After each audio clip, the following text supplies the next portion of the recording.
Alright, it is Saturday. Saturday, a glorious Saturday. We're gonna do it. I'm starting early. It must be done. It shall be finished. Nothing's gonna stop me now.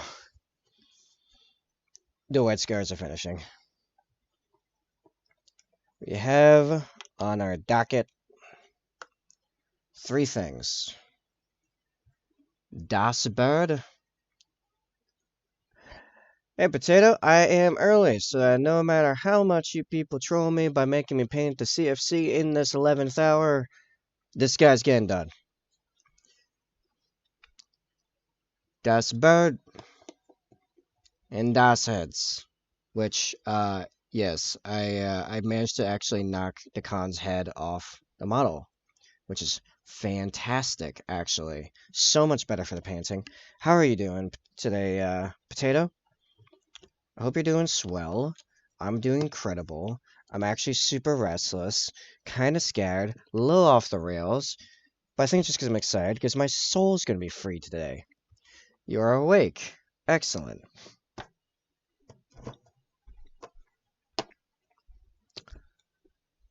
This is the last piece of 2022 for me. In the sense that most of 22, I got stuck behind two contracts in both my businesses that went way out of scope and held me back from growth until they were completed. One is done, that's for my web dev stuff, and then this one. There's like a lot of stuff releasing right now.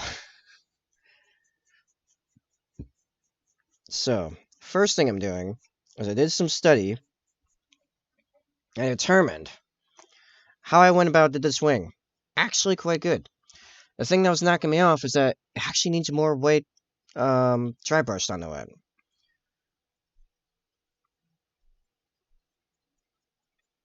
And it needs to be more consistent. But yes, this actually works quite well in reality.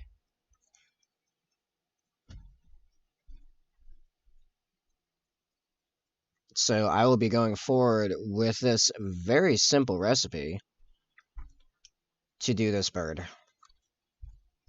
Yes. And while I'm doing the bird, as a lot of it's washes and me waiting for stuff to dry, I'll be doing the heads.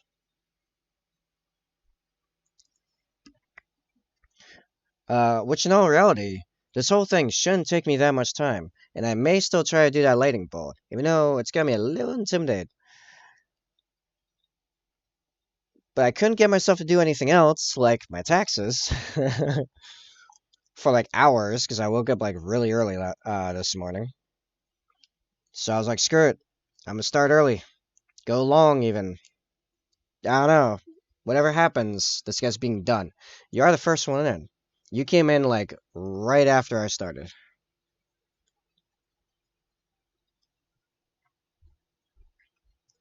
You are indeed first. And I need more flash kits yellow.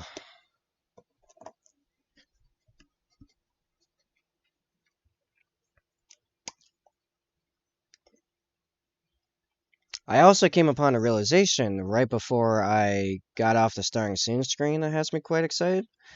I don't have to videotape the updates for the bloody CFC thing. It's right in the VODs. That's all I do. I take exactly that same video. Yay! Thing off my regular to-do lists. I don't know, it's kind of dumb when I think about it. Why did I even bother with the bother with the other stuff? Anyway. Nice cookie emote. I like it. Actually, I'm sorry. Yes. Listen, when you're juggling like 18 plates as the norm, some things just get by you in weird ways. What's potato love? Oh, it's a potato. Oh, it looks like a cookie to me. In my mind, it is a cookie. Oh, that's the other thing. I've been hungry like all day. I've been eating a lot, but I've also been hungry all day. Like I've been snacking and stuff, and just yeah.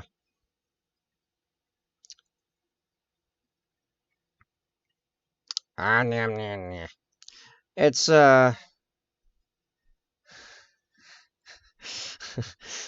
me eating is a little less om nom nom and like uh a snippet of gameplay from Doom, like 2018 or Eternal, like with that music, and just the concept of rip and tear going through your mind. Like me watching me eat a chicken is a potentially traumatic experience.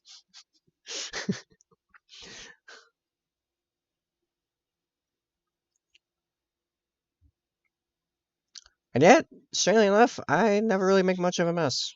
It's very weird. I have to get like way up in there to fix that.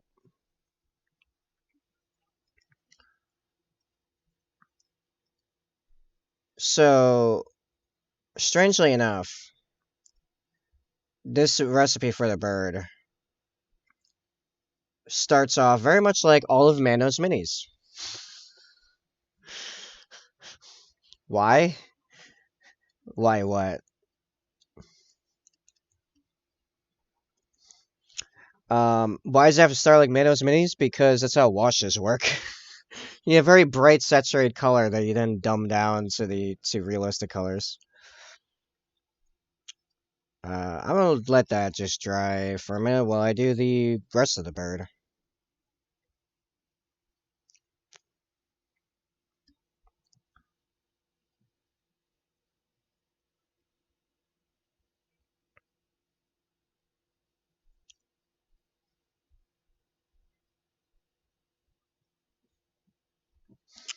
It's yeah, I put on epic music on purpose. It very much reflects my mood right now.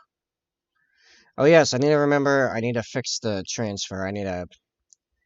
I can. Yeah, you are feeling very emoty. I can see that. I can work with that. I need more emotes anyway to tell the algorithm that people are being involved in my chat. I don't know if that actually helps that much. With the emo I don't know, Twitch's algorithm's weird, but I'll take it.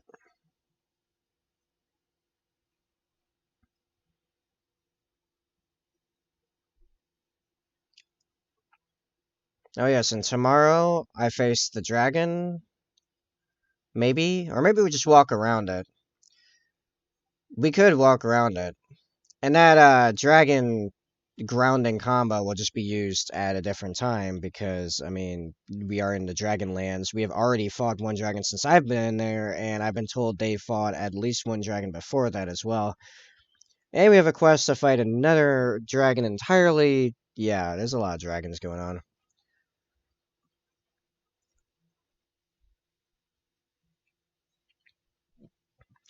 So anyway, I can get this wing off. No, okay.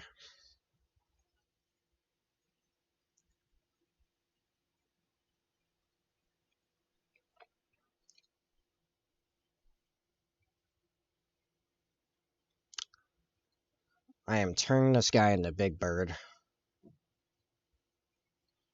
you want to come join me on stream at some point, that would be awesome. On tomorrow?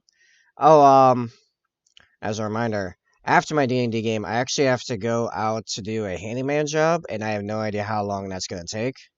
So like I might be busy from like 12 noon Eastern to like in the middle of the night, based on how the last job went, where I did not actually leave that person's house until 2 a.m. I'm not joking. Yeah, it's not an exaggeration. I legitimately drove away from her place at 2 a.m., drove to the bank to deposit the cash, and then drove home, showered, and then I think got a little bit of food, and then passed out at like 4 a.m. That was a rough day. If I'm around, though, sure, yes. If the job goes quickly and I get back at a reasonable time and you're still on, I will jump in and see what's up.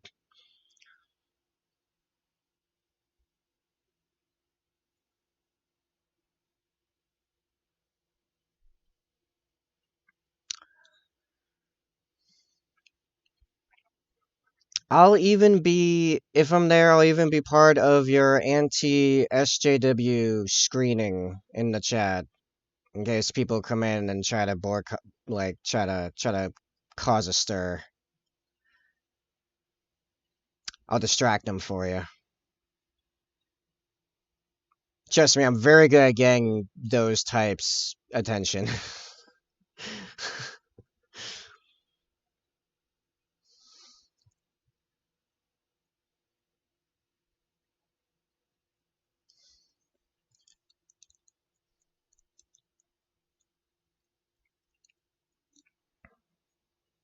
Yeah, I don't know if you're aware about all the controversy going on around the whole Hogwarts Legacy release and streamers and everything. But apparently some people are mad because okay, yeah. I figured you probably were, but can never be sure. Somehow it even ended up on my radar, even though I don't follow Harry Potter at all. I've actually never seen any of the movies, never read any of the books, like nothing. Like I know it exists. I know it has a guy named Harry. I don't even know the other people's names. It's got this like cool goblin looking thing, and you can't say the name of the bad guy. And that's like all I know about all of that. That's it. That's as the full sum of my understanding. Oh, and you got like the Slytherin or something like that, and people don't like them.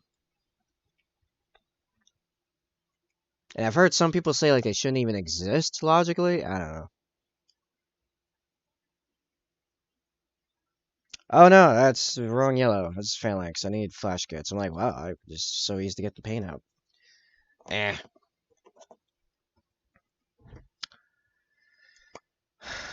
She's upset about the game? Why is she upset about the game? I thought the controversy around the game were the people that don't like her because she said um something about biological women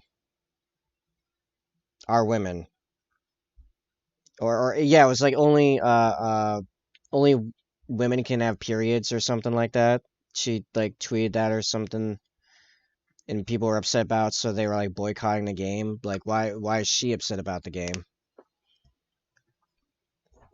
Man, so you got like a three directional, like you have like a triangle of hate going on right now, I guess.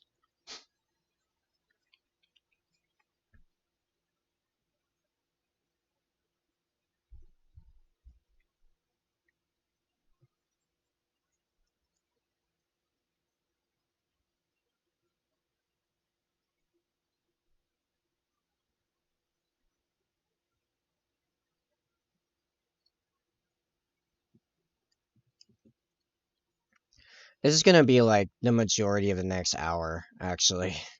Is just base coating this guy yellow. That's why I airbrushed the wing last night. She's upset about the game for a number of reasons, one of them probably being she had absolutely no input on the game at all. Oh. That seems weird that they'd make the game and not consult the creator of the universe at all, ever. Yeah, no, that is weird. What's that all about? Like I'd be pretty annoyed, honestly.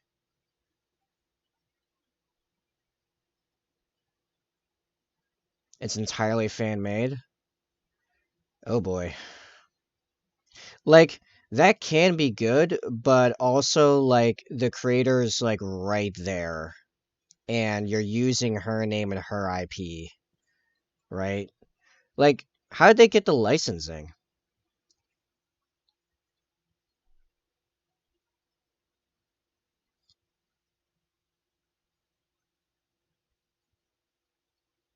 Suddenly now I'm very interested in this for like because like the background stuff, the background intrigue.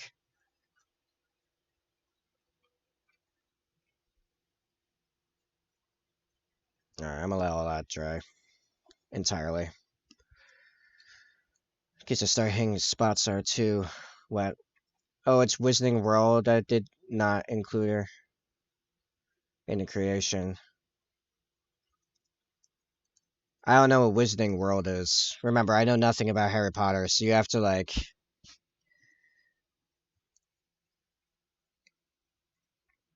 you have to like define everything as you go through it because I literally know nothing. I don't know who Wizarding World is. Is that a company that is that kind of like the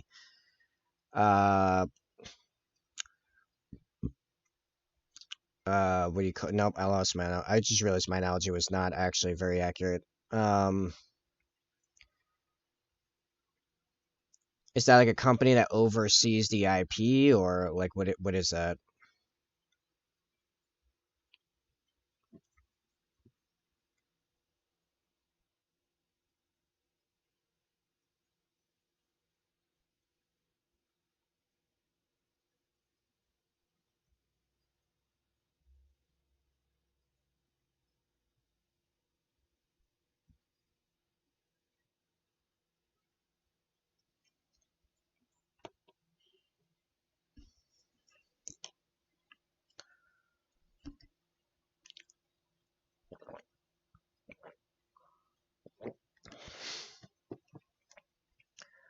Okay, all right, that makes sense.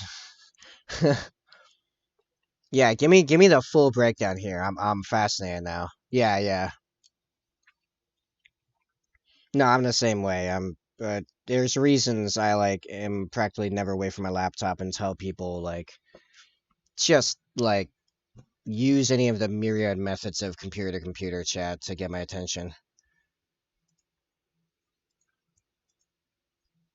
What am I getting pinged for in Discord? What is this?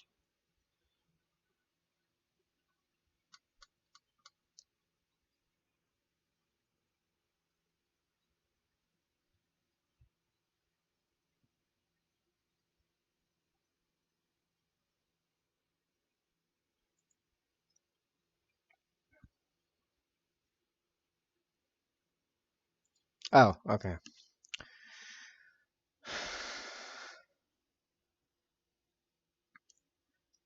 Oh, did I?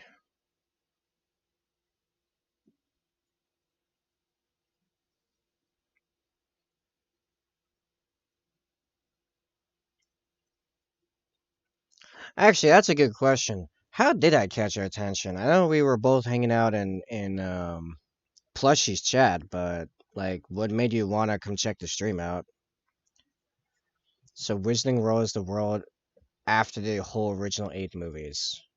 Okay, so it's like the eight. So it's like the fourth age after the Return of the King, effectively. Okay. So, what does that translate into real life?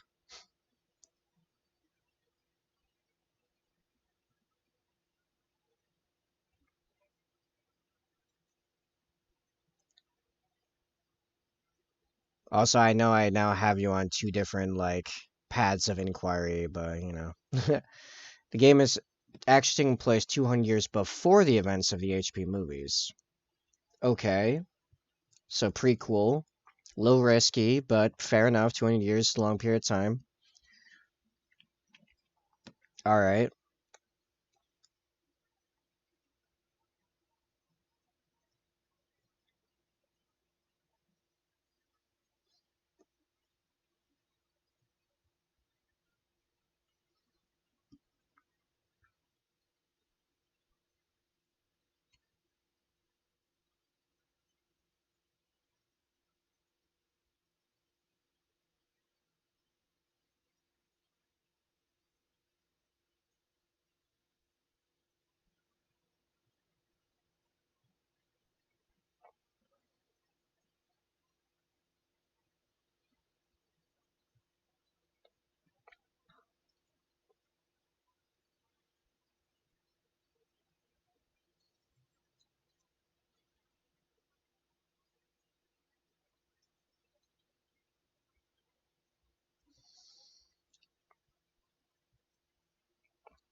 From what we've gathered, the year you should be in your seventh year at Hogwarts is the year Dumbledore will be coming to Hogwarts for his first time. Well, answer I decided to come check you after this pre-back. Fair enough. Okay, so still like a lot of lore stuff. I'm still trying to figure out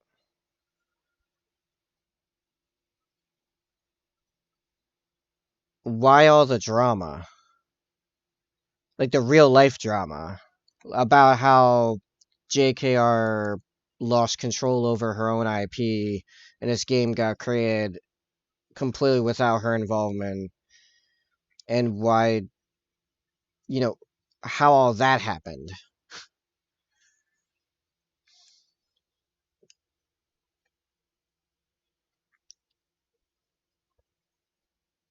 Like, I vaguely know who Dumbledore is, but, like, not really. I didn't even know you went to Hogwarts for 7 years or more. Like, I don't have the context for all this, like, in lore information.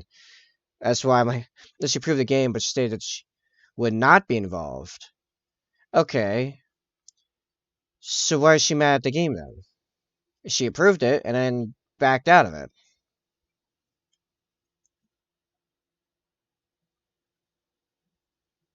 That that just confused me more.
Because you can do exactly what the controversy is over. You can be a trans male slash female. You can develop relation in the game with male and female characters regardless of your gender.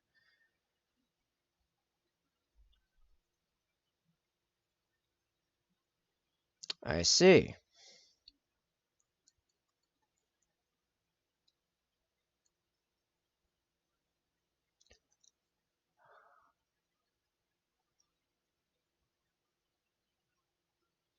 Okay. Relationship part thing, I think is fine.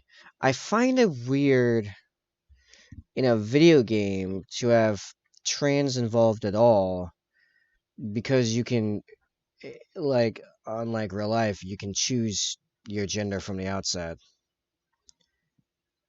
So, like, that seems weird to me.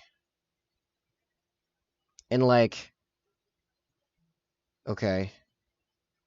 It's also like, this is a world with magic. So, like, it shouldn't even be a big deal in, like, in a world with magic. One of the reasons it's a big deal in real life is that we can't actually just do that. And actually, the ways we try to pseudo do that have massive health complications at best.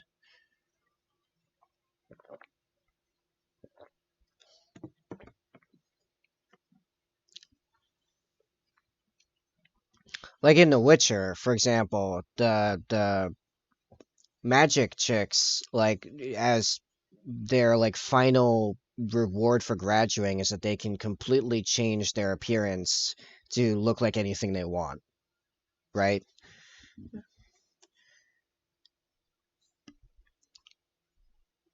Shapeshifting is a common thing.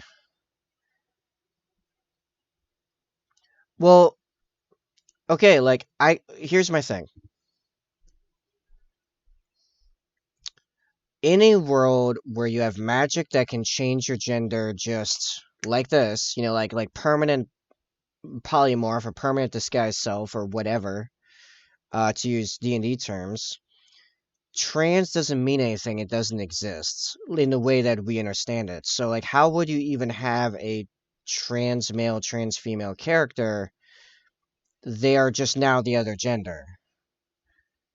Like, there is no because the whole thing with trans is like they're stuck in the middle because you can't actually in real life go all the way over to the other side, right? So I actually don't understand the game's logic in this case because there's no transition. It's just you cast a spell and then you're the other gender. That's it.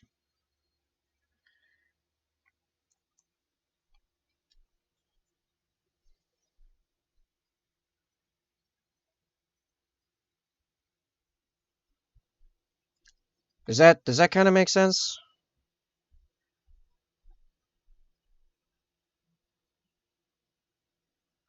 Yeah, like I said, I really don't understand her logic behind her thinking. I may have worded the male female pair wrong.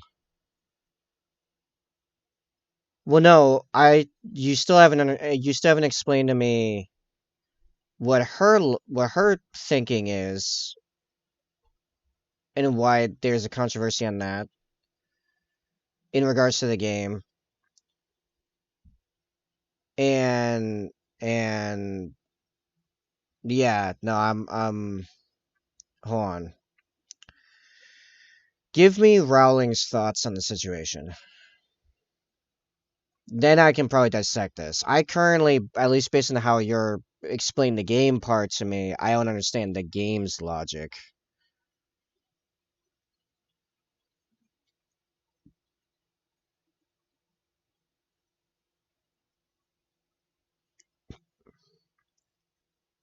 Oh, she never actually stated why she is upset with the game. Oh, she just said she doesn't like the game and no one knows why. Okay. Well, and she's just being difficult then, I guess. I mean, she approved the game, so yeah.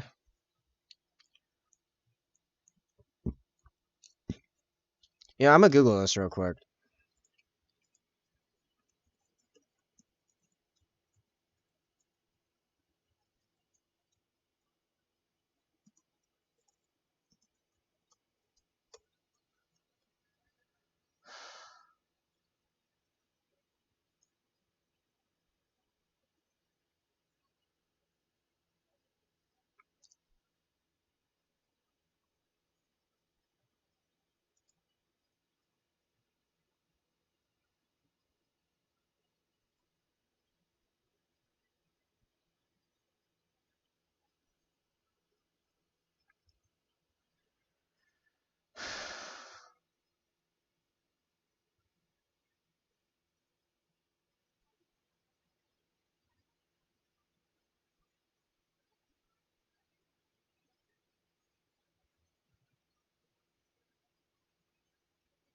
Okay, so a lot of people not liking the game, including some of its own workers boycotting it because it's paying JKR, and they don't like JKR's stance on trans stuff.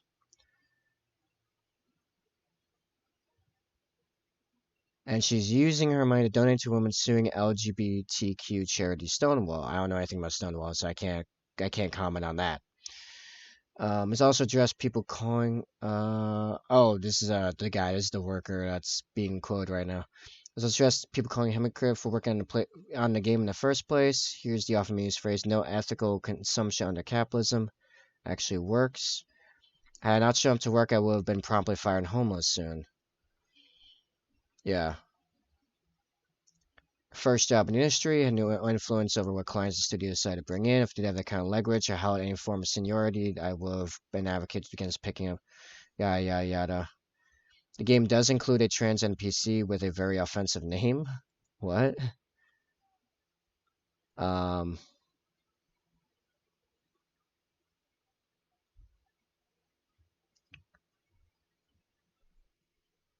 Serona Ryan. Something the first name starting with Sir is intentionally insult. Okay, that's people just being like stupid. I give that no credence. I thought they were gonna have a problem with the last name Ryan, but like apparently it's because it sounds bad. Okay, whatever. Um, like main minority characters in Harry Potter, such Cho Chang and Kingsley Shacklebolt. Reports claim this character's ad simply distract from the backlash caused by Rowling's transphobic views.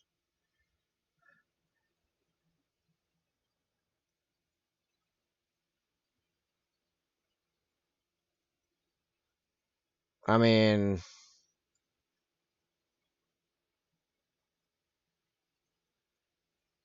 eh.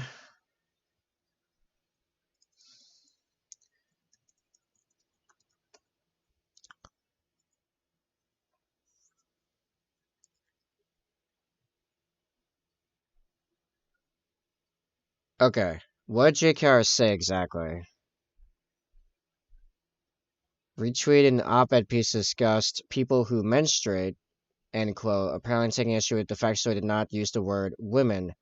People who menstruate, I'm sure that they're used to a word for those people. Oh, okay. So she said, all right, here's the actual tweet that people are upset about.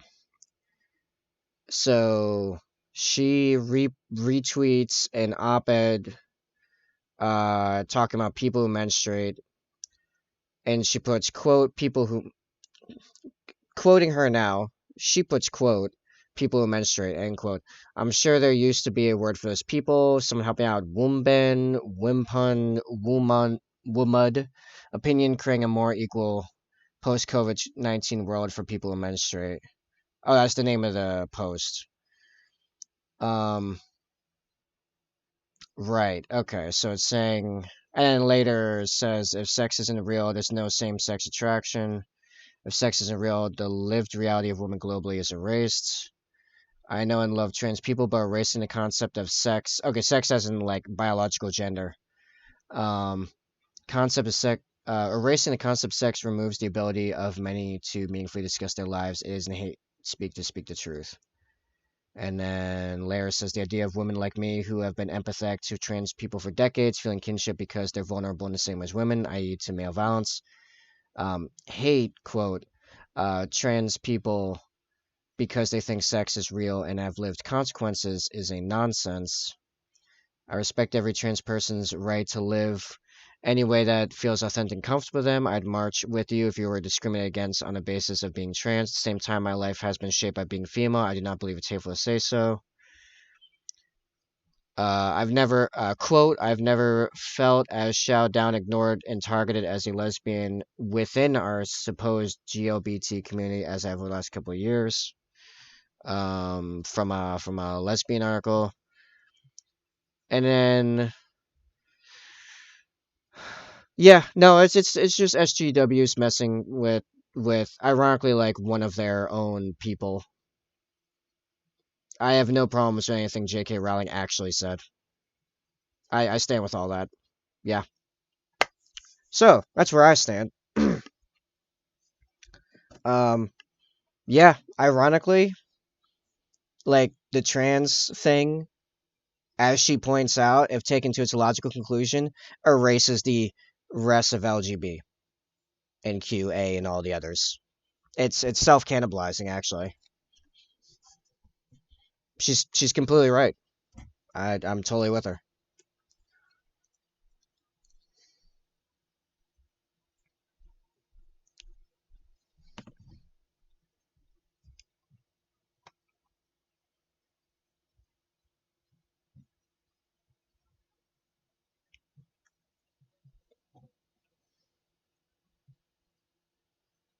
And I think people that are causing a stir over it and backlashing over it have not actually sat down and thought through the subject in like at length from a logical perspective, from a logical viewpoint, not based on other people's emotions. Which, if you know anything about me by this point, is that I try to work with what's reality, not what people feel like want to feel whatever, you know. People's emotions come secondary to reality. I'm still gonna play. If I get any hate, I'll ban them. Also gonna be on follow only chat tomorrow. Fair enough. I mean, reasonable. Yeah, I mean, yeah. If you want to play it, go play it, man. Absolutely.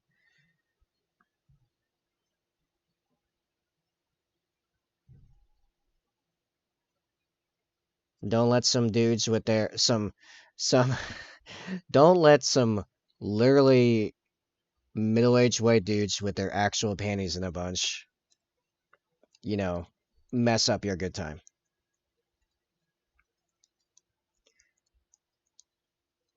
Because seriously, that is legitimately most of the people upset about that. It always is. It's a bunch of white dudes. Like every single time, it always is. You get a couple chicks thrown in there, but and they're also always white as well. But it's mostly a bunch of white dudes getting upset instead of other people because they think it automatically bestows upon them virtue they didn't have to earn. That's what it is. That's what it boils down to.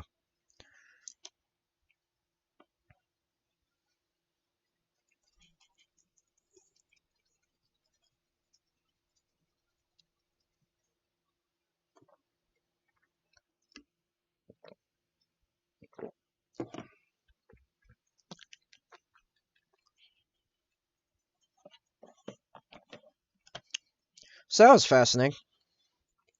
All right, so now explain how did I grab your attention from Plushy's chat?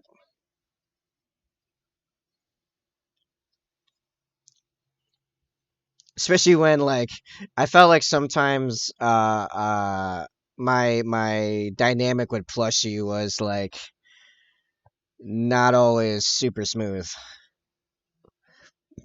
I think her thoughts on me like deviate a fair bit depending on the particular stream.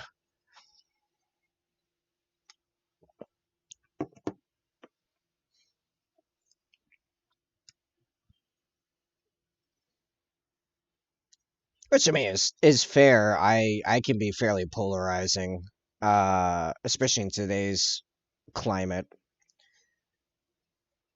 I just say my mind how I feel. Oh, I normally go check out people posting their Discord. Oh, fair enough. But what made you stick around? As you're in here fairly often, you throw out a fair bit of money and support, which I greatly appreciate. Um, that's a bit more than going and checking out other people that post in it. At least by most people's standards. Definitely by my standards. Although to be fair, if I had a bunch of excess micing around, I don't know how much I'd actually throw at other people. There probably are some people when I think about it, I would throw some money at. I just don't have that available as an option right now. I like it. You like my style.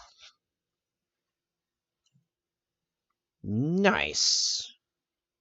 I'm curious as to what specifically, so that maybe it's something I can latch onto and lean into more, as I'm always looking to improve. This is a very weird cover painted black. I'm not sure I like it. This is like a very pop rendition of painted black.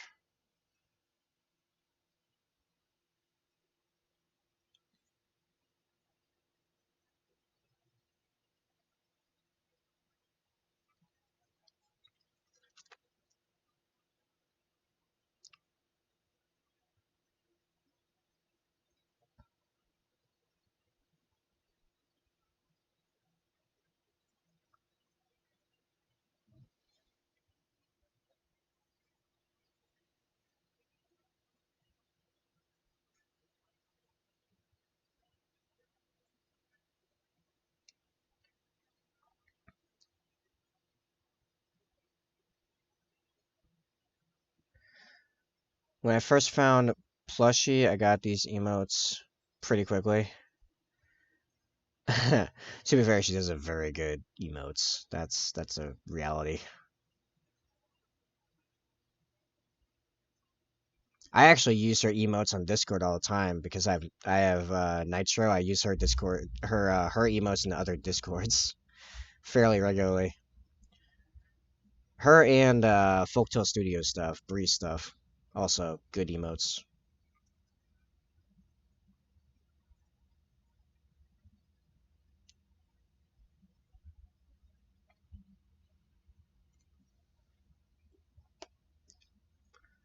Yeah, I know. It just I can't. I don't have them on Twitch because I'm not a sub, but I have them on Discord.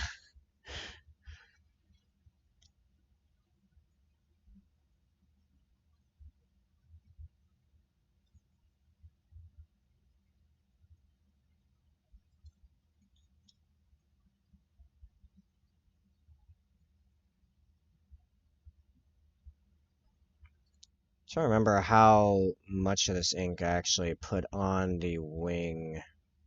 Now it was like a decent amount actually because the details were pretty well picked out. And this gives our warmth, and an Agrax will pull it all down into more of a brownish.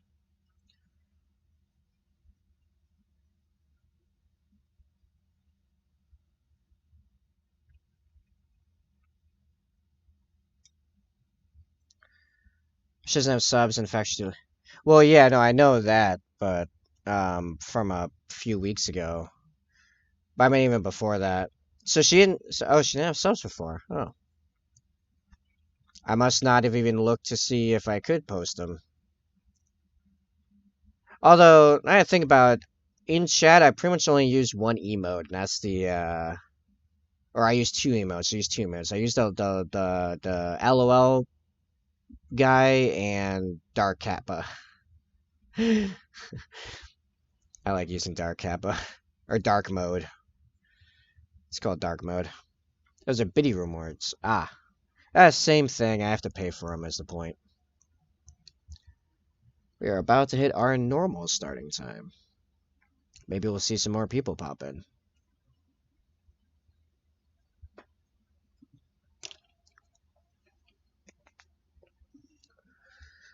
Was it 10K? Oh, jeez. Yeah.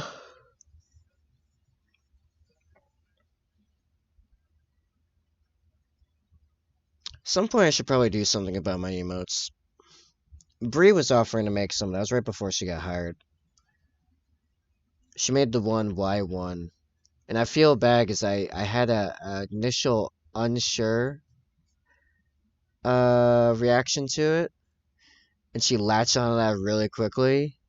And I'm like, no. I think it just needs to like sit with me for a while. I like it now.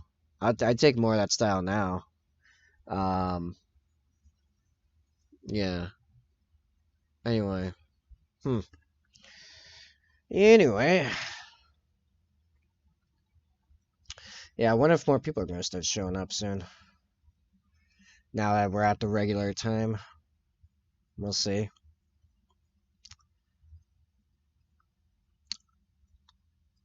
Alright. Well, this is drying. I guess I can uh work on this face a bit, I guess.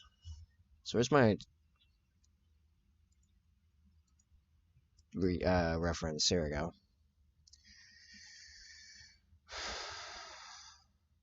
You know, I'm gonna work on his hair, actually. I'm gonna try to wait for the faces layer, because the faces I find best if I just do them in a, like, I need to get into a flow with them. I can't be coming back and forth, it's gonna mess me up.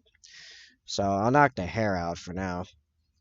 I'm here for the long run, unless my baby goes and gets some sleep, then I may start the stream early.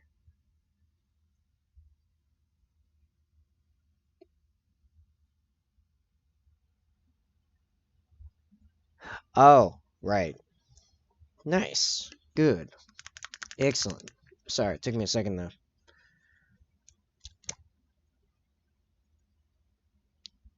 Anyway. I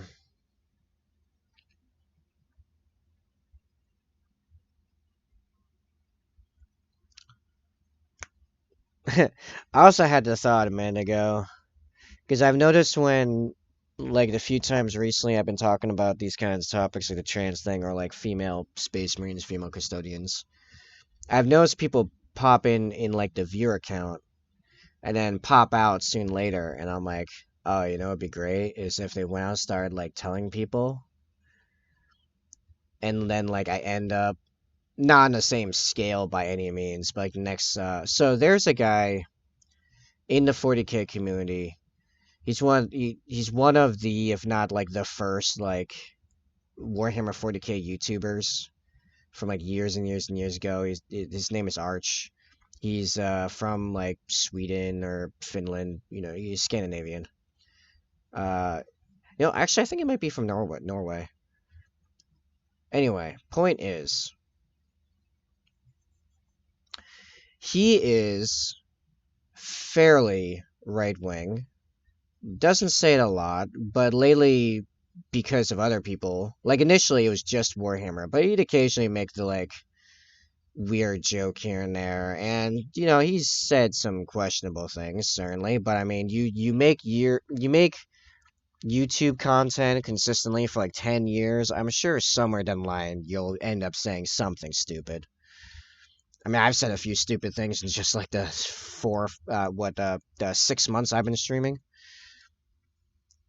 Yeah, 7 months. Yeah, starting like mid-July. Uh, but people like because he got properly big, and over the years, as certain SJW types started trying to attack Warhammer, calling it fascist and sexist and all all Warhammer gamers must be also those things. As a thing that's been tried to been pushed before, like since 2016, 40K has been under attack by those types. Arch, being the primary YouTuber for many of those years, was the one to come out and retort. You generally logically, I agreed with him. But those people are. So it's gotten to the point where even like a lot of people in the Warhammer community, a lot of them without actually knowing his content very well, are very against him.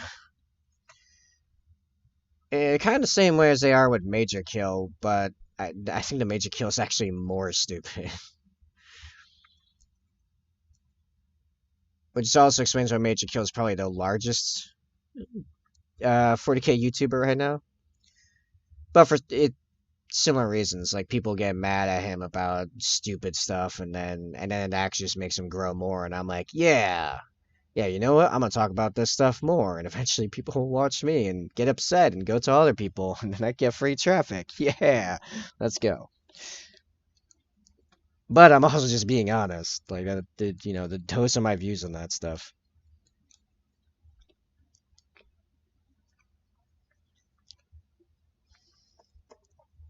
Actually, Mike, you'd probably even without understanding. Well, actually, what he does is he explains 40K lore.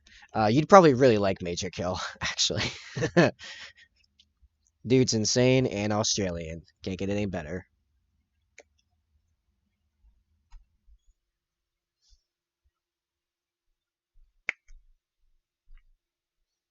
He had a recent video actually of him going over some of his retractors' worst takes about him, and he had the great and classic line at one point of, "No, I treat women with the same amount of respect as I treat everyone else. None at all."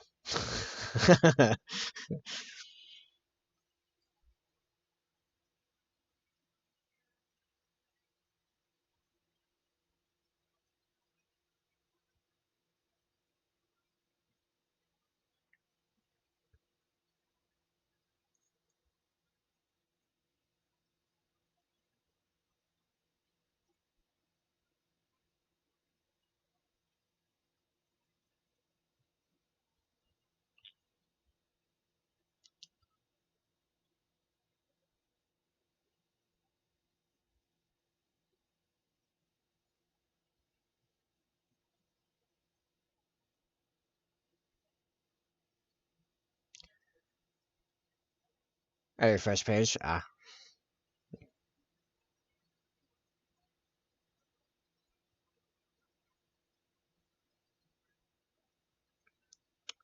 think we're probably good now to start doing Agrax washes and some good internet.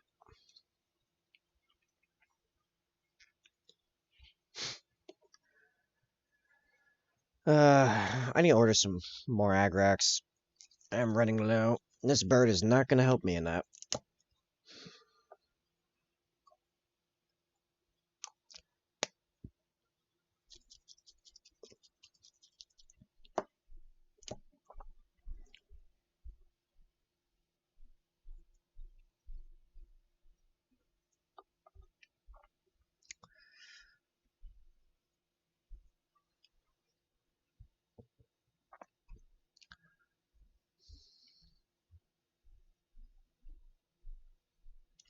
Okay, so start with a general wash, and then the darker areas had repeated washes. And the trick is, at the end, is Praxetti white heavily, it turns out. When I did download the new Hogwarts game, it's 72 gigabytes. That's actually not terrible. I mean, it's fairly big, but it's not terrible.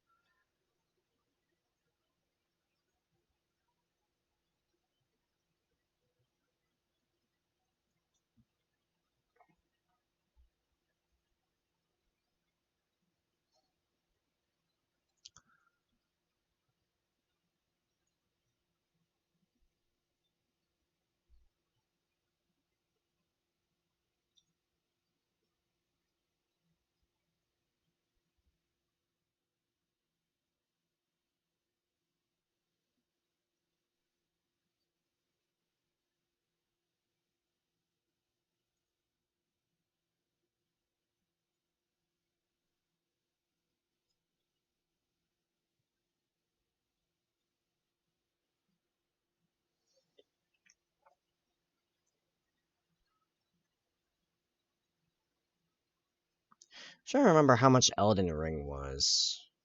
But I know like a lot of larger like Xbox games I've done recently, or like I've had to manage their space on my Xbox recently.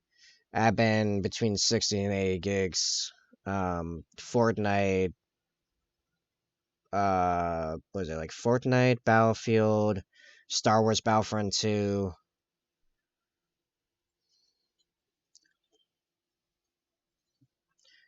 Well, okay, Skyrim is like a 12-year-old game. Or just over 11 years actually. Skyrim's an 11-year-old game, so I wouldn't use that as a benchmark.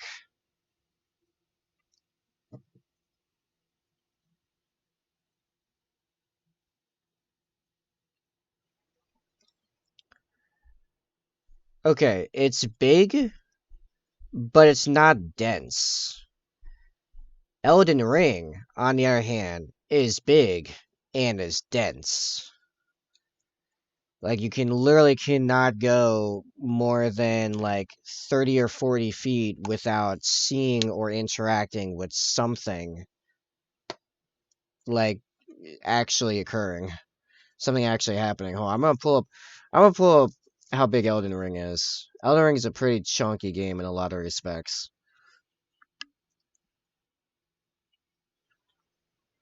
Actually, yeah, how long does it take to run from one side of Skyrim to the other? I remember someone doing it. It actually wasn't that long. Like it wasn't as long as you'd expect it to be anyway.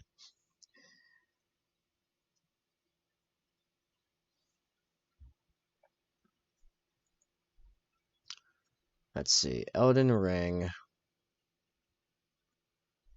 Let's see. Manage. Oh, properties. That should tell me.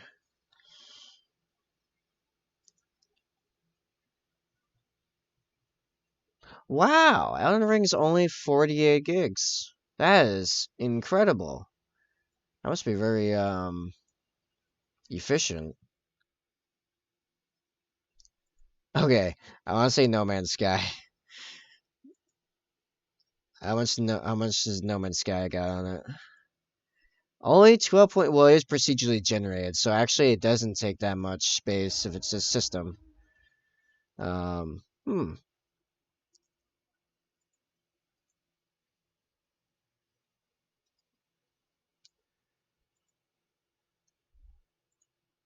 I guess that is a pretty big game. That's 74 gigs.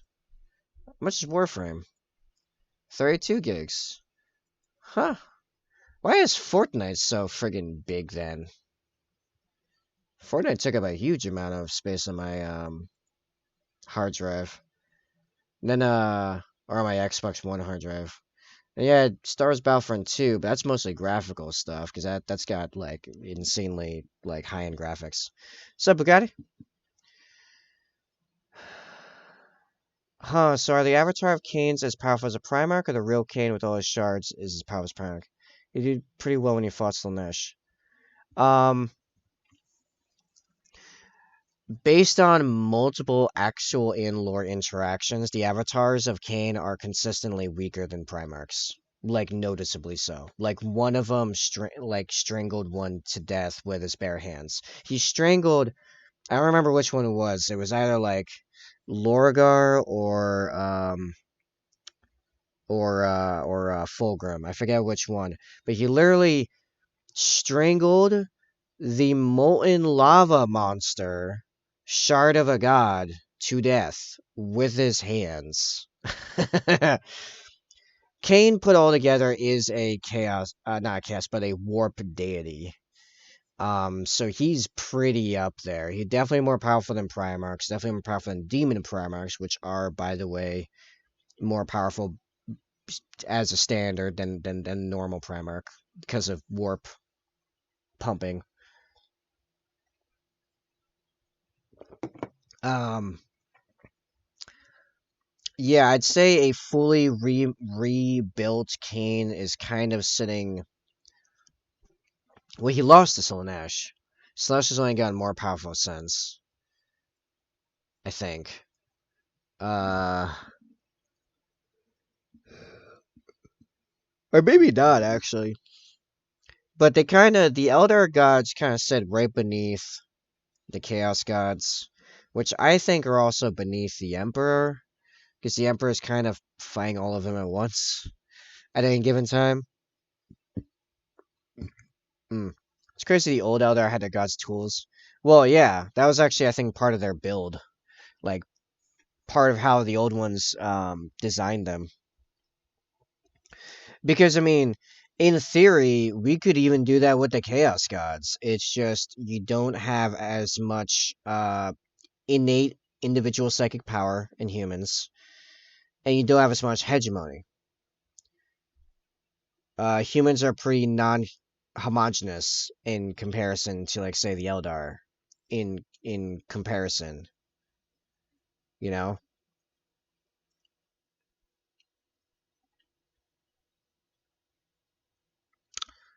Well, that's still wet, so I'm not messing with that. I could do the helmet parts of the con. That's a thing I can do.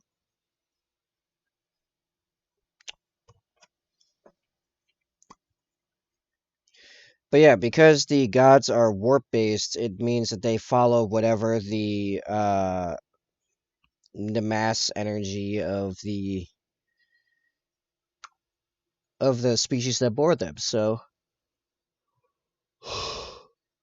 the Catan are tricky.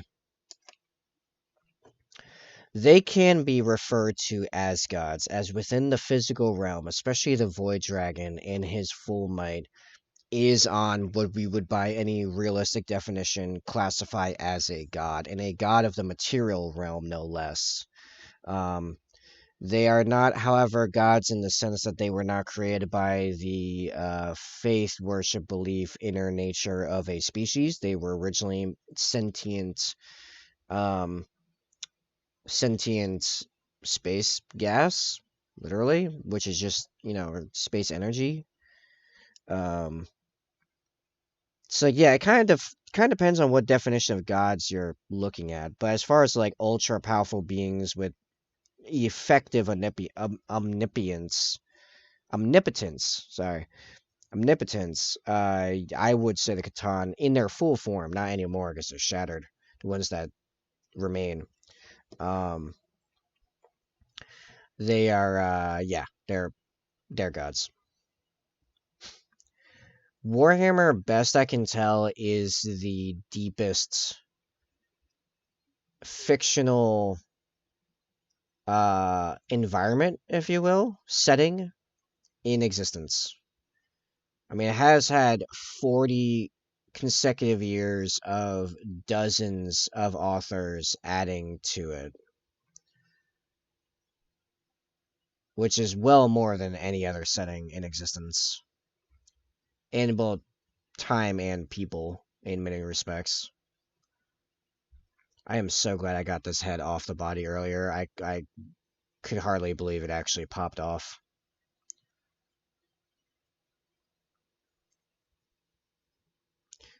Turns out he did not glue it particularly well, considering that he was using plastic glue, which the whole point is that plastic glue melts the plastic to fuse it together. I pushed it. What I did was I put my, literally just like this, my nail like behind his hairpiece, and I pulled it back, and it actually popped right out. You can see where he put some glue along this edge of the hole, but not enough for it to fuse properly. Oh, of course they can be magnetized. Anything can be magnetized if you want to try hard enough. As someone that has magnetized a lot of stuff, and some of it to no actual benefit, learning, you know, learning opportunities. You can magnetize anything you want if you try hard enough. I have magnetized some nonsense stuff that people would be like, wait, what? For example, Space Marine infiltrators, right? They have two equipment options that you can give a squad. One is a this like Medi Gauntlet thing. I don't remember what it's called. And the other one is a infiltrator comms or infiltrator comms array. This is my infiltrator comms array guy, right? Very cool, very fun. He's like, you interrupted my call, you get the knife, right? Well, because the medic arm, which is up here somewhere, I think in the back, because I like to torture myself. Here he is.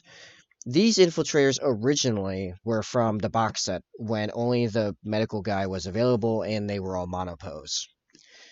So here's what the Medi Gauntlet looks like, right? And it's on the left arm. So is this comms piece. So this is magnetized, and as he has a special sensor head, his head is magnetized, and if you notice, he has a whole comms array in his backpack. That is also magnetized. That is the actual model. The rest are optional accessories.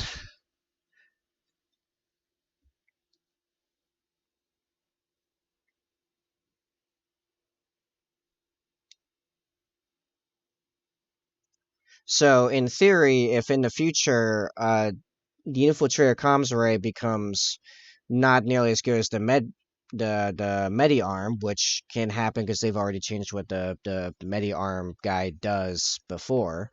He actually used to be a fair bit better in the old version, in the original version.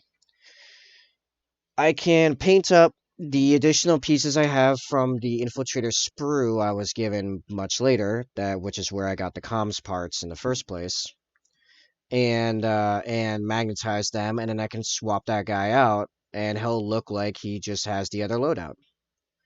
But most people would not expect that backpack piece, this piece here, to be magnetized. They would think that would be insane, but nope, I pulled it off. Magnet small enough, a drill, a steady hand, a lot of patience, a lot of planning, Taking my time. I can magnetize it.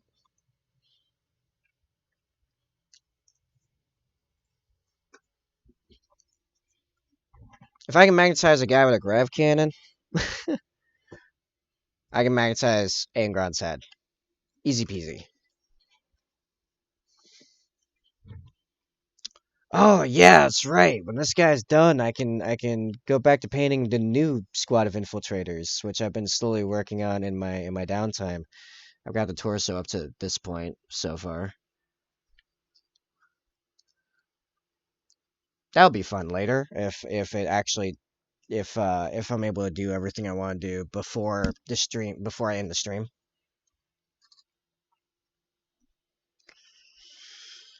All right, so that appears to be almost dry. That's pretty dark, but I think it'll be fine. I need to get more shade up here, I think.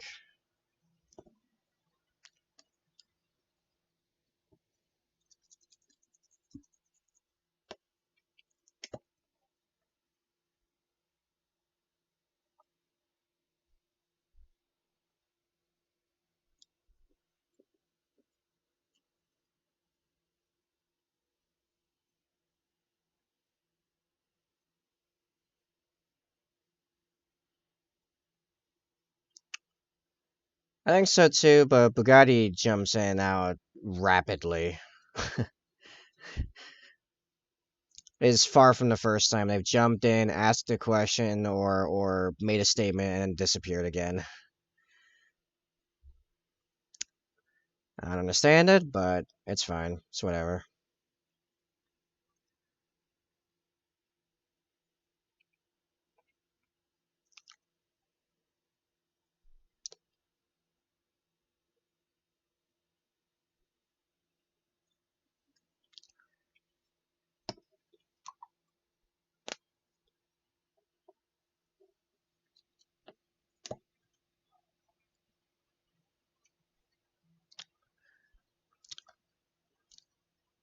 It's supposedly supposed to be closer to like a golden eagle, I guess. Or actually is a bunch of agrax already down there.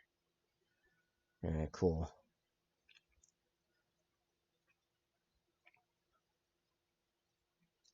Though, I mean, by golden eagle, I mean probably some gene design bird that already has some cybernetic upgrades because it literally has like a implanted eyepiece thing going on up here,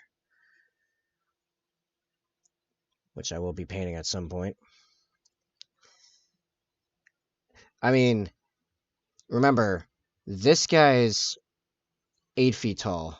Like his head right here, where like my nail is 8 feet. So like this is not a small bird, and it's good enough at doing whatever it does that Space Marines utilize it. So this is not like your average eagle, let alone a hawk, which is much smaller.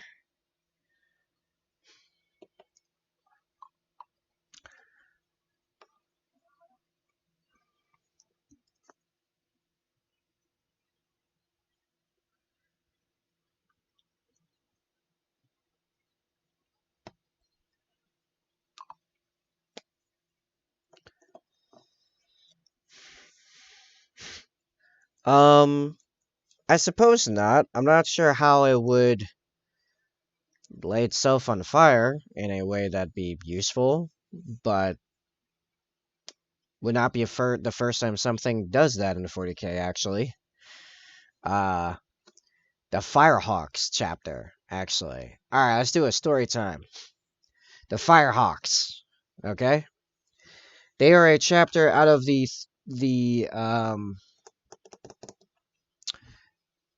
is it the 12th? No, the 13th, yeah? I think it's the 13th founding.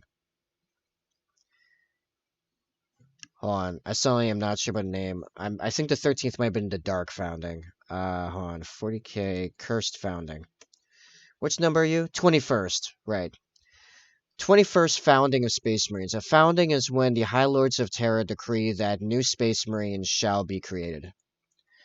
Things lights up on fire when it dies, it can be reborn. Right, well, follow along here.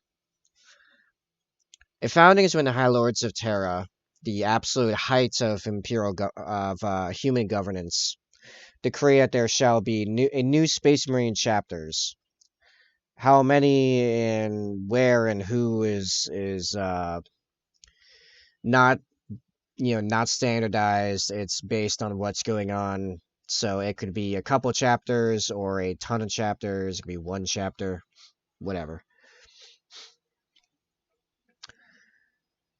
The 21st founding, later called the Cursed Founding, was a founding that was based upon Adeptus Mechanicus experimentation to try to correct a number of flaws in various gene seeds of Space Marines, because all Loyalist Space Marine chapters come from 9 genetic lineages of the original Loyalist legions. So they're all made from either the Dark Angels, uh, let's see, Dark Angels, White Scars, Imperial Fists, Space Wolves, Blood Angels. I'm trying to go through them in order in my head. Ultramarines, Salamanders, Raven Guard, and I'm missing one. Dark Angels, White Scars, Space Wolves, Imperial Fists, Blood Angels. Oh, Iron Hands, then Ultramarines. Right, then Salamanders and Raven Guard. Right. So those 9 legions became the after the Horus Heresy, the Great Rebellion. Um, those Loyalist legions broke apart into successor chapters, and one chapter that retained the original name and culture and iconography of the original legion. Hence, the White Scars and the Raven Guard I play. Those are the chapters bearing the original name and everything of the original legion. So, the foundings are all made off those lineages. Further successor chapters. Successors are like, Black Templars, Crimson Fists, Revilers, Executioners, Astral Claws, Nova Marines, Genesis Chapter. These are all names of successor chapters. Same lineage, just different iconography, their own culture, their own way of making war, whatever.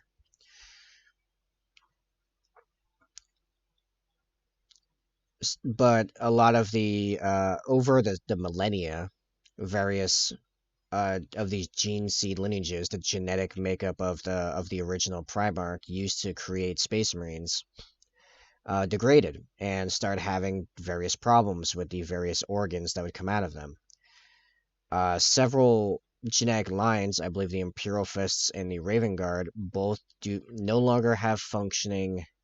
I don't remember the name of it. Oh no, the Bletcher's gland. That's what it's called. The Bletcher's gland allows for a Space Marine to build up a caustic spittle and actually spit acid, meant to help them either escape, being captured, or spit into an opponent's eyes when they aren't wearing their helmet. So looked up the amount of people watching the Hogwarts Legacy streams, 280,000. Wow, yeah, the boycotts really worked in that regard. But all the Imperial Fists and their successor chapters and all the Raven Guards, like the Bletcher's Glands, no longer work, for example. And there's a bunch of the other ones have various organs that no longer function anymore. So these Adeptus Mechanicus try to fix those. And in some cases, kind of worked. And things seem to be good.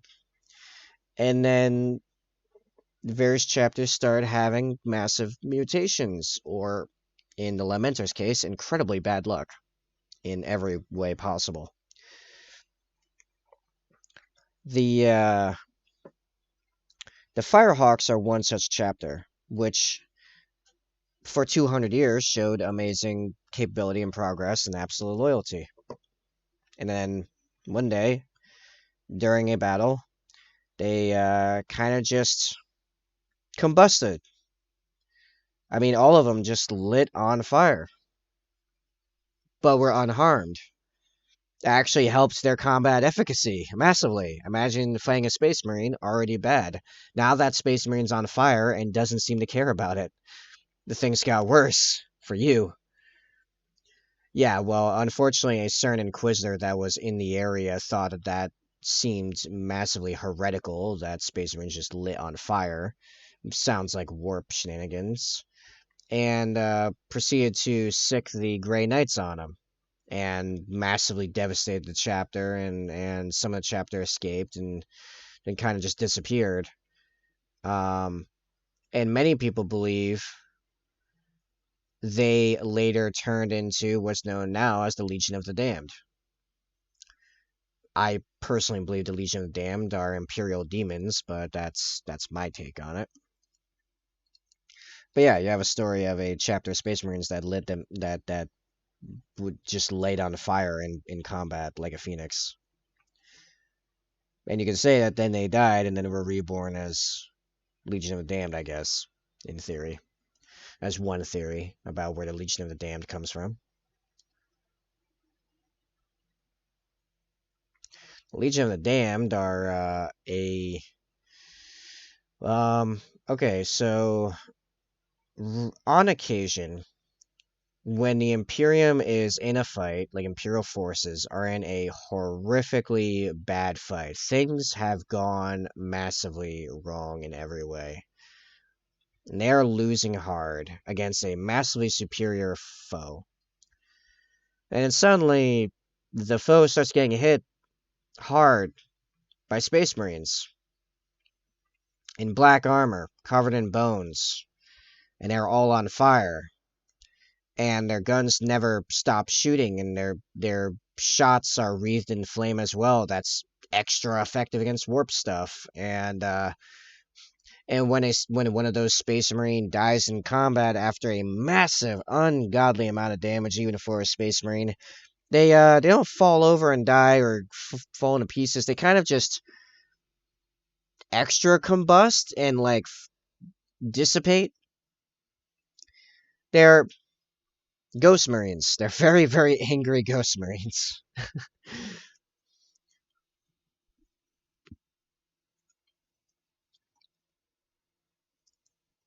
And are a very cool part of 40k lore. But no one knows where exactly they came from or what they are exactly, and that's what there's a lot of theories.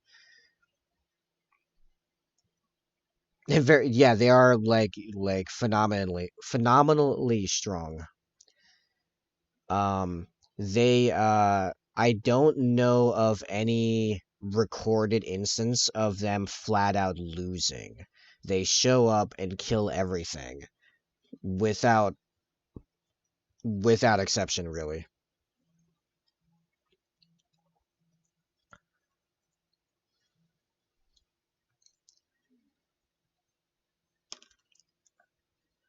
The thing is, no one knows exactly why or where or how they determine where and when to show up. Could they take out a god? No, probably not. Especially if my theory is true, where they're imperial demons. So how demons work in reality, like in 40k, like how they actually function, is that you have the chaos gods, and they're the manifestation of very basic instincts and emotion and omnipresent emotions. You know, Korn is rage and murder and hatred and bloodshed. Zinch is change and magic and ambition and all that. Um, Nurgle is death, rot, decay, the cycle of life. Slanesh is emotion, and in particular the excesses of anything, but the emotions that come out of that. And then demons are like shards of them, tiny little infinitesimally small pieces of their essence, manifested as well a demon. Now there are unaffiliated demons of all kinds, and they usually come from very specific events that occurred in history. For example, in one of the Black Legion books, there's a specific demon that came out of the emotional shockwaves of an event during the actual crusades, like our crusades, the crusades we know, the Europe invading the Middle East crusades, where uh where a group of crusading knights came to a town that had been taken by the enemy, by like, you know, taken by the enemy, and there were a bunch of civilians still inside of the knight's own people. And then the knight's commander told them, uh sack the city, take the city, burn and kill them all, let God sort them out, right? Which is actually like a fairly, in history, a fairly famous line. um and the horror of the civilians, seeing the knights that were supposed to protect them, you know, coming upon them with sword and torch, created this demon out of that specific emotional shockwave. Now, he's probably vaguely Korn aligned, but that, it shows how, like, there's also demons that come out of specific things. But most demons come as, like, little pieces. Yeah, yeah, severe emotional damage. Massive, massive amounts of emotional damage. Um, most demons are infinitesimally small portions of their origin God's will. And that's why a lot of demons look like the same. You have demons of Korn, demons of Slanesh, demons of Nurgle, demons of Tzeentch, and they come in like categories based on the different major aspects they represent in that god, and they all look, more or less the same. That's why. Uh, the so there's a theory, both in real world and within the universe, that over the 10,000 years of humanity, by and large, by and large, I mean like 95+% of all of humanity that exists, because just about all of it is under the rule of the Imperium, worships the Emperor as a god.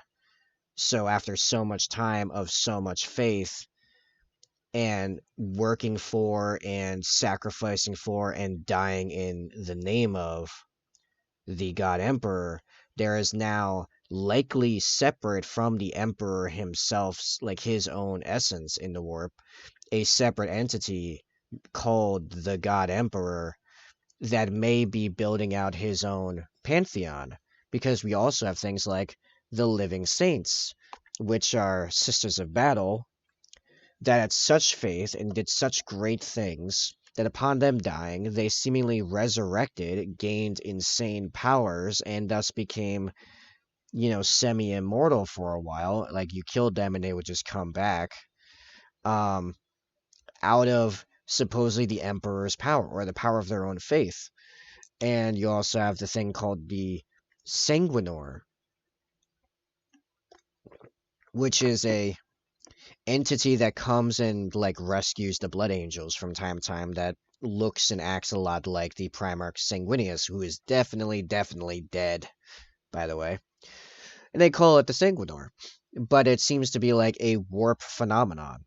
So it seems to me you have the Legion of the Damned, that are Imperial demons, like lesser demons, low-level demons, and then you have the Living Saints, are like greater demons, and then not Imperial Saints, the Living Saints. I think I said Imperial Saints. Imperial Saints are a thing, but that's different. Living Saints are greater demons, and then the Sanguinor is what's called a Demon Prince, which a Demon Prince is, for all the other Chaos deities, when a follower, usually a Chaos Space Marine, but sometimes a regular dude, that happens quite a bit too, comes to of such level of of approval and be gifted power of their patron chaos god, that they make them into a demon, not just any demon, but a super powerful demon.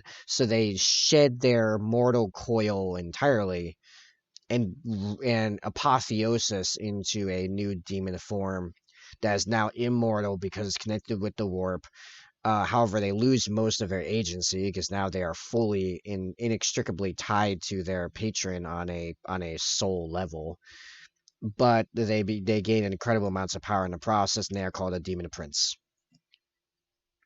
Oh, he is definitely dead. He is absolutely Sanguinius is absolutely dead. You know, we're in Wally universe by and large. Yeah, yeah, yeah. All right, that's still drying. I think we're about to hit the point when that dries, when I can start dry brushing. So yeah, my theory is that even if it's not actually tied to like the God Emperor or the Emperor, either or, I think the Imperium uh has spawned its own imperial demons through like the ecclesiarchy, effectively. What was I about to do? The Khan's helmet, right?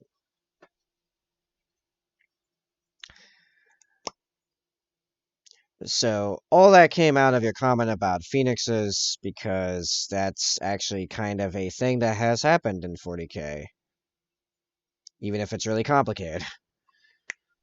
Dry brushing, yes. I put paint on a brush, and then I wipe the brush off of all the paint and moisture until there's basically nothing remaining.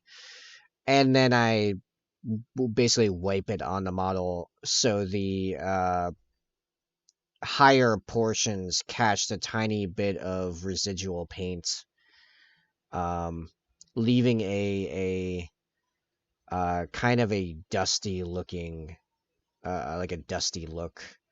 Um, in this case, it will. In this case, yes, that's basically what happened when the people lit on fire. Um, basically, it'll end up looking like this, more or less, when I'm done. Like all the white-ishness, that's from a dry brush. Several passes of dry brushing actually. Yes.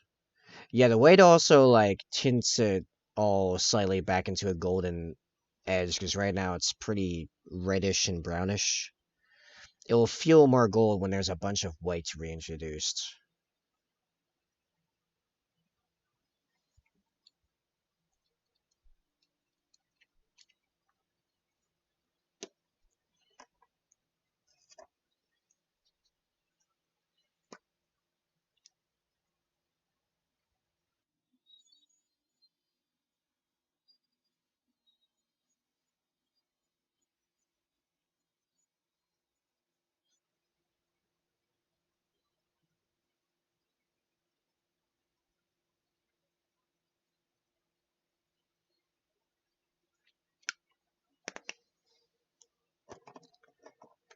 That's annoying.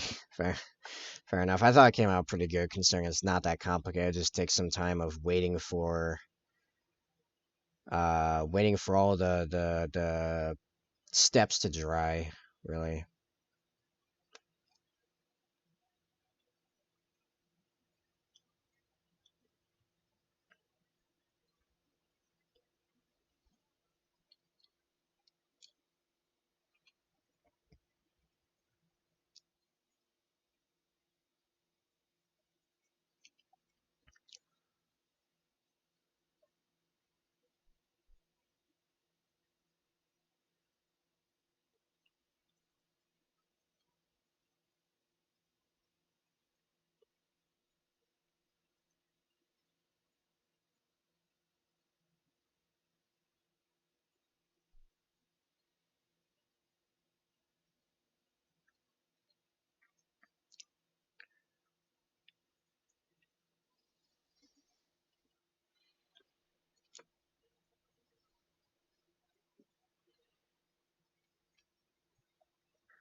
Yeah.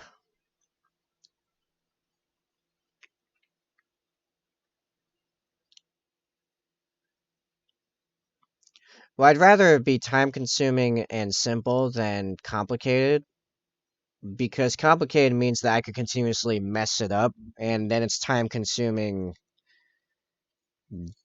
because it's hard to do.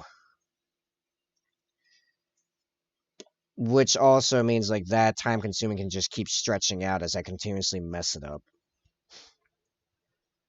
Um, well, yeah, it's hard to mess this technique up. There's not much. It's not really much to it.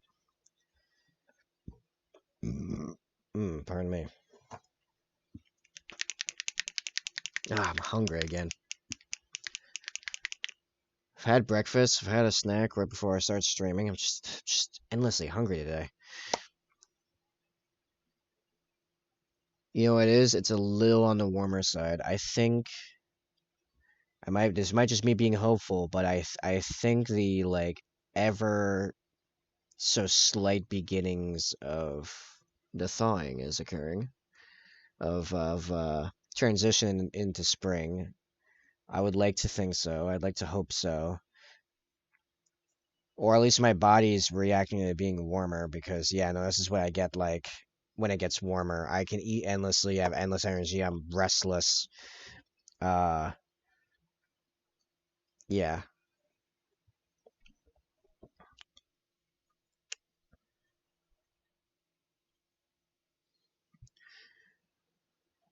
Listen, I don't know about where you are, but here we have actually like had that. We've had winter effectively go right up into May.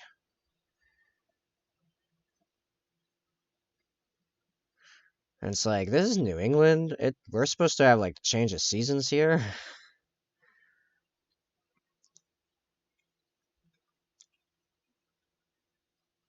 Actually, last year was like that. It didn't start getting like properly warm for spring anyway. Until like mid to late April. I was ticked. I was like, man, we got a couple weeks of spring. That's it.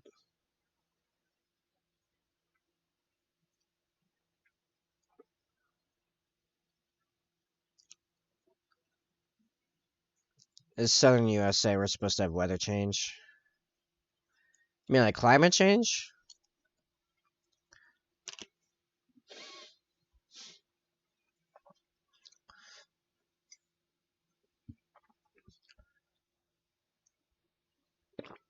And thanks for the follow. Ziwi? A season change. Oh, yeah. I mean, I'm pretty sure you're quite south of me, so you should definitely get it. Thanks for the follow, Ziwi. I'm going to assume that's how I say that name until I'm told otherwise. Glad you're liking the stream. Uh, alright. Am I good to dry brush this? I wanna wrap up this bird.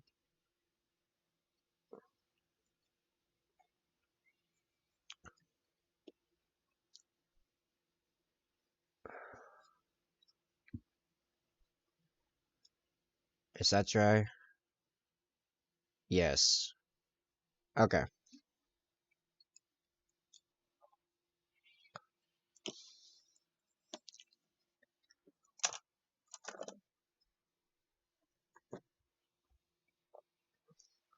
So in this case, I'm actually using a dry paint. You can do dry brushing with any paint, but I'm using dry paint, which is actually like it's kind of like this like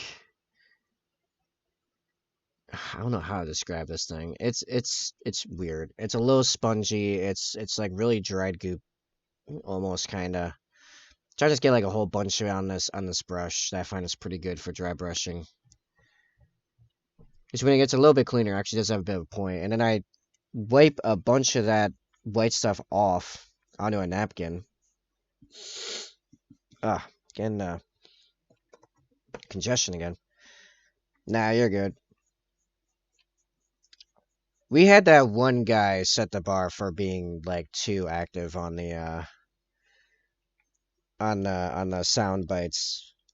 Well, you know what part was? He was trying to troll. So he kept using it whenever I was talking. Like I'd start talking and hit one. Yeah, you remember that guy? Yeah, the one guy that came the closest to closest so far to being the first guy banned from this stream. I think he got bored. But yeah, he got bored and stopped coming by before I actually pulled the trigger on that.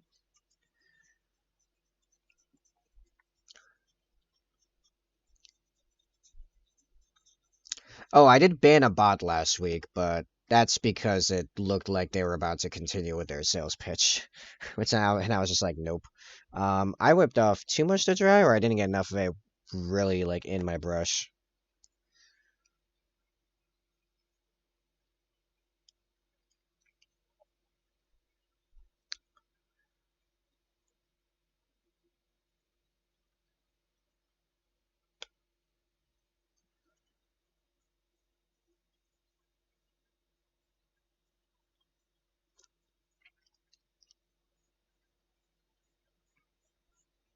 I still can't tell if it was a bot or a real person that DM'd me the other day on Discord about trying to sell me their commission art services for streamer assets because I mean, all their reactions kind of made sense, but they like I don't know, maybe just because I thought I would think they could have reacted a bit more personalized to try to get me on board. It was pretty scripted the way they went about that sales pitch. Anyway,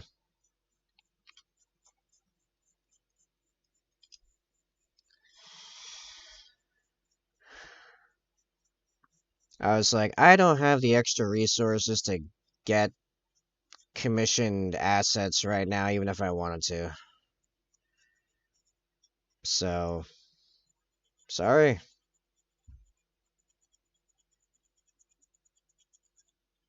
Guess that there is actually a ban on the channel.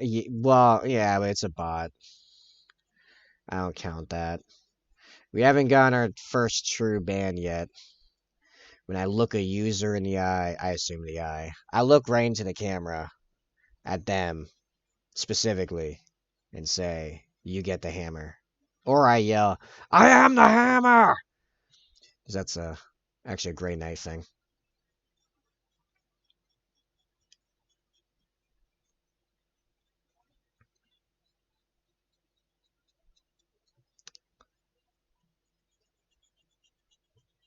I am just not having the best fortune on paint staying on the brush to then get put on the model. I don't know what's going on. I don't usually have this much trouble getting some hue. Hue.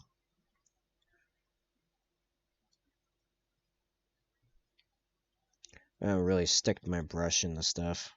It is getting like fairly old, to be fair. This is a pretty old pot.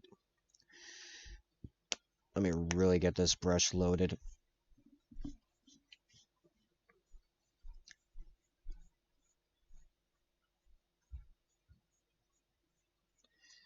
If I had to ban two actual people from the channel, and it's not for the best terms, both underage and I clearly have it all over saying 18 plus.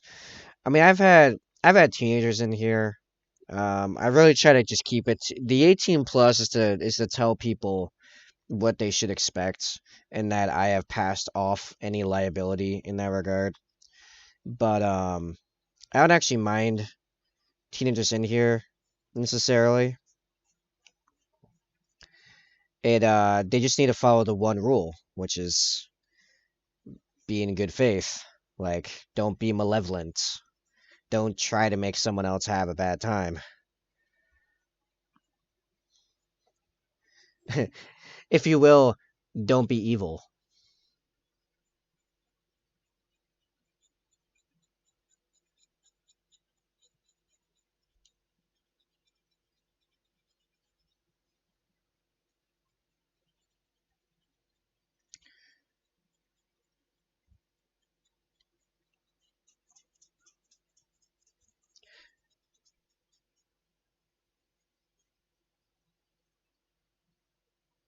I don't believe that's an actual rule.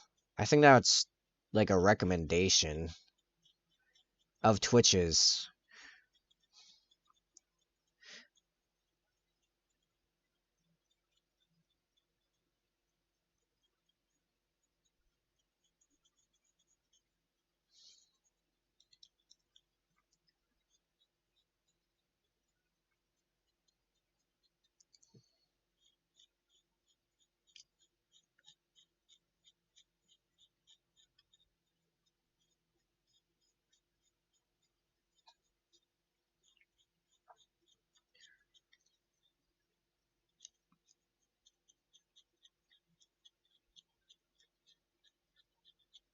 I mean, if you can find and show me where in Twitch's terms of service that's an actual rule, then I guess so. I find it kind of weird, but I don't believe that's an actual rule.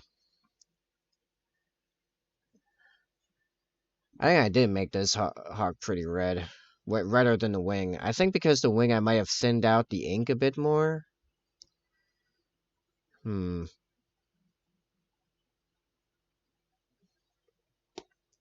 And we'll see how it goes. I do have to put more weight on it anyway. Regardless.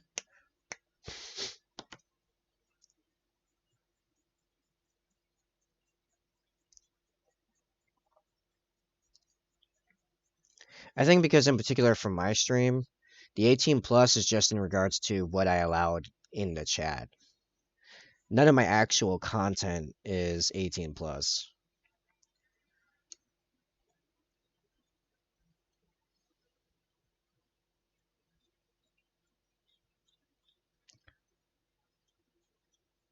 At least not for the painting streams. That might change when I do more gaming, but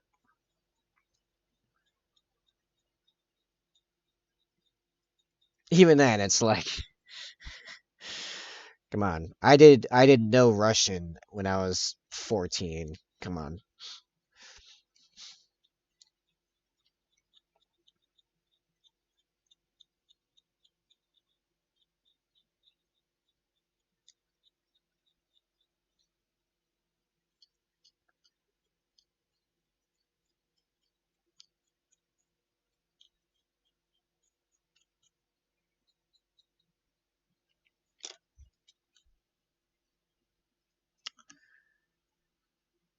That does look a fair bit different, doesn't it? Yeah, I think I put the ink on a little too heavy. Although it is the wing to go over here.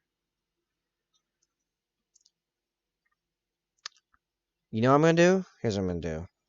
I'm gonna put another wash of ink on here, super thin down, and then I'm gonna dry brush it again.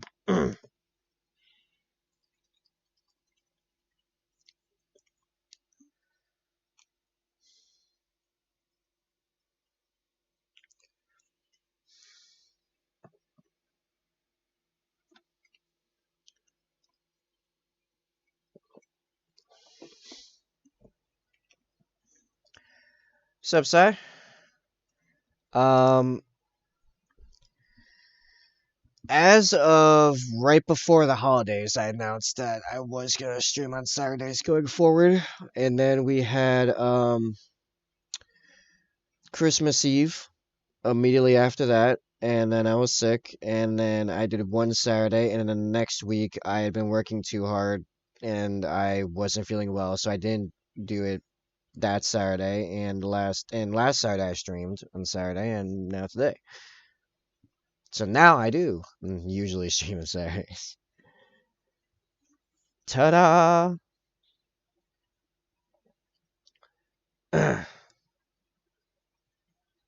How you doing, Si?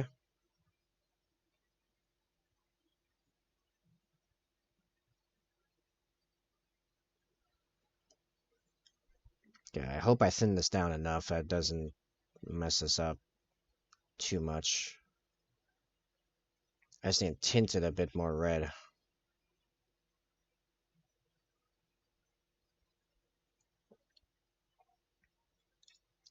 Third crafting, what I could bake with stuff I got in hand, that would be super chocolatey and nice. Cool, cool.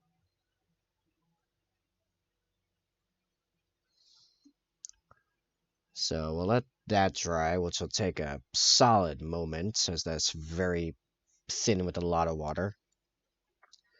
I have cocoa powder, though, no chocolate chips. Do you have chocolate liqueur?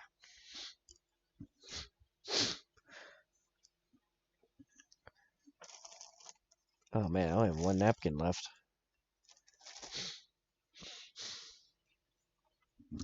So maybe I'll look up like a basic brownie recipe. Hopefully I find one that doesn't require actual chocolate. No, don't like chocolate liqueur. Oh, well then. Fine.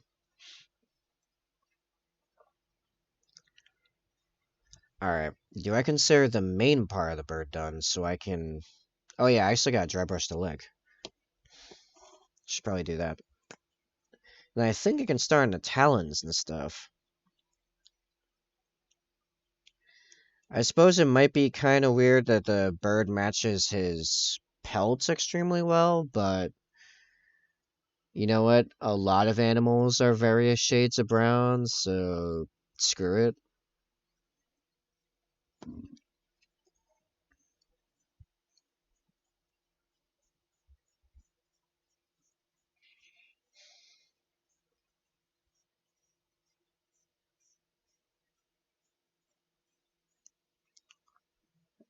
Maybe I can use digital pantry that you put in all the things in your kitchen and gives you like hundreds of thousands of recipes you can make out of stuff you got in hand. Oh, that's cool. That's real futuristic tech.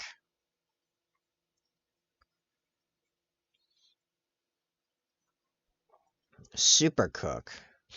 Alright, I'm gonna have to remember that for when I get my own place or when my parents move out, whichever comes first.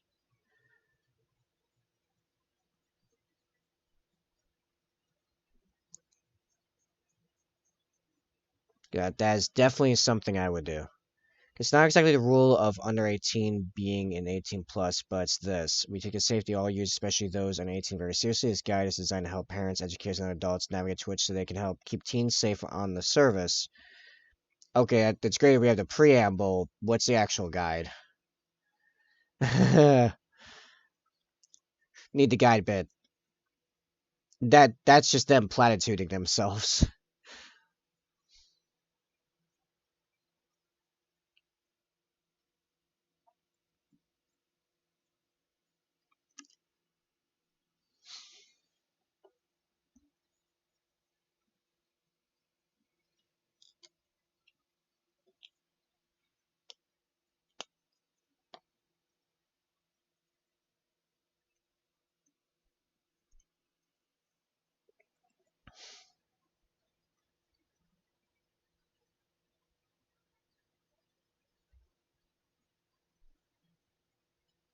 Yeah, I think that match is fairly good now on that side. It's not as reflective because it's not as much light. Oh, my nose.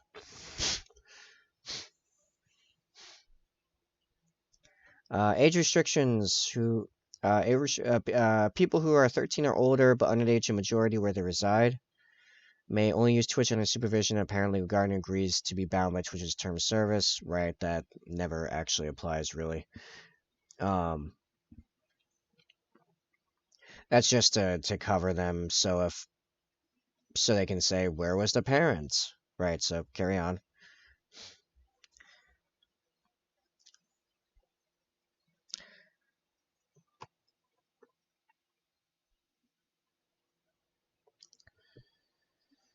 What am I doing? Right. Talons and beak and eyes, particularly that metal eye.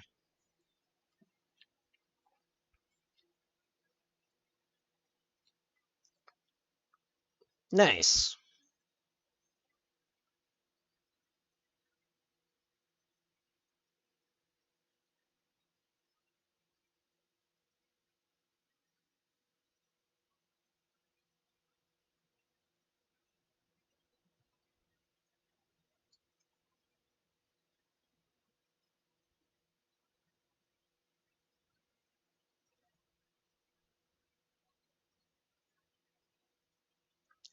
I should have exactly enough cocoa power for this, hopefully slightly more. Sweet. Literally.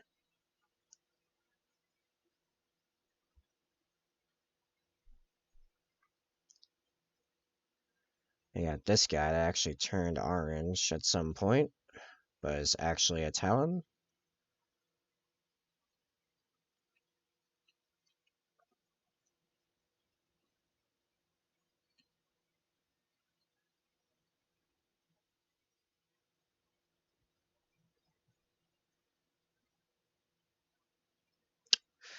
I felt kind of bad for Red. Red Wing was saying how much he wanted to see the bird get panned, and he just completely missed it, basically.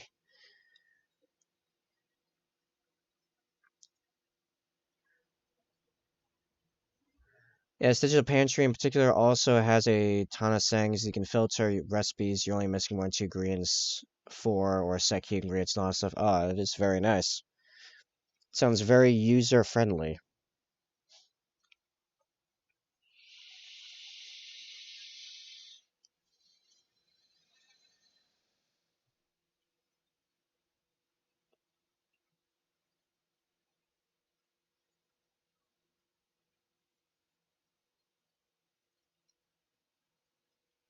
Man, I've gained weight since finding this. Oh boy. Does that have health food settings? Low carb, high fat, high protein.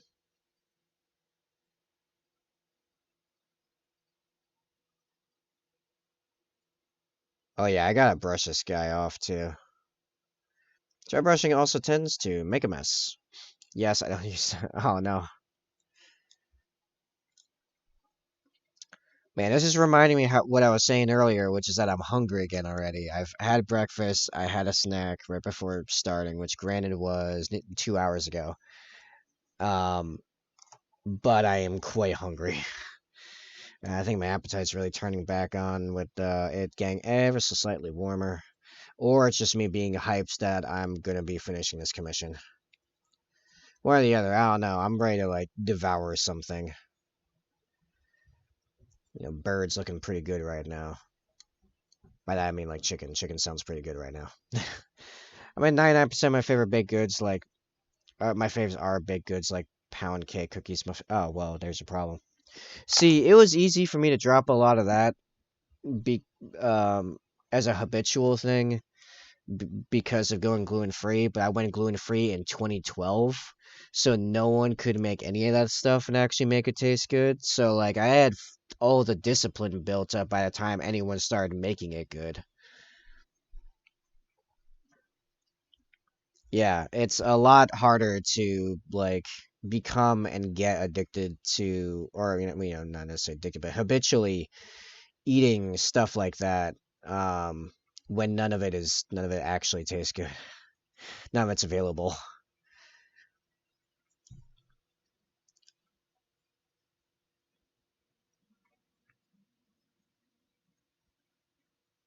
Yeah, my stomach is growling. Like wow, I don't know what's up.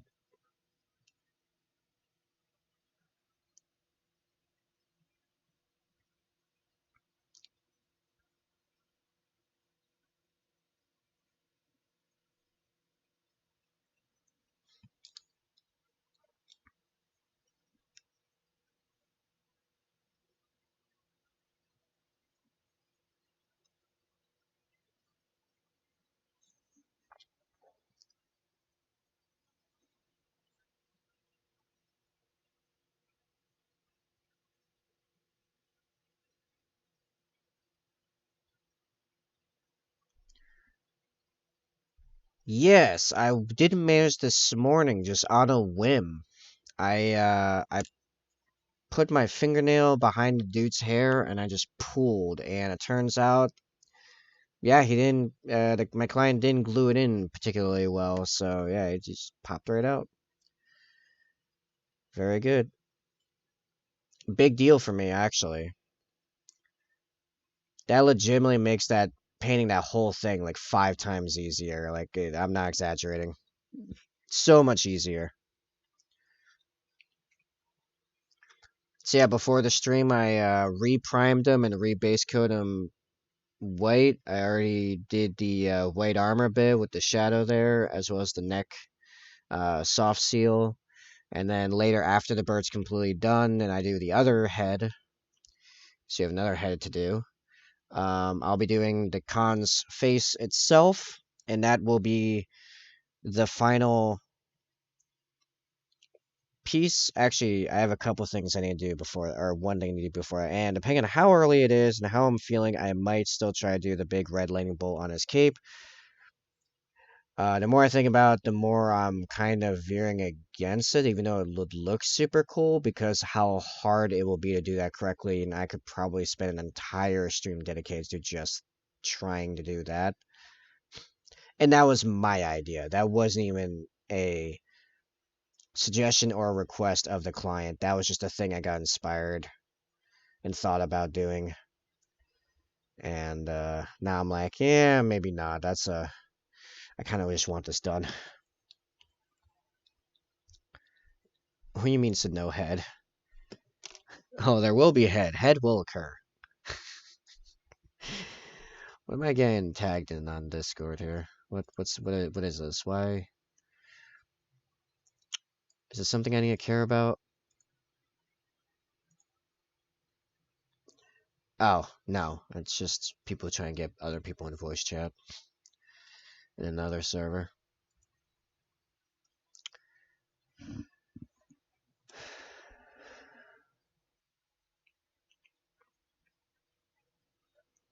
What does this eagle's eyes look like in the original? Black rimmed and then yellow with a little dot. All right. All right.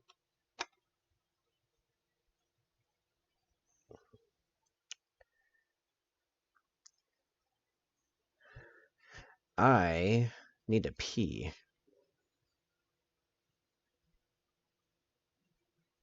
I am realizing.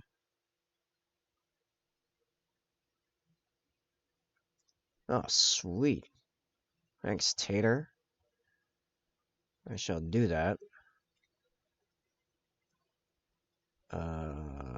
Right now, actually. So, yeah, all right.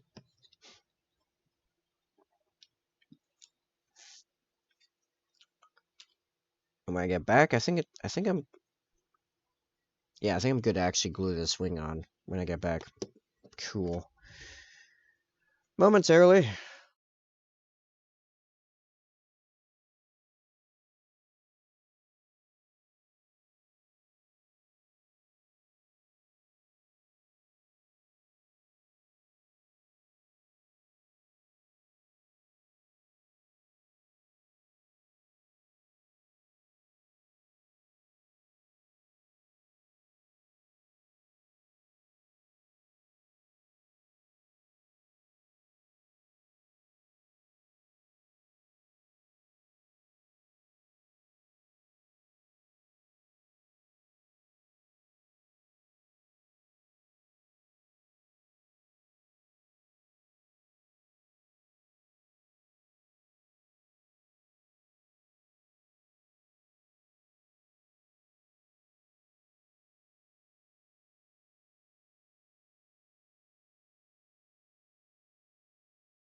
Alright, I am back with snacks.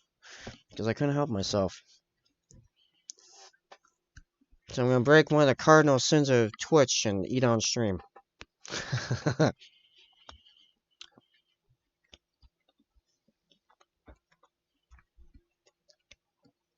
Little meat stick things. Uh, beef sausage, I believe. You know, wouldn't be the first religion I'm an apostate of.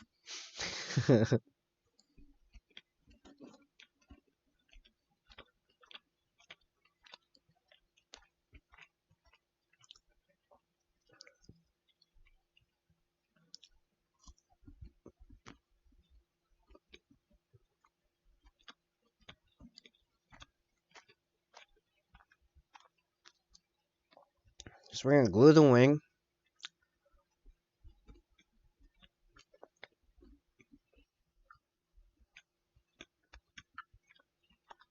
Nah.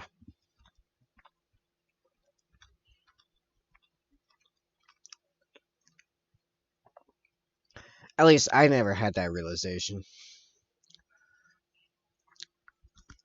Other people thought they did for me.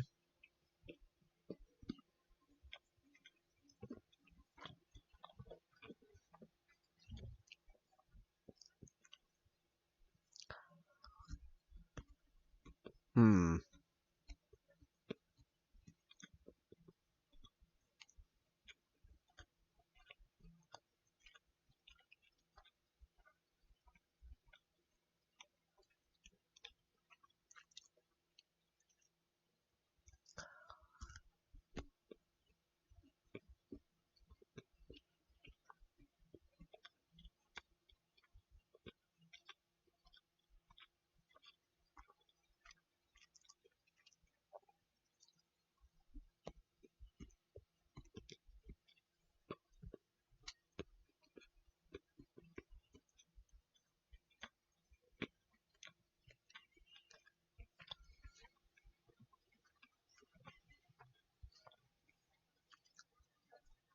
So you got a 2 hour gap. You gotta make these brownies fully within coming up. Interesting.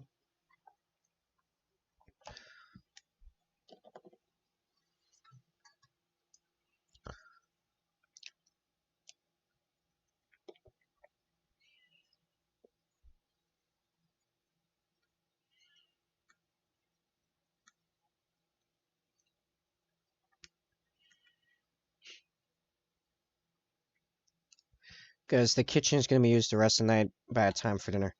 Fair enough. Makes sense.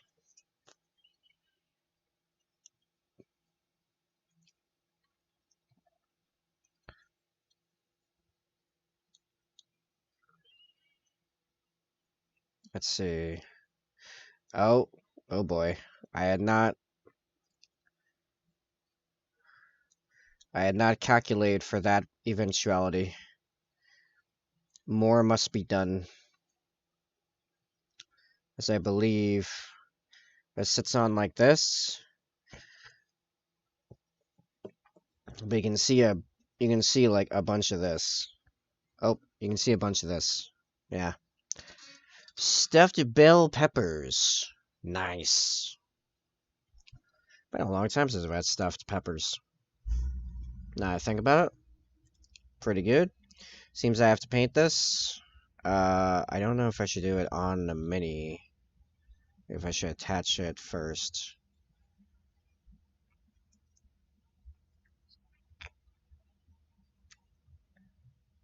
And figure out the alignment again from the episode side. Be right... Here. Oh, that's a lot of that wing. Jeez. Okay. Um, I am thinking I'm gonna do that off the main mini because I got the pauldron right there. Well, no, you can absolutely see it. You can definitely you can see it very like yeah, yeah, it's the no, it's like being presented. It's like, hey, look here. You see this area that clearly was not finished?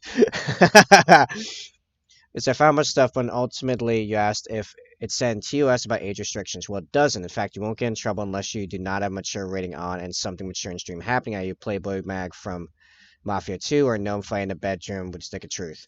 Right. Hit it with wash and call it there. Well, actually, this mechanic is mostly washes. This recipe. Um, what I need to do is I need to base coat a bunch of this yellow, and then oh, I know how I can glue it back onto the thing. I'm gonna like glue it like this. That'll work. Um, Base coat yellow, hit it with an ink watered down ink wash, and a couple layers of brown wash, and then dry brush it white. Yeah, so it's what I thought. I mean, to be clear, I've read through the TOS several times. It's been a little while since the last time I did so, but I did do it. And there is a button that you can hit in your stream settings that will try to mechanically hide stuff from people with no accounts or with a account with an age under 18. I do not have that hit because I don't believe I need to, really. It's 18 plus just in the title to give you a preview that there's a potential for stuff to happen, but really it's only you guys in the chat that can go in that direction because I don't like truly moderate the chat except for people being malevolent. Um, I don't guide topics, I don't censor ideas, none of that. So, yeah, the mature audience button. Right, that's what that does, is given like a hard algorithmic, like it helps hide your stuff from from accounts or lack of accounts. I don't see that as being necessary for me, so it's my vid, so 100% TOS safe and 20 few seconds long. Okay, alright, well, we'll see what this is.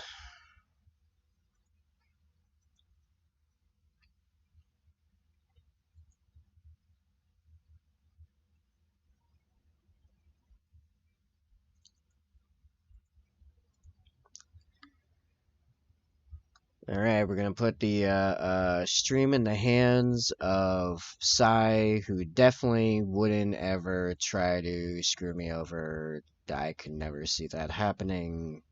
Wink, wink, quotation mark, quotation marks. Um,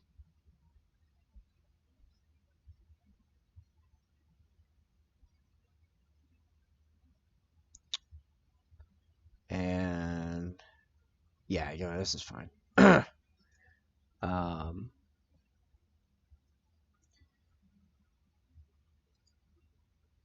Here we go. Oh, it's trying to. Yeah, okay.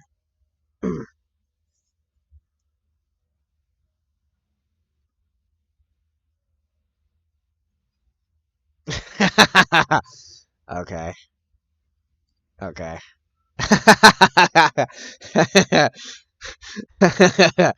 Okay, that's pretty funny. That's pretty good.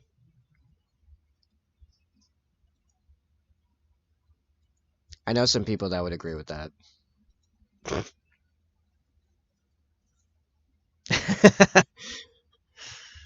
uh, all right. Back to the music. I gotta get this music back onto more like epic and less like emotional type mixes. More like epic covers.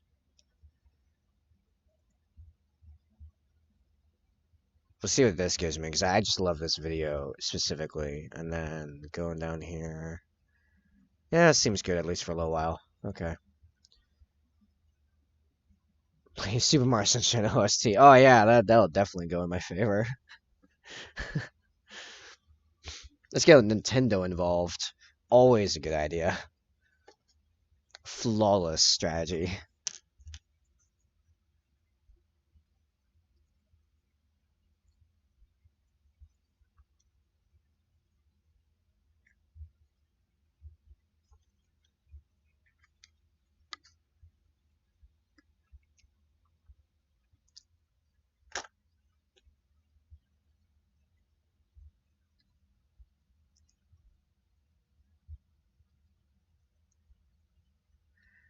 Speaking of music, you won't get flagged if you were playing Super Mario Sunshine. Oh, I am not certain about that because that used to be a thing.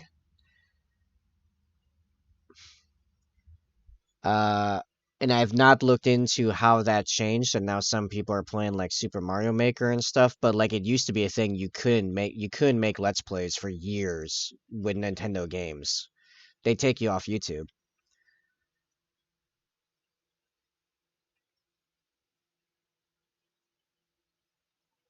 All right, we'll let that properly dry while I work on like the talons and stuff on the other pieces. Yeah, I remember that's not the case anymore, though. Yes, but I've not looked up and read into the exact particulars. Kind of like with the Twitch thing. Like I said, like I've read through the Twitch's TOS entirely several times. Because like I do, I won't make decisions like that without really looking at the legalities of it to ensure I'm not going to get screwed and all the work I've put into it gets lost based off of stupid nonsense.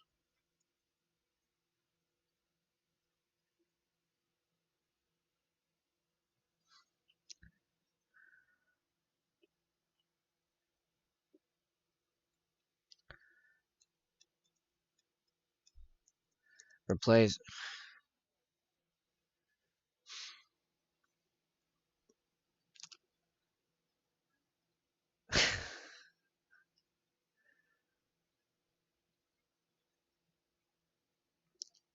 What am I gonna What should I be highlighting these with? Probably like Dawnstone or something, right?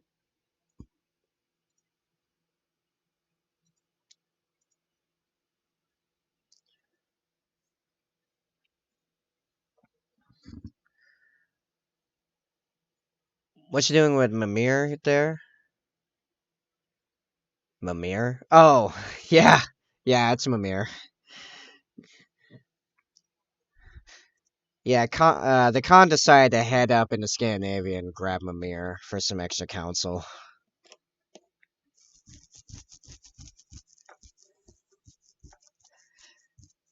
Man, it was so much fun watching Bricky play through God of War Ragnarok. I looked forward to every time I sat down to watch one of those videos.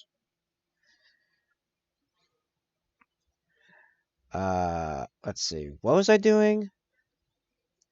Highlighting the beak in the talons, right? Okay. Jeez. I need fresh paint. You watch T1 play it? I do not know them. They are not known to I or this channel. Who?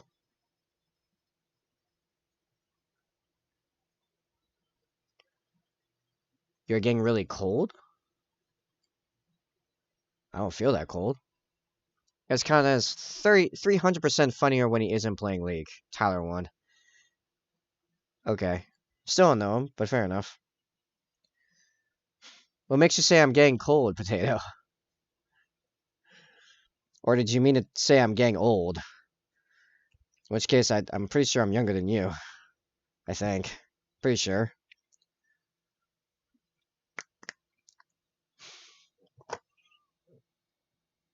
Meant to say old. Yeah, okay, boomer.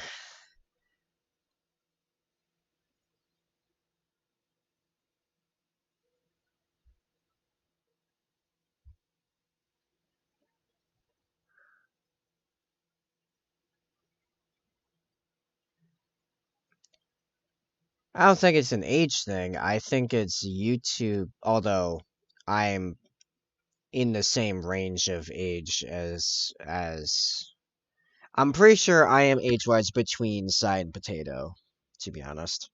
Uh Based on what I know about them. But no, it's just YouTube is a massive place. There's so many people on there. What about elders? Same age range, just a village elder? I mean, okay. No, the village elder is Zombie. Because Zombie's in like his 40s, by my understanding. Zombie, if you're in chat, if you could correct me, that'd be great. But I'm pretty sure Zombie's in his 40s, so he's the village elder. Then after him is Venom, because Venom's in his 30s.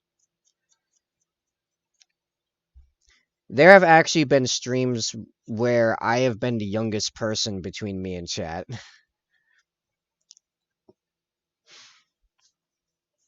You're decrepit 25. I am an active and vibrant 28. How dare you?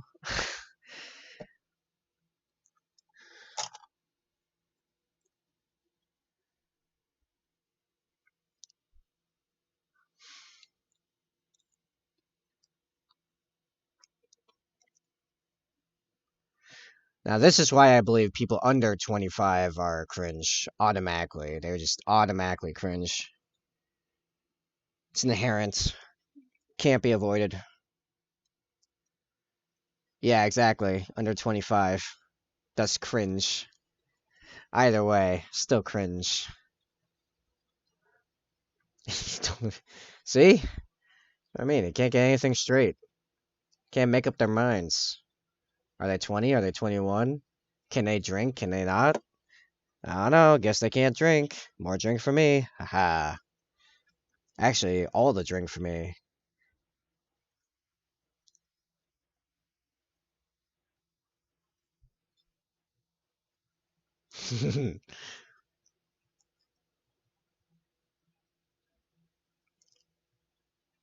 Oh yeah, are you known for your oblique battle tactics?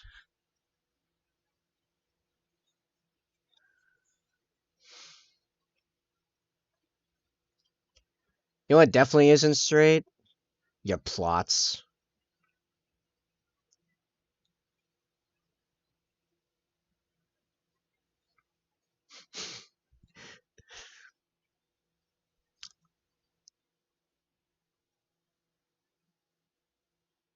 Characters ain't straight either.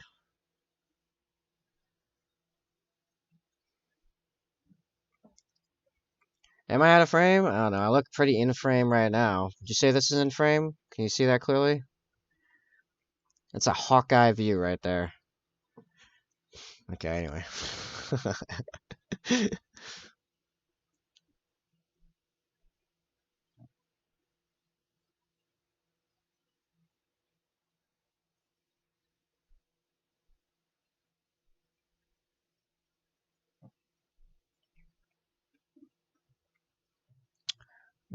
I'm realizing, we're nearly at 150 followers. We're at 144 right now. Yeah, it's just.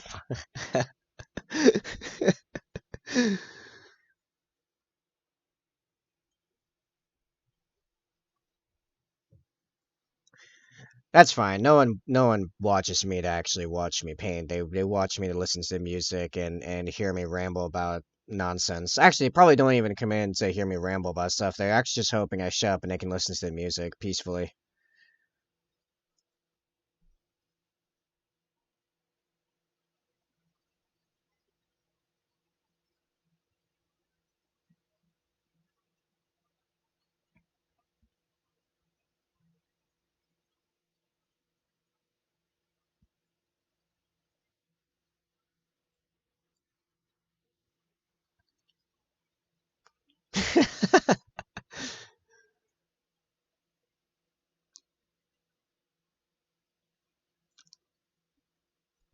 I mean, notice I get good music and my viewership skyrockets. Clear correlation equals causation. People come from my good taste in music. That's it.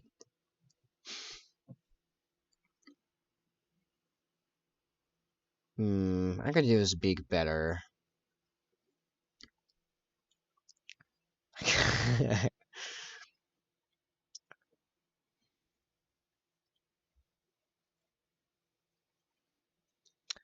That that is a case of correlation but not causation.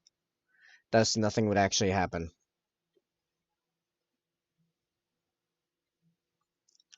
Mastermind of comments you can't read out loud because under 18. Well, no, that's because that's because I live with my parents and I pay them rent. So I have to play by their rules currently. Just you wait. Technically, it can be any day now that my dad gets a letter in the mail of the VA check and then they're out of here within like a couple weeks or so, maybe more. But yeah, in theory it's been like any day that could happen for like 6 months minimum, something like that. A while now. We've been just waiting for that basically. Yeah, in places of mine, I mean, depending on where my income is, I might have to fill up a couple of the bedrooms with roommates, but no, I intend on taking over the the rent contract. No, I would not move to a new place. You know why? Because the rent here is super cheap, and the landlord is never around, never does anything like changing the rent because he's already retired. He just doesn't want to be bugged. So when we get the news and my parents are definitely leaving before I get to a point where my income allows me to go somewhere else myself, I'm gonna call up the landlord, be like, "Yo, parents are leaving. I want to take over. To guarantee income, I intend on subleasing as many of the bedrooms as I need to. I'll stay in the basement, so which gives me 4 rooms I can sublease. Very easy market to fill those up right now. You know, especially because I live in like a fairly nice location compared to a lot of the places around here. Like I'm right next to a lake, for example. Um, and yeah, if I fill all 4 of them up, I can easily get to the point where not only do I have rent and the utilities covered, but I have some extra for myself. Like I'm in profit.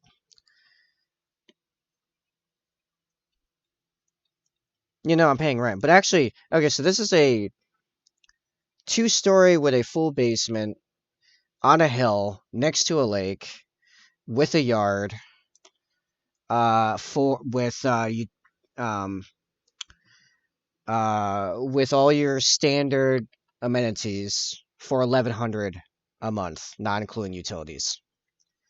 1,100 a month for this much house is pennies. The rent has not been increased for. No, I'm not buying it. I'd continue to rent it. It might actually be cheaper to rent it than buy it at this point. No, I don't have the. That's a street lots of people use around rooms. Um, you rent out the rooms to equal enough to cover your side of the rent, live there for free. Yeah, you're right. I mean, I would rather get to the point where my income can cover entirely and I have the house to myself because living entirely alone is something I've wanted to do since I was like 14. You have nothing to show for the money you paid for. And, um, here's the thing. Here's the thing. In actual, like, smart finances, you never want to own the house you are living in because that is a liability. You won't end up actually getting more than the money you paid into it long term unless the value skyrockets to 4 or 5 times its value. But we're at the peak of a housing bubble right now. Also, there's that. Yeah, let me just go buy a house. Like, dude, I am like barely trying to like pay my rent and it's based on if contracts actually come through in time or not, is whether or not I can pay my rent. Yeah, I'm just gonna buy the house. Like, yeah, absolutely. Um, but no, you buy houses to rent out as investment properties where the rents cover all of the expenses of the house. You don't buy a house and then live in it by yourself where you have to pay all the expenses and you're just losing money long term. Especially if you buy right now at the peak of a housing bubble, like you'll never get that money back. Terrible idea to buy the house you're going to live in right now. Especially when the rent is only 1,100. Rent around here is like between 2 and 3K on average. For exactly this kind of house right around here, you're talking 3,200 a month for rent. I live in my house. Ruby, Right, and how much do you pay a year in expenses? You have um, repairs, the utilities, because now you have 100% of the utilities on you. Some of the utilities here, the landlord pays. Maintenance, yeah, maintenance on you. The taxes are on you. Right, that's the mortgage. What about all the other stuff? Bro, where I live, you're looking at 3,200 a month rent for one bedroom apartment. Yeah, right, exactly. 1,100 a month. I will absolutely take that, and I don't have the because even though I have like really good credit, actually, I have pretty good credit. I don't have the I don't have the down payment. Also, why would the guy want to sell? Like, he just doesn't want to lose money on it. Most people out here splitting one bedroom places with two other people. Yeah, no, it makes sense. Well, that's why I figure even though I only have one person lined up that would immediately grab onto getting a room here, I know I could fill up the others. Like, you know, I just realized the camera was blocking my hand. Easy peasy. Easily around some rooms to two people. Yeah, probably. I mean, I do have some hard rules, but I mean, they're not too crazy. Oh, thanks for the gifted sub, Potato. I am now $2 30 something cents closer to all of everything else, really. Anyway, um, I've seen it. If you can set up a situation where it's like four people per room out there, it'll take immediately. Yeah, for that cheaper rent. Um, yeah, I plan on doing like per room, like 600 for the smaller ones, 700 for the larger ones a month, and uh that will cover the rent, the utilities, an emergency house fund, house like investment fund, and some remaining for me. Yeah, it's dirt cheap, but so is the rent.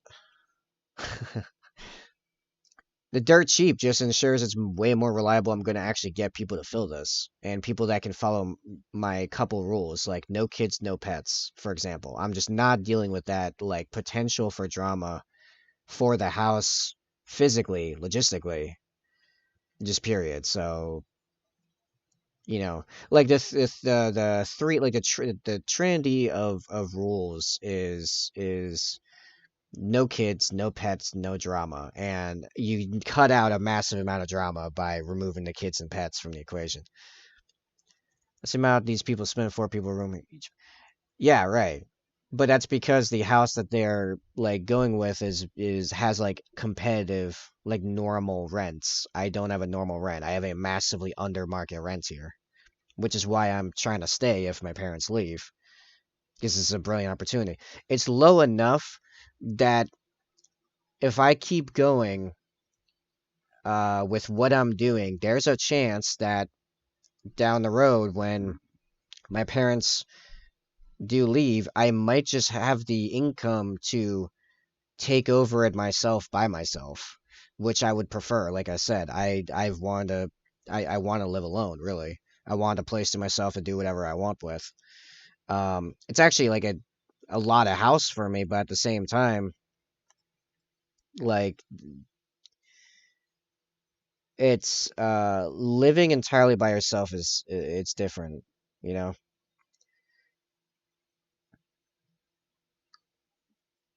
So that's drying. I need yeah, I can use this black, I think.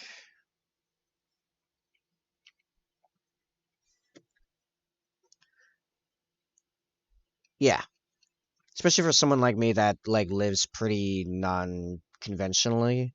Like my time, my natural rhythms are pretty out of sync with like most people.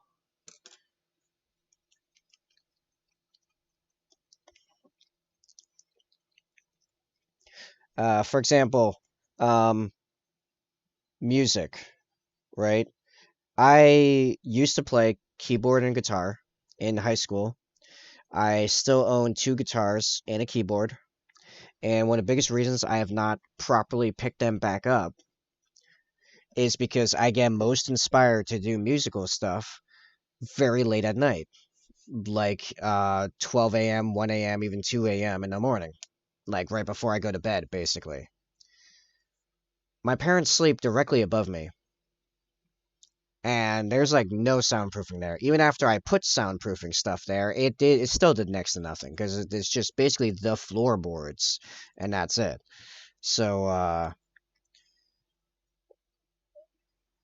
but that would be one of the rooms potentially available if I were to sublease all four rooms. I wouldn't mind actually moving out of the basement and having, like windows again and seeing the sun.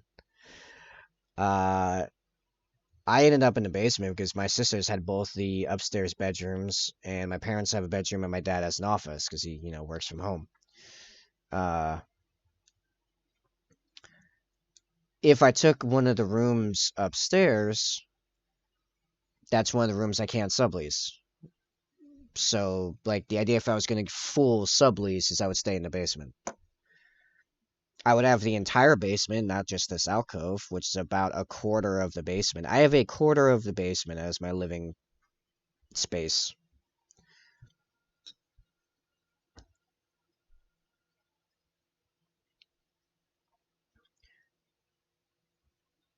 What I figured is I would take over half the basement, so actually slightly more than doubling my living space, and the rest of it can be used for house storage and the laundry machines, which are already in a convenient spot compared to me.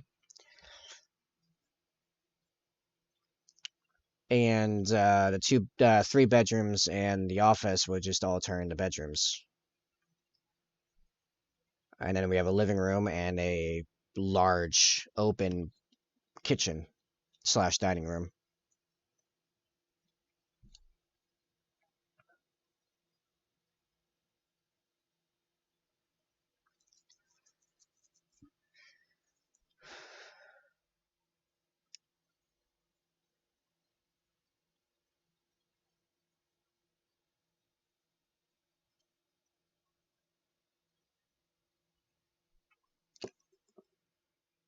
I think the beak needs to be slightly brighter in a few different ways.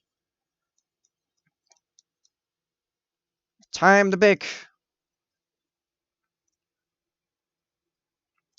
Right, so that's my plan. If my parents end up getting out of here before I do, and at that time, then this stream will become properly 18 plus in the sense that I will be unchained. You'll really see me then.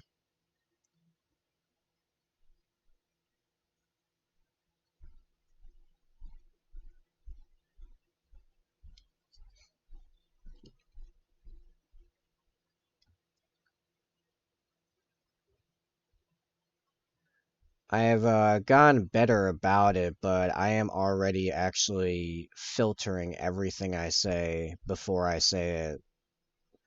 So there is some drop in even just speaking quality for me doing this, which will all go away. Everything will become way more fluid.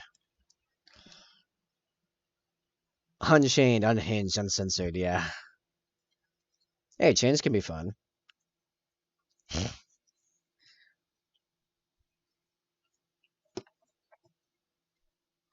Let's get back to this wing.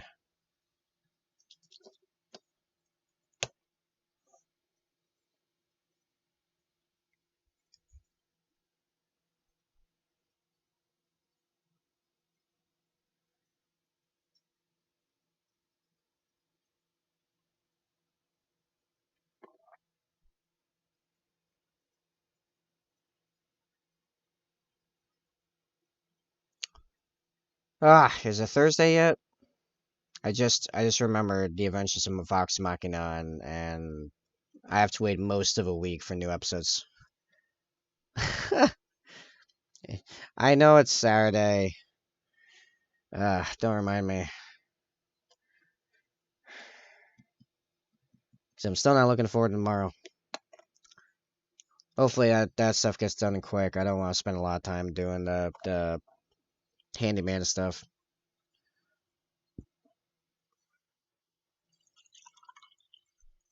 Yeah, well, it's extra cash, and it's technically finishing a job I already started.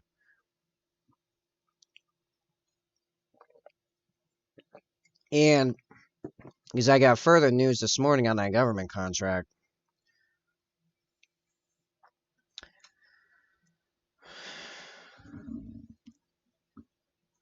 So apparently in their building, one of the pipes burst, and they're having significant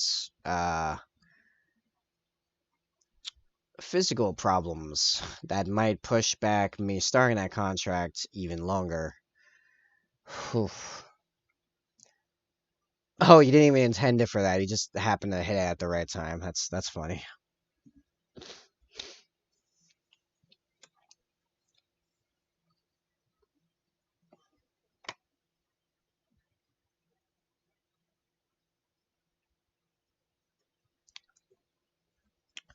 Which, on one hand, means I might hit the point where I might be able to start working on some of the back end stream stuff actually sooner rather than later in some regards. I gotta prioritize what actually needs to be done if that ends up being the case. Because, yeah, I might hit the point where I don't have a bunch of non streaming stuff I need to do. Next thing I need to do is my taxes. I need to finish my taxes. I could have done it this morning, but I couldn't focus.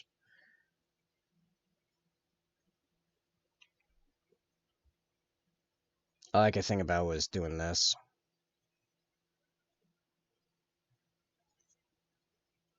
So I'm gonna try to blend this a bit here, give it a bit of a gradient, and then I'm gonna go back and highlight it with an even brighter color.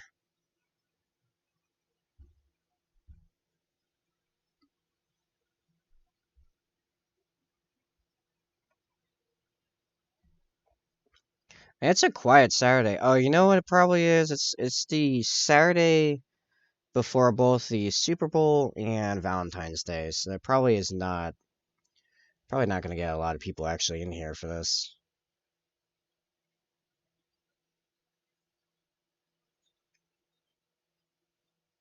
I didn't get any paint, did I? Any fresh paint?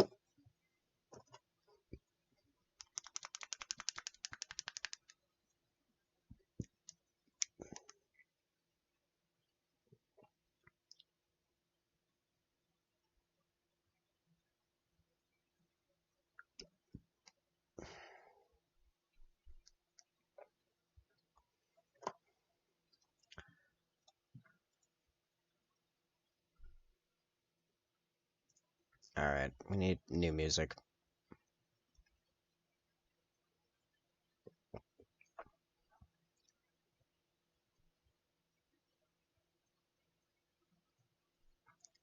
Uh, you know what? What else we got here?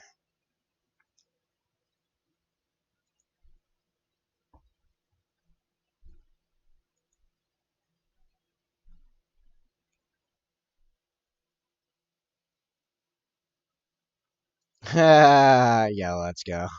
Let's do this. Yeah.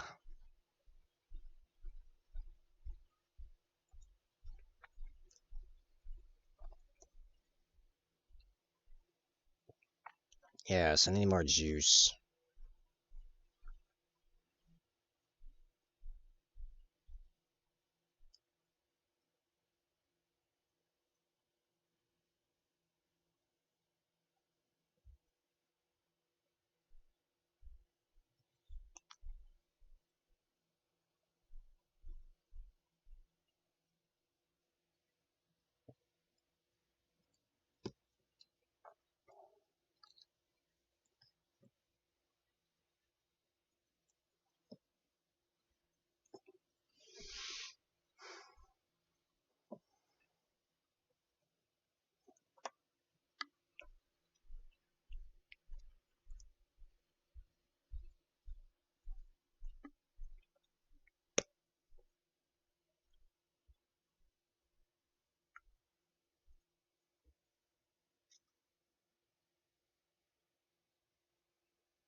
But I'm dead inside?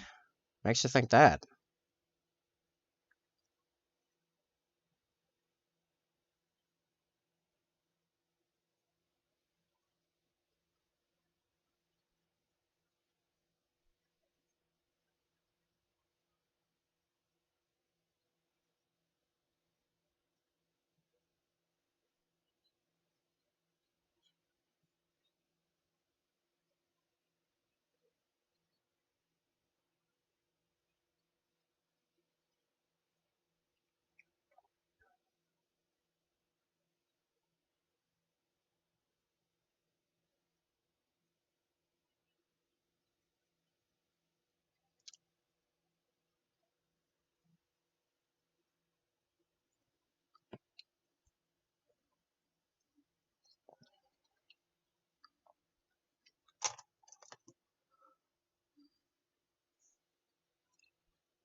Yo, if I were dead inside, I'd be working a normal job instead of doing this.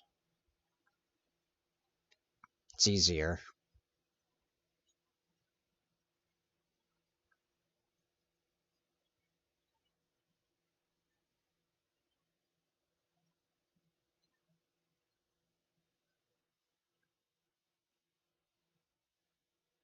Exactly. Can't do that without some fire in you.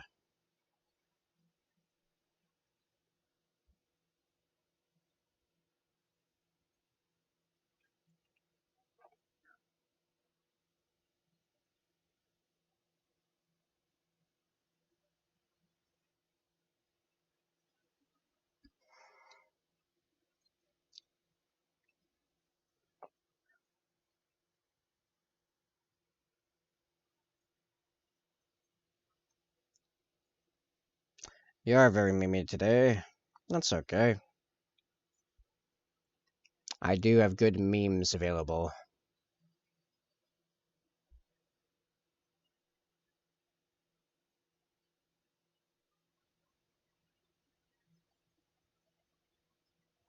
Makes me wish that my Helsing button was available for you to play with that for a while.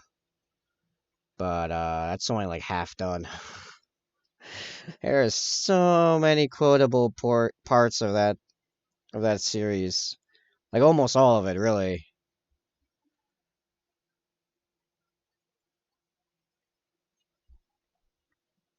was very fun going through and grabbing a bunch of it, and I still have a good number of episodes to go through.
Wing needs more aggregates.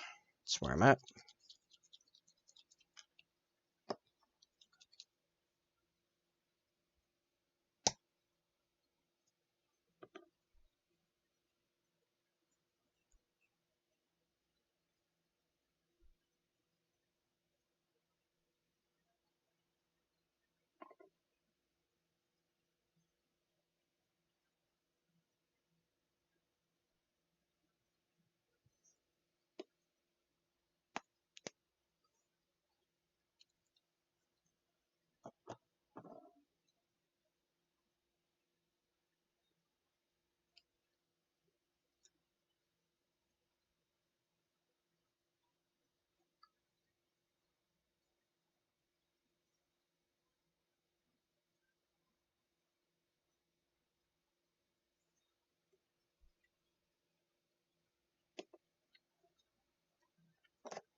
Alright, the wing's almost dry.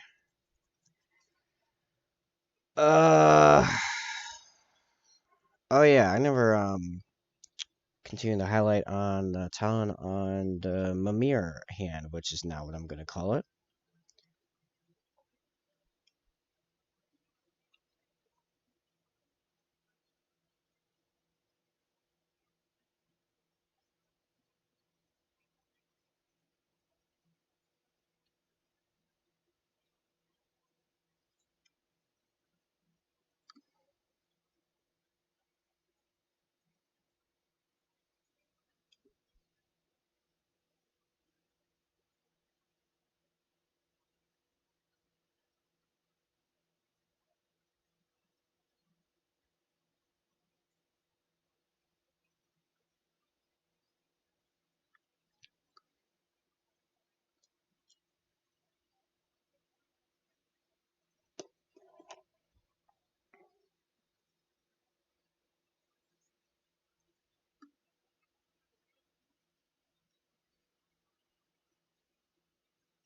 Alright, I think it's dry enough. I can dry brush it and then glue it on, and then I just have, I believe, the eye to do. The robotic eye.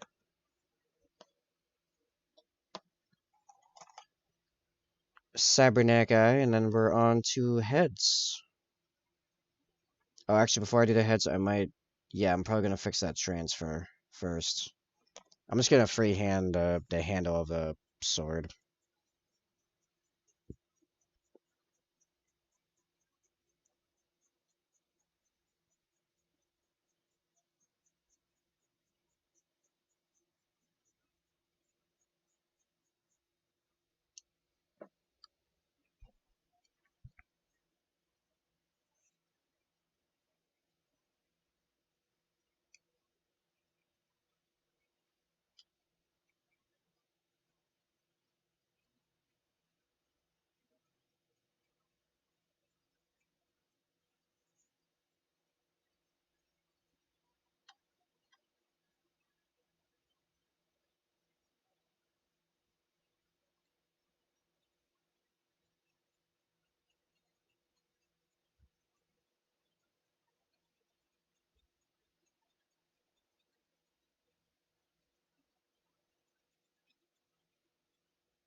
Alright, I'm gonna have to give that brush a deep cleaning later.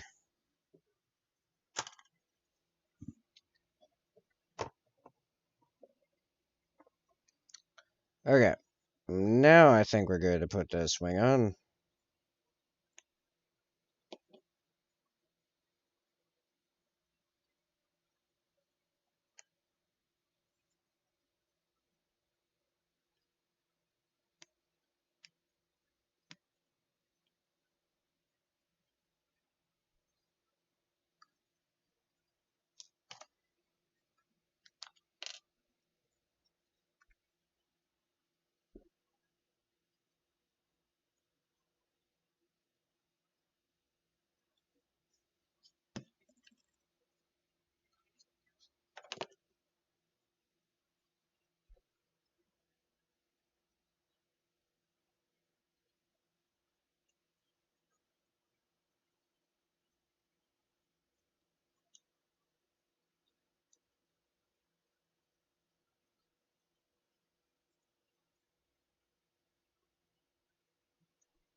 Hmm.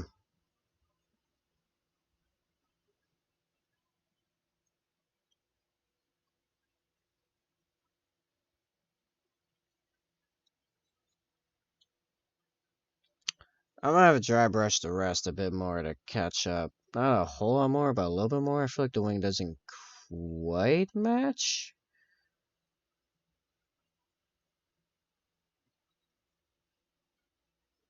Hmm.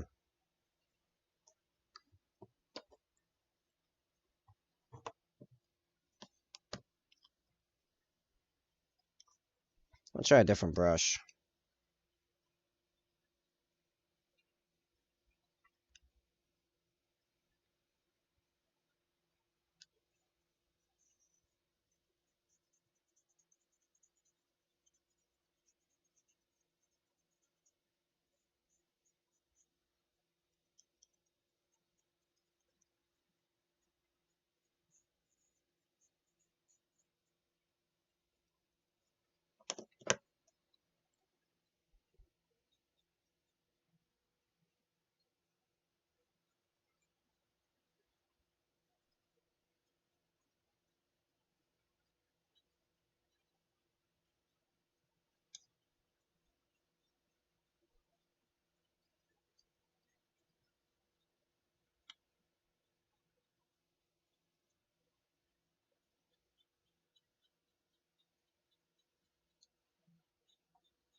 All right. Let's get. Yeah, I guess Session Gray. Actually, I got some Session Gray already.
Ugh.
Alright.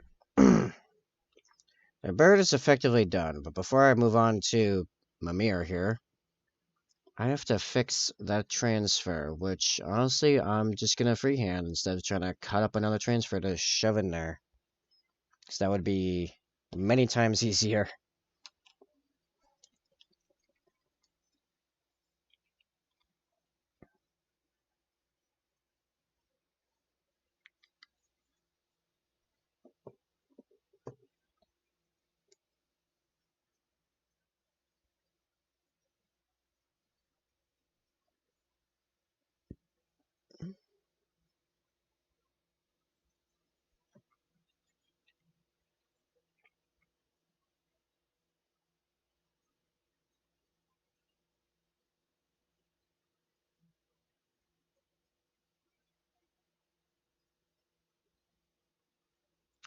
Sup, I got it. Add a command blood for the blood god that video. Okay. I shall take a look in just a second.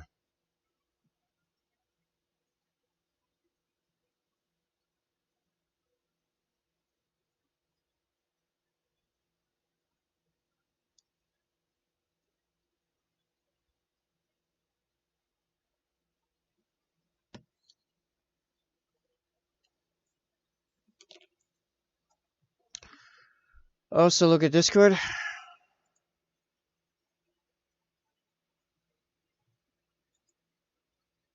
Oh, wow. Yeah, hold on.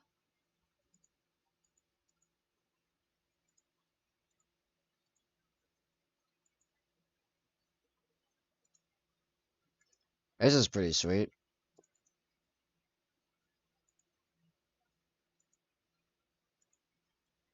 You can apparently get Nurgle shower curtains. That's pretty awesome. And yeah, you did get something cool in the mail.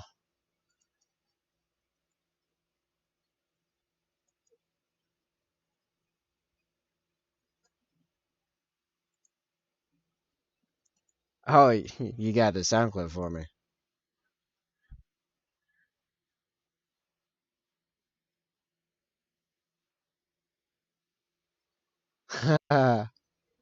Yeah, um, that can be made to happen. Definitely.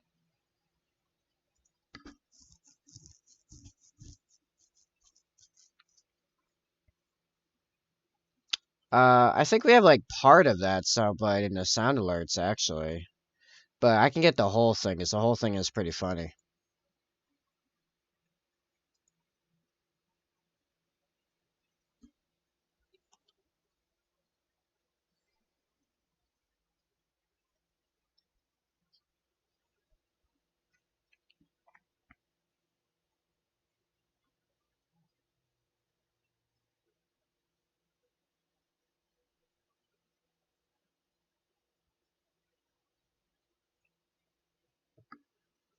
Honestly, not even gonna be able to tell.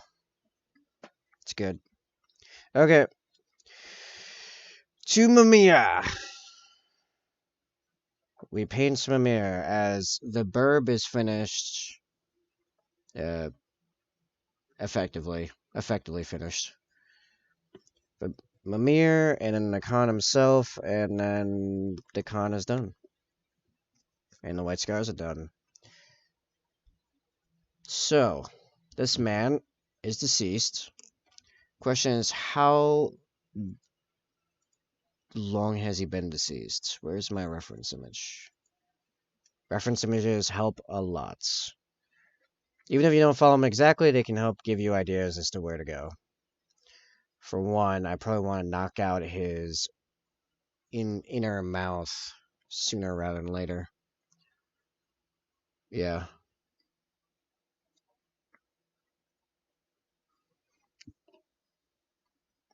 I am also going to get a new sheet of my web palette for all this, so I'm going to be doing a lot of blending.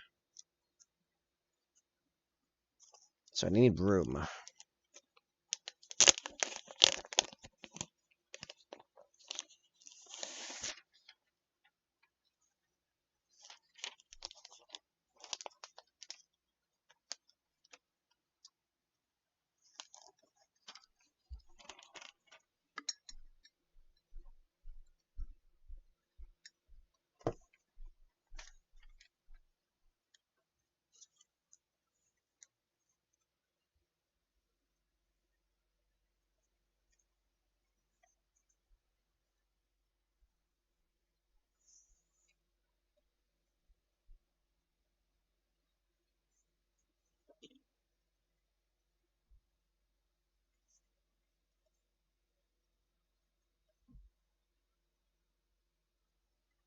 Alright, so I need uh like a slightly reddish purple. So I'll grab some purple. Which you know what? We might use a fair bit of purple, actually.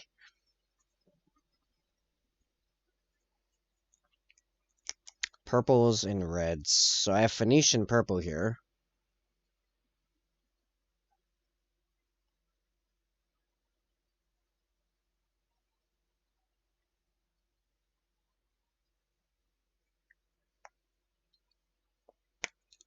Debate on going to a local tournament with World Eaters Army wearing Cornflakes t-shirt. I mean, seems like a no-brainer to me.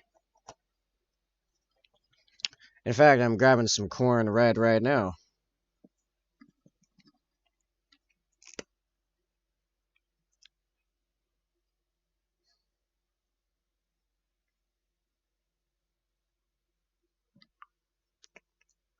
Yes, I need to mix some red and some purple for some, like, reddish purple.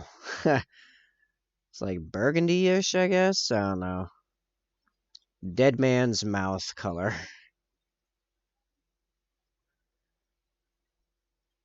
I guess it's kind of like a burgundy.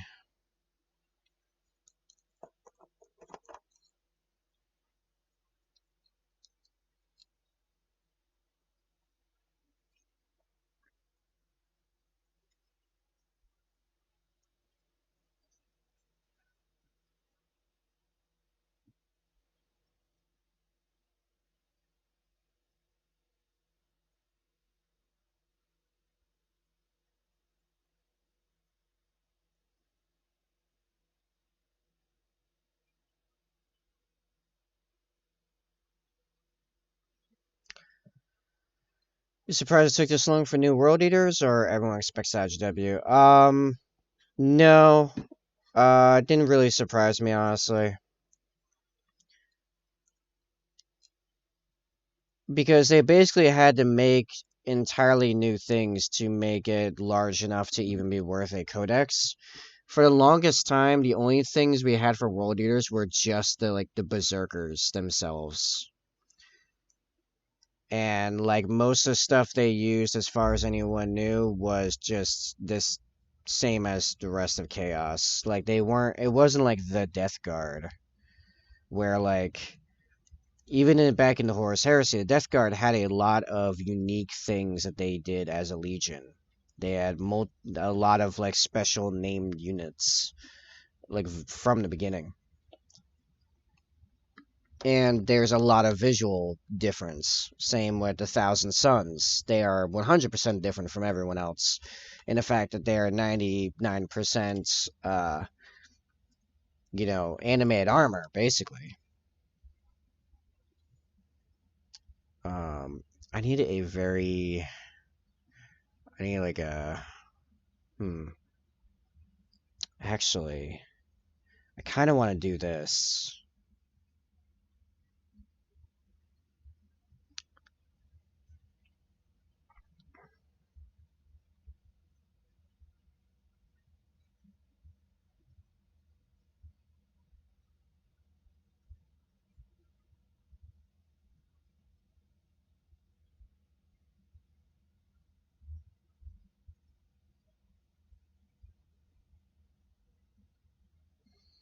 Yeah, because the Emperor's Children, all they have are Noise Marines currently, and that's all they really had for most of forever. I mean, they have a couple of named characters, but yeah, for units, they have Noise Marines, and then everyone else is Chaos Space Marines, you know? So they have to make entirely new things from the ground up to make it large enough to be worthwhile for, like, a full codex.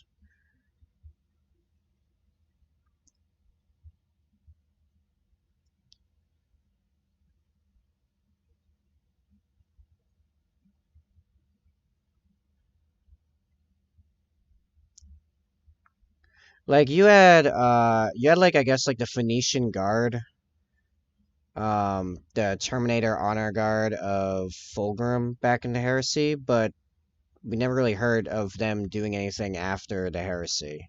We don't even know if any of them survived the Heresy. as Fulgrim didn't seem to be the one to, like the type to replace their numbers later after he went full demon. You know, he didn't seem the type to really care.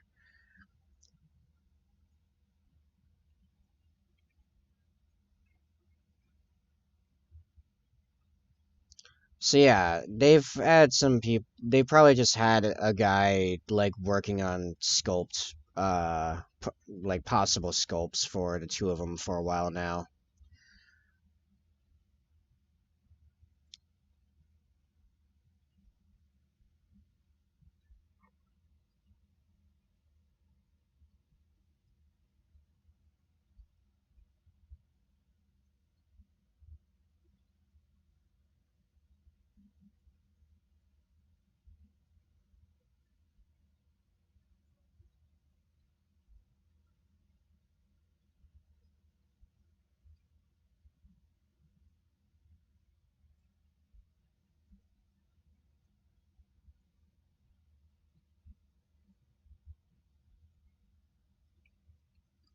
I'm setting up this purple as an undercoat. Kind of want to try to go for like a pretty high contrast flesh tone thing going on here in a minute.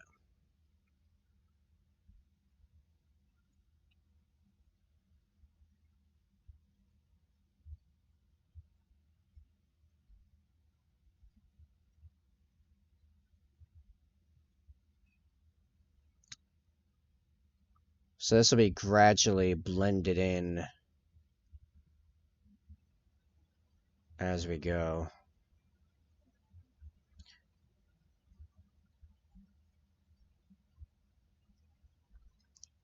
Now that's your favorite trader legion? Makes sense.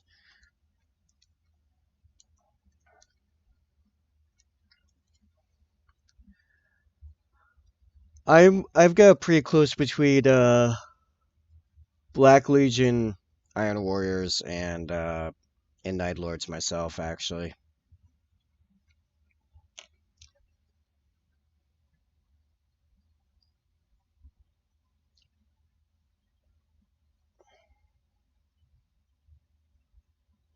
Although Black Legion is almost entirely because of Abaddon, honestly.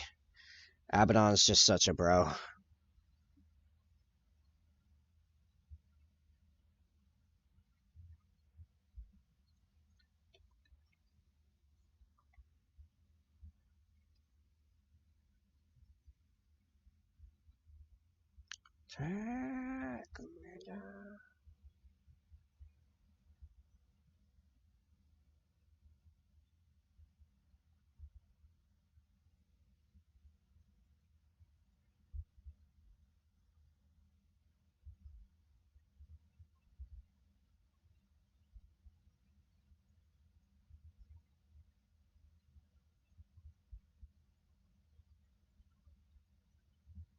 Actually, you know what? No.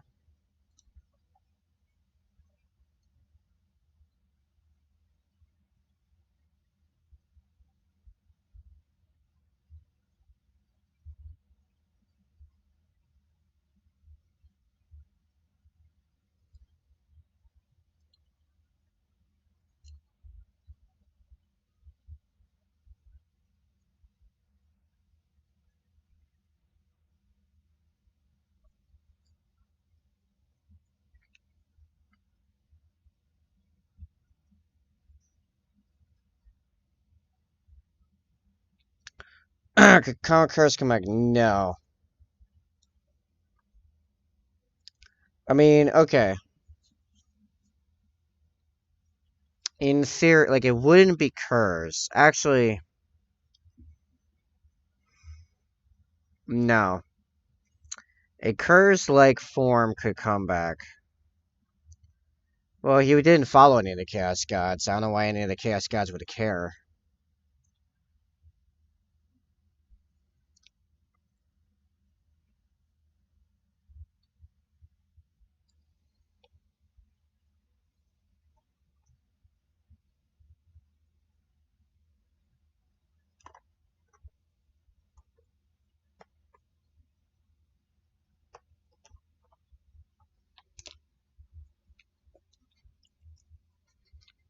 So like you have like Fabius Bile, right? Who at one point it was said he had a perfect clone of all the Primarchs available, and a Fulgrim one actually got stolen by uh Trays in the Infinite.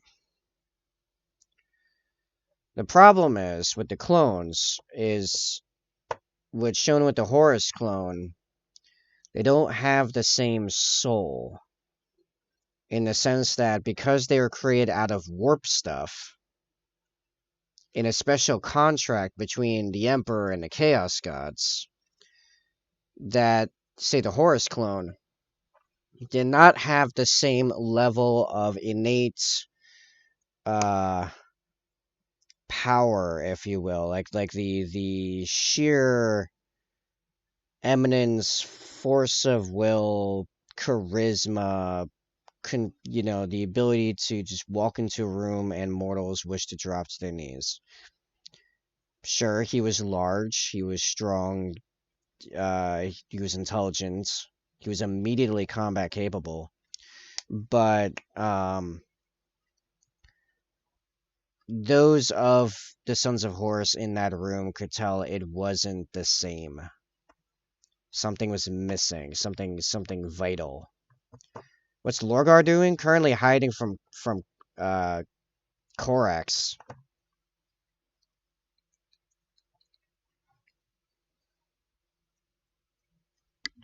It's been recently confirmed that Corvus Corax is not only alive and in the Eye of Terror, but is currently terrorizing the Word Bearers in Lorgar. Well, Lorgar isn't initially very terrified, but I mean, he's still having a pretty bad day about it.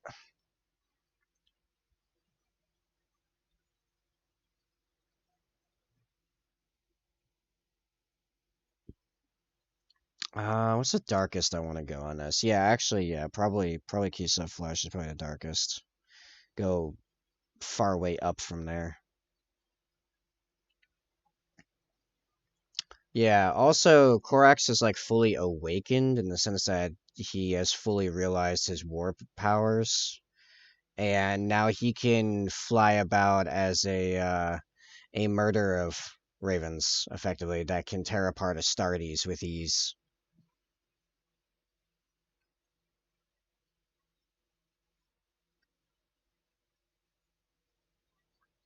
This is why until they confirmed it with Vashtor attacking the rocks in the Arcs of Omen, I thought there was a chance we might actually get Conrad, sorry, not Conrad, Corvus Corax before we got the lion. Because we just got confirmation that he's still alive and active. But it seems that is not the case. They're going to wake up the lion.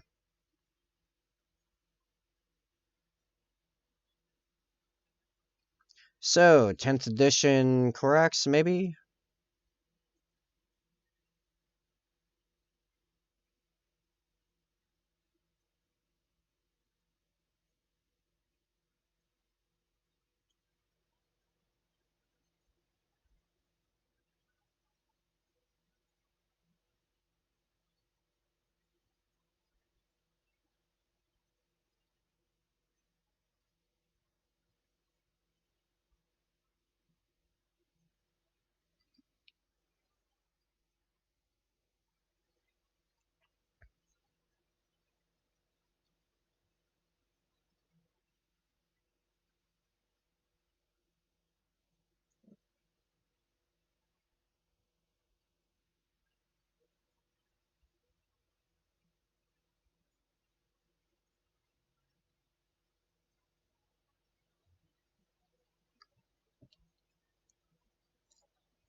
Well, yeah, that's kind of the whole point. He's very Edgar Allan Poe, The Raven, The Crow.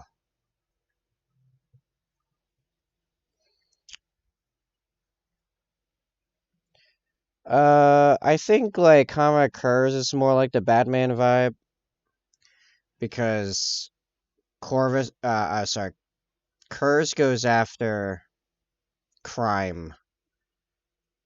Korax goes after tyrants.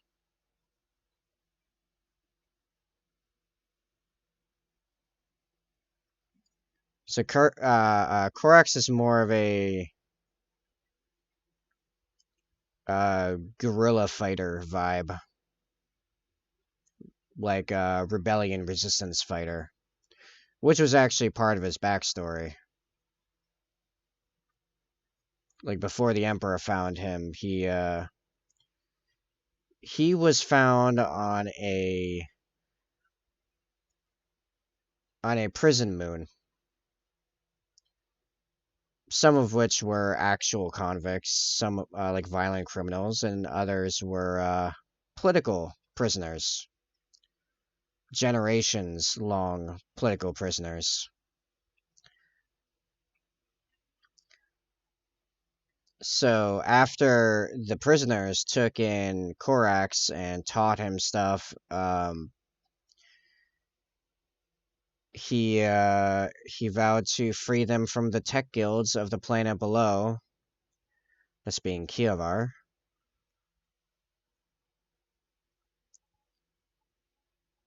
And then he did so, beat the tech guilds, and that's when the Emperor came in and like they had met right before Korax went after the tech guilds on Kievar. And the Emperor said, before I take you in, you have to finish what you started here to prove yourself. So that's what Korax did.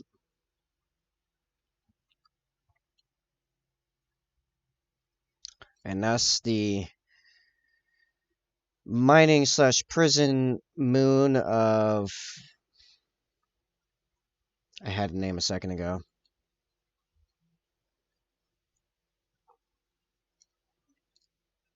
Start with an L. Lee. Oh man, it's killing me now.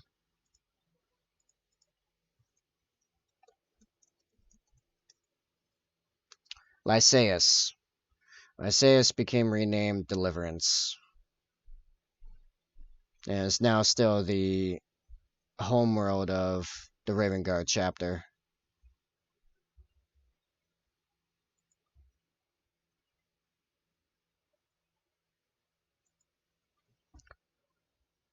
Anyway.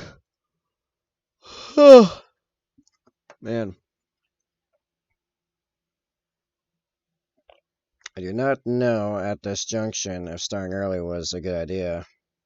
So my energy's starting to flag, and I've got another hour 15 before dinner. Well, family's dinner, my lunch.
Brownies came out of the oven fine. Grab my a sliver and a bit here. Nice. Or a slice. Sliver, slice, one or the other. A slime. Oh, thanks for the follow. Funk Joel Brother. Glad you're enjoying the stream. I'm actually a little on the quiet end right here as I'm feeling a little low energy and I'm kind of focusing, but glad you're enjoying even this segment.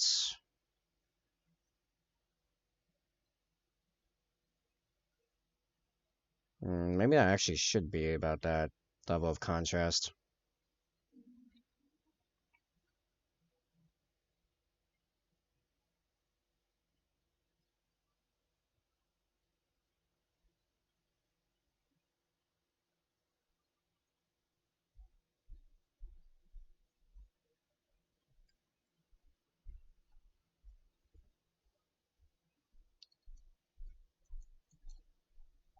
Also, I noticed the pop-up in the sound alert didn't trigger with that follow.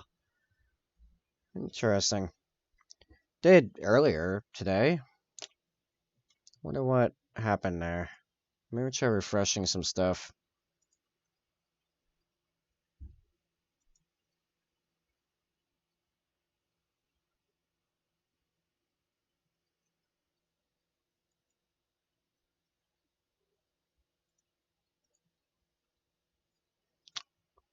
Weird.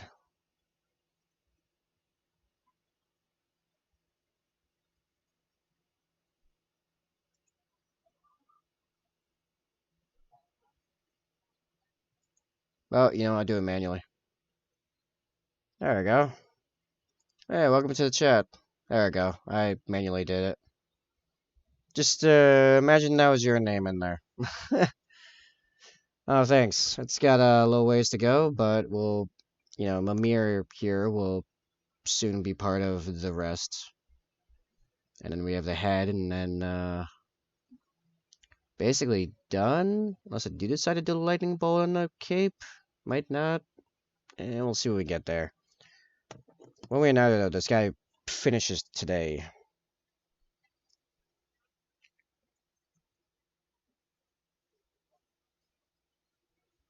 How are you doing?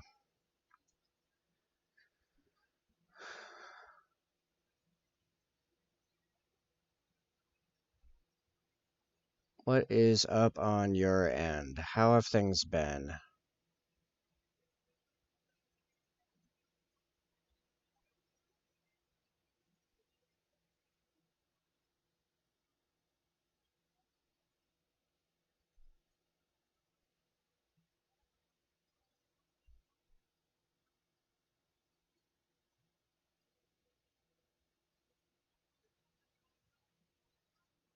I'm good. Waiting for supper. I'll be doing some painting. Nice. What you painting? What flavor of gray are you slaying?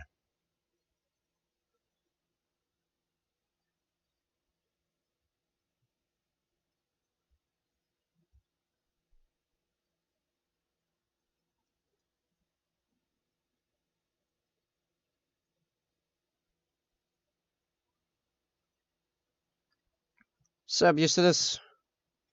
Ash something. Oh, the Ashlander dudes. Oh, those guys are awesome. No, seriously. I don't play Necromunda, but they're one of my two ideas for So this is a commission, the White Scars here. I play Raven Guard, and I've had an idea for a while of doing a Deliverance PDF guard army. And I was either going to think of doing Cadian or using those Ashlanders from Necromunda because my Raven Guard are tribal styled.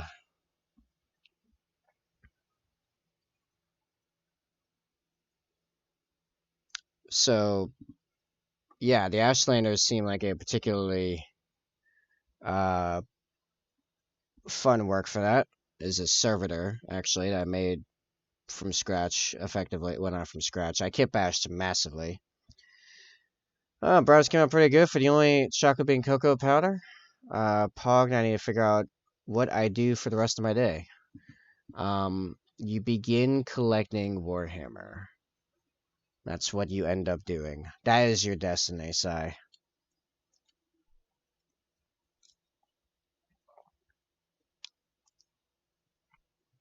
Destiny will even allow you to pick which army as long as it's not Tau.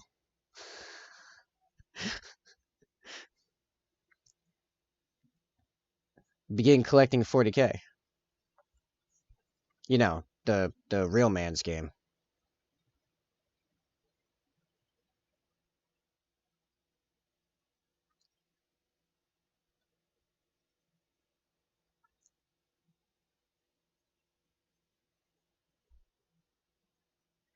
You have nids? Did you ever tell me you had nids? I feel like you never told me you had nids.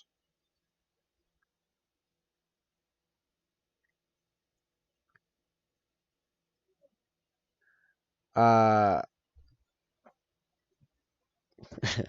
brother, Joel, Funk, Mr. Funk. As you paint, if you wish to share your progress or your finished works, we do have a Discord. Command Discord will get you there, where you can share that stuff. And if you're around sharing it while I'm streaming, we'll take a look at it on streaming, even have a chat about it. Stuff like it's like 800 points off of a full 2k point army. I'll continue them one day. Is that 800 points off in like the modern sense after Tyrant's got a bunch of point increases, or because depending on what you had in that army, you might be at 2k now. They got blasted in the face by a Nerf shotgun. Oh, that's a cool emote. Like a year ago. Yeah, no, you might be at 2k now.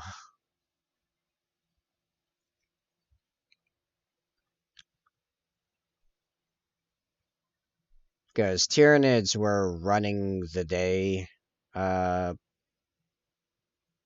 like 2 months ago. As of 2 months ago, right before they released the big bounce dash slate dash sheet data whatever.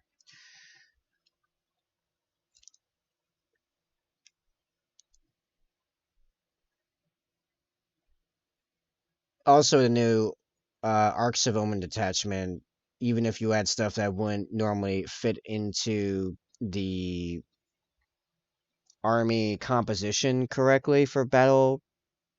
I can't remember any of the terms all of a sudden. Battle Forged. Arcs of Omen makes it way easier to make Battle Forged, like basically anything you want. So yeah, you might legitimately be able to field a like tournament legal army now.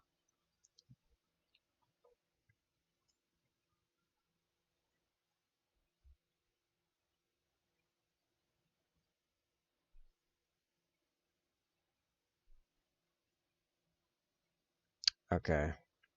So this is his deep skin tone. We only get lighter from here in my reckoning.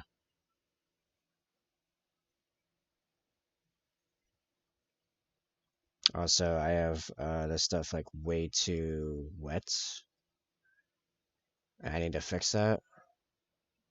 Needs to be much drier and go on a bit more like feathering and glazing for this kind of situation.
I threw my dudes up in the 40K. Yeah, I almost read it as nudes.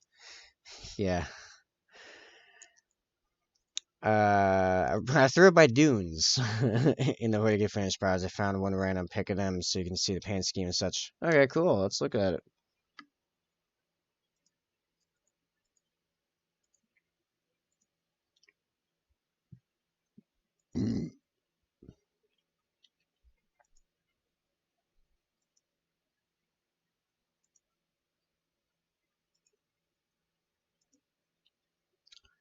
And he is pretty good, honestly. This is a fairly good Tyranid paint job. I like it. It's mostly clean. Got some. Oh, I got shadows and highlights. Color scheme is vibrant yet unified. Yeah, pretty good.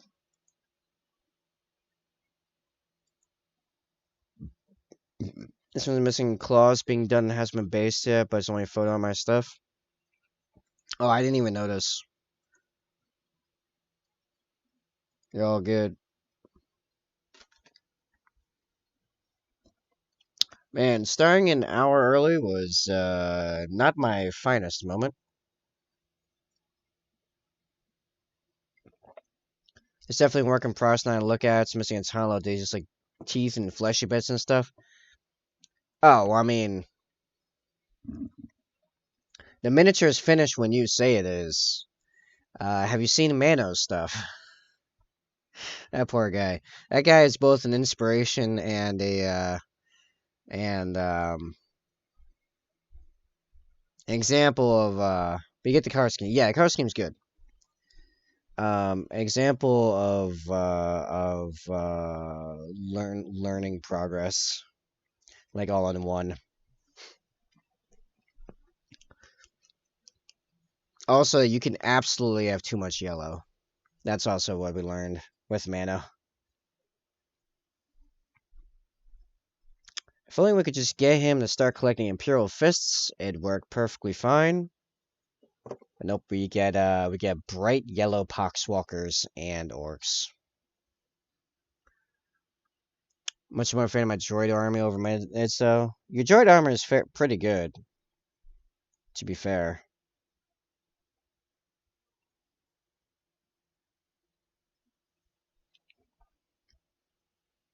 Hey, if that's what you like. What was I using this black for? I was gonna use this black for something, but now I don't remember what it was. Uh, why did I pull black out? It's for something precise. Oh, eyebrows. Eyebrows. I was like, why? Why do I have black?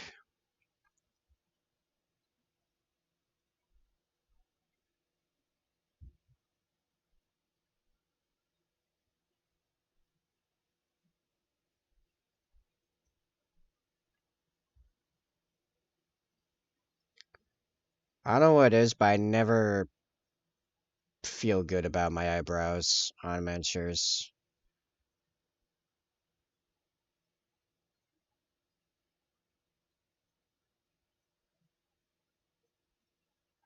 Most people worry about their eyes. I'm like, nah, my eyebrows are garbage. Yeah, we're not done quite yet, but this is definitely starting to come together, I think.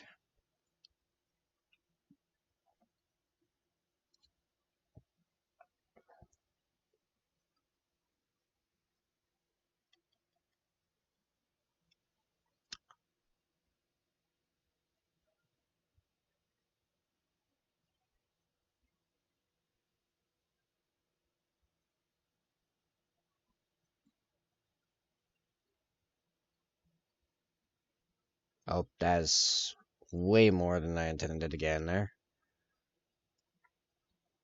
That was eye in particular. His eye is perfectly white the way I want it right now.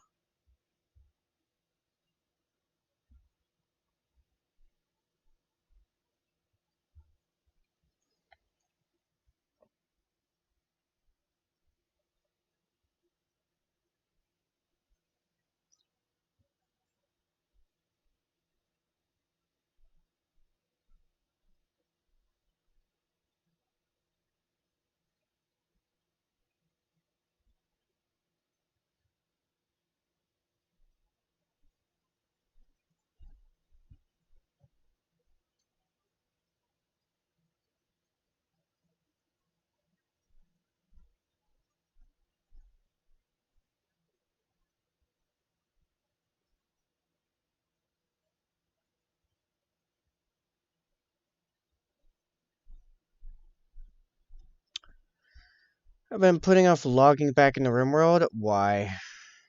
What makes you hesitate? What is your fear, coward? I left Raise my colony got raided by a much bigger force than I'm ready for after infections and plague killed half my colony, right? Oof. Alright, so it sounds like it's time for your triumphal comeback. Triumphant comeback. I can English.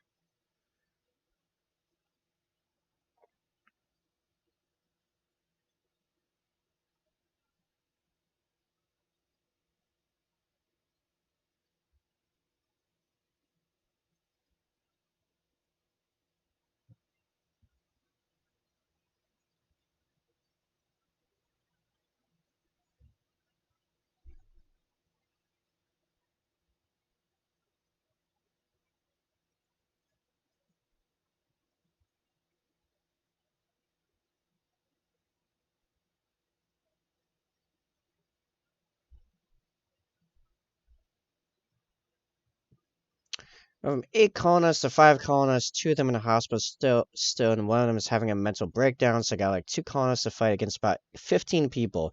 They got it. You're fine.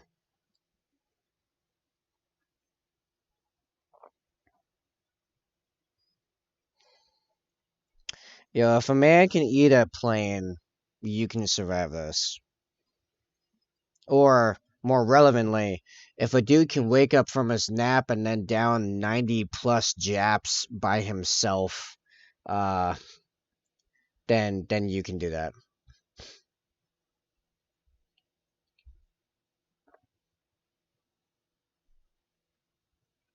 That's a true story, by the way.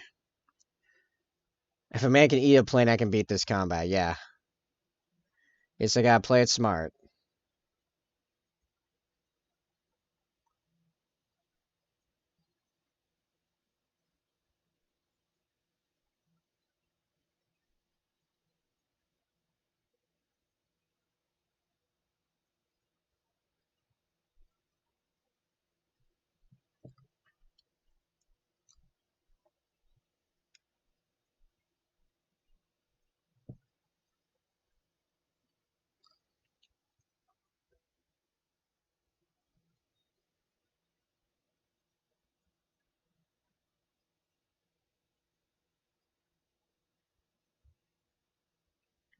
I didn't realize that would be my favorite motivational quote in 2020 is if a man can eat a plane, you can do X. Yeah, I know, right?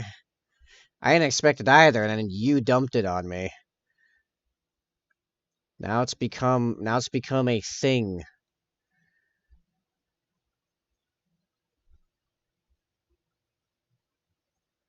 But I mean, you really can't argue with it. A dude ate a plane, like an entire plane. I don't think any of us have excuses anymore.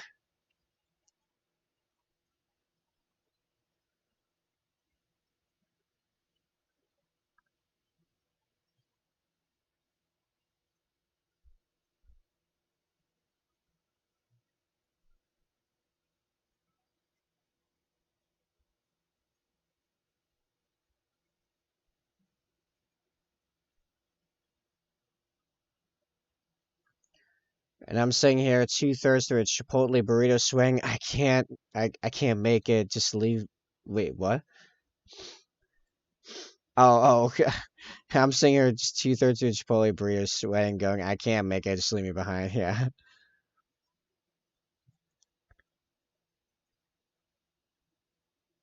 We never leave a man behind. A woman, maybe. No, I'm joking. Joking.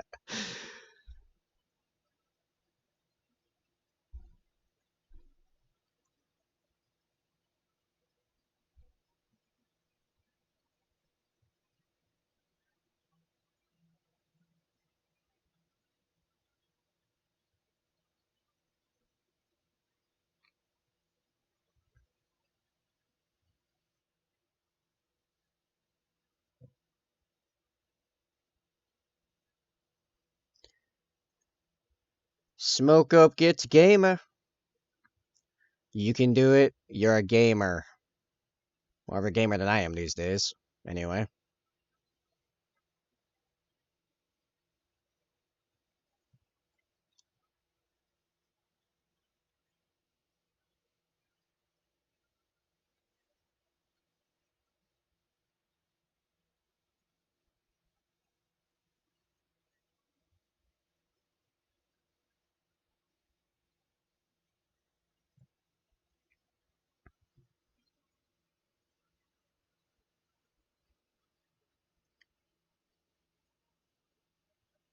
It's looking pretty good all of a sudden. Now that I'm actually like looking at this.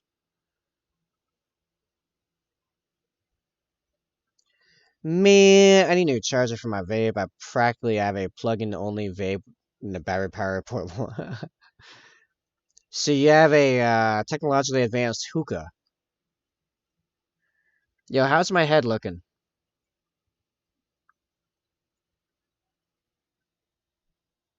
Just hit that point where it only works if it's at the perfect angle. Oh, you got a temperamental hookah.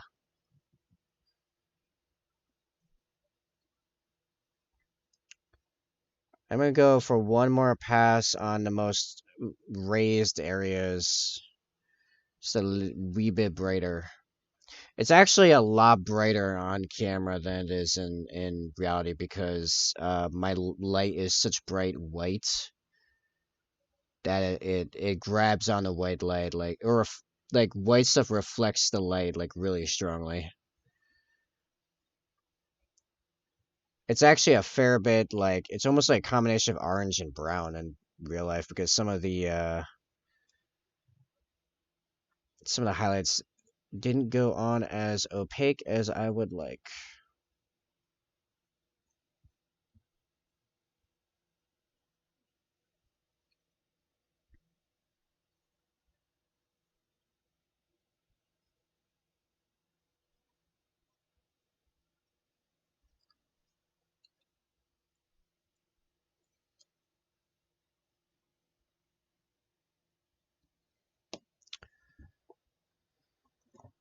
All right.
I think it's more of a reflection of how pale you are.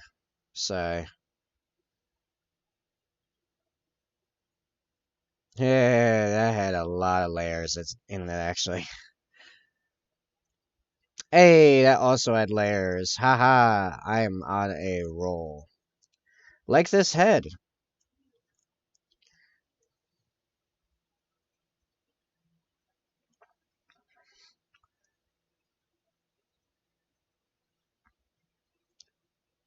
Man, like 3 sentences. I just hit like nearly a dozen layers of joke. How are you even going to manage?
Yeah, hold on, I'm gonna wait for Steam to update other games I never touch. Oh man. Yeah, I've been there.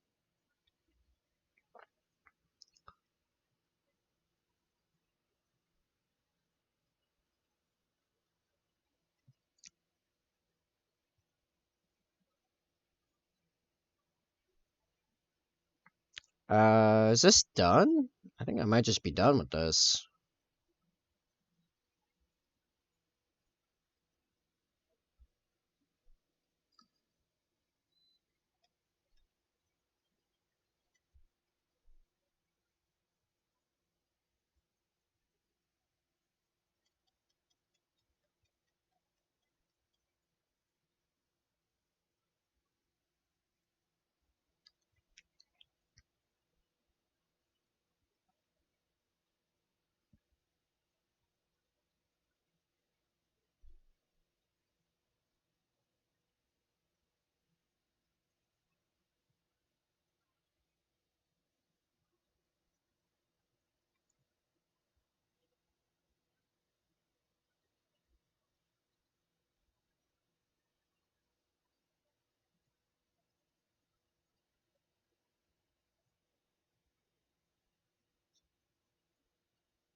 Galax way better, honestly.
I was gonna go for like the bruised blood drain, like a more of a bruised lips look. I don't think I like it.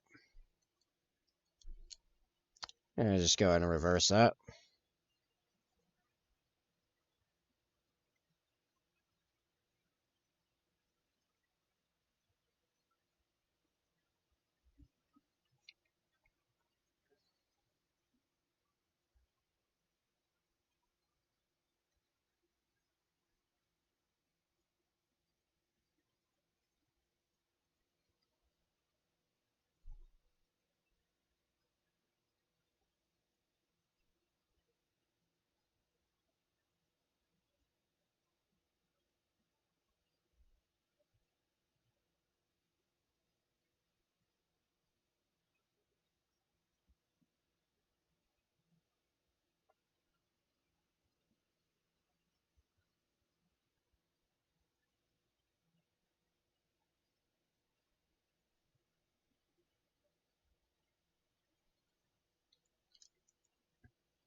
That looks pretty good. Let's pop it on, and if I feel like I need to work on it more, it's, just stuff in the front at this point.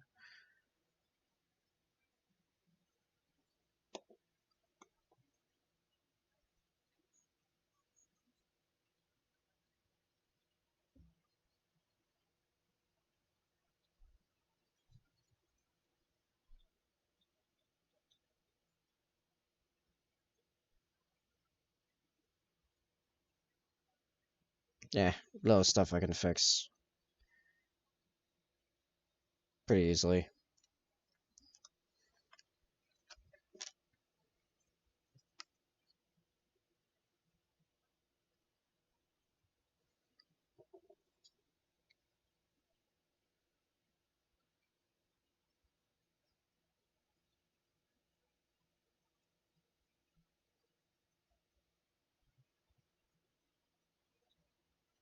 Nope, get slide in, set.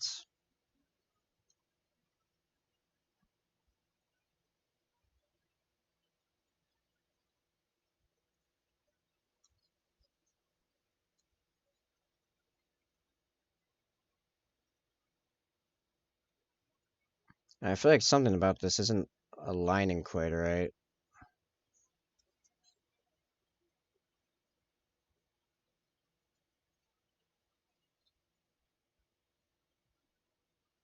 Something's off here.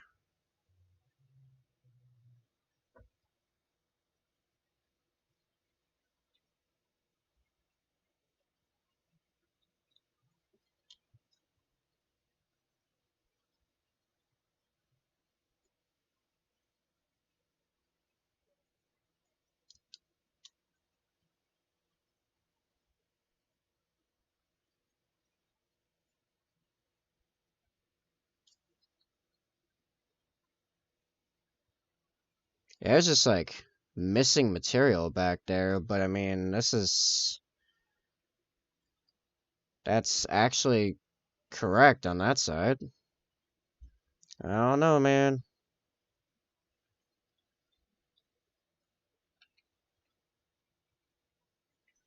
Unless there's like extra material here that's making it off center.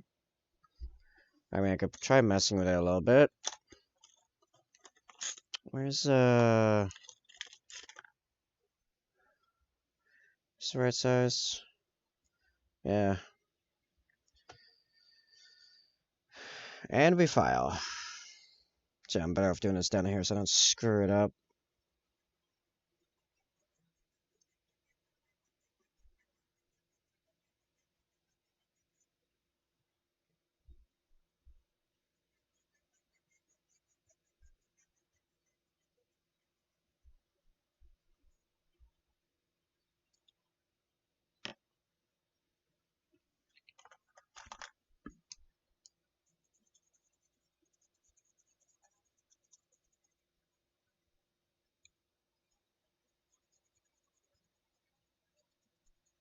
Okay, so I took off some material that may have been added from the gluing process, gluing, mounting, all that nonsense.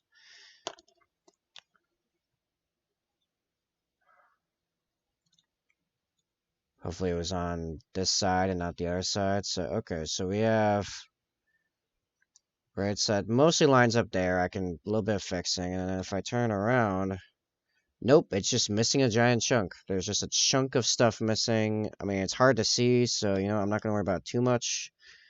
Uh, we're just gonna mount it and move on.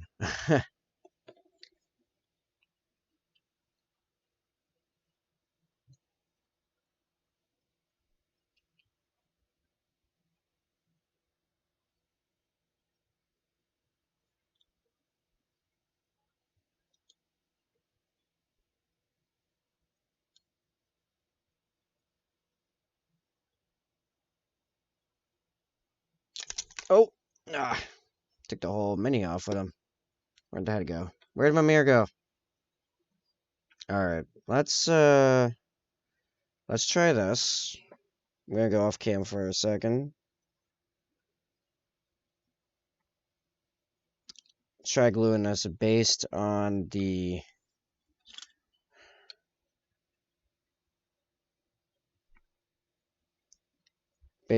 leg meeting the bird's leg meeting the body, and then I'll remount him on the base.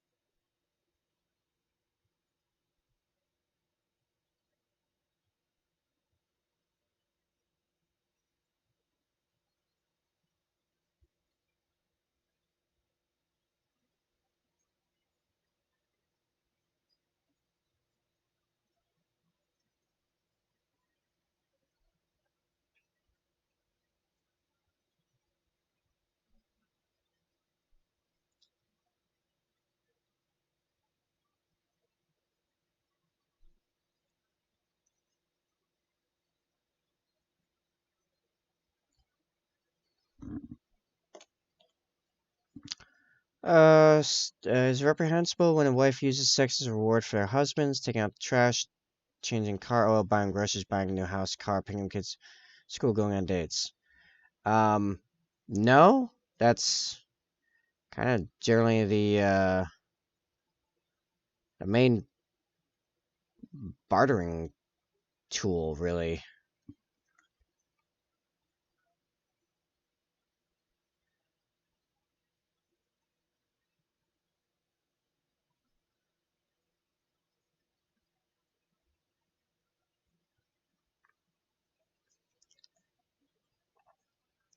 I mean, okay, I'm the type that thinks of it, if you don't think there's transactions going on between people all the time, you are naive. And wishing it wasn't that way is just unrealistic because everyone has different things they want, and you need a way of actually getting those. And a lot of times, those things are, you know, behind the fence of another person existing. So you have to work with them and what that person wants. And one of the things that women have above anything else to offer is sex. All of them can instantly, upon becoming an adult woman, have that as an available resource built in. Like we have built in that we have larger muscle mass and, you know, a, yeah, like all that. Alright, sorry I'm back. I took a hit and sat there staring at my window for 15 minutes. Yeah, basically. Life is weird. Yeah, I mean, if you want to know if something is normal or not, look back into your biology. How does it work in nature?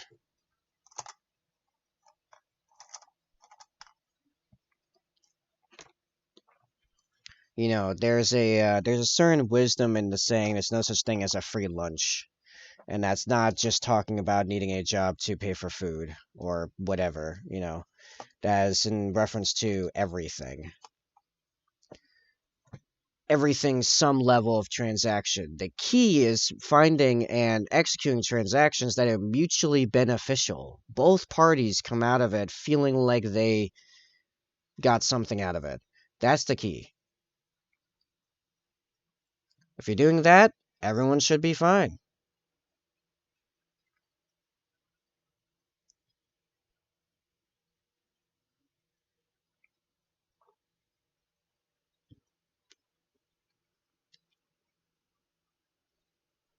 In fact, in my last relationship, stuff started going bad when we weren't as transactional as when we met. When people started feeling like they were owed things is when things started getting very bad, you know?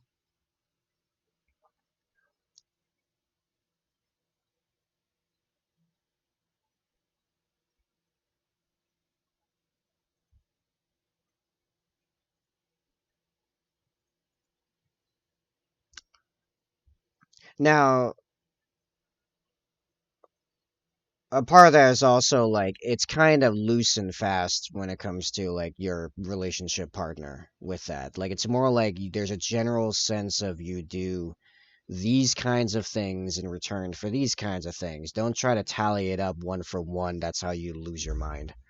But like a general like, you know, for example, you know, I live with my parents again. But I'm like an adult. I'm trying to work and grow my, get myself back on my feet. But for now, I live under their roof. I live by their rules, and we have certain uh, chores and obligations, and I never feel annoyed when I get asked to do those things because that's a fair trade. I have a pretty cheap rent to them for the amount of resources I use and access to a central food store, if you will, et cetera, et cetera. It's like, yeah, just because they're my parents, but like, yeah, that the whole like parents supposed to take care of you thing. Yeah, I'm now a full grown adult that's able to make my own decisions and do my own things and be capable, right? So that's kind of like gone a little bit out the window, right? At least partially, you know. Uh, it's only fair that I pitch in a number of ways.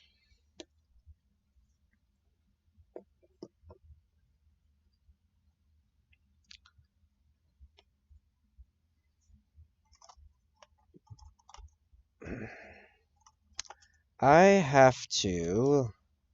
I have to pee again. I say again, it's been like 2 hours since last time. I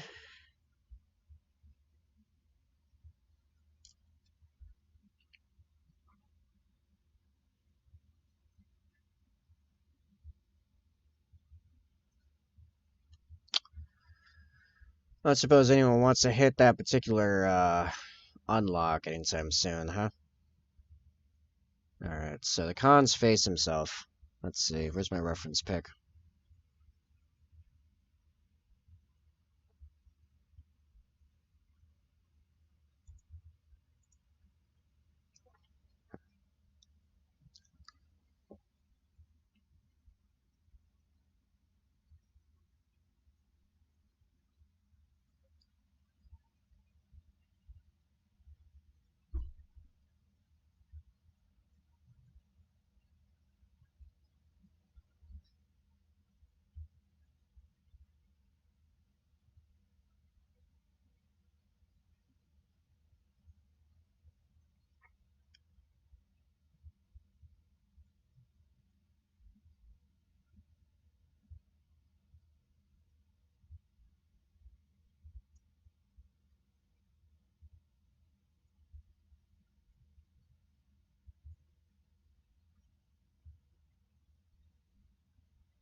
So I managed to use purple to make the last guy look very dead.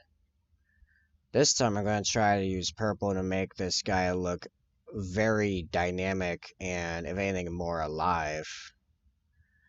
And that should be fun.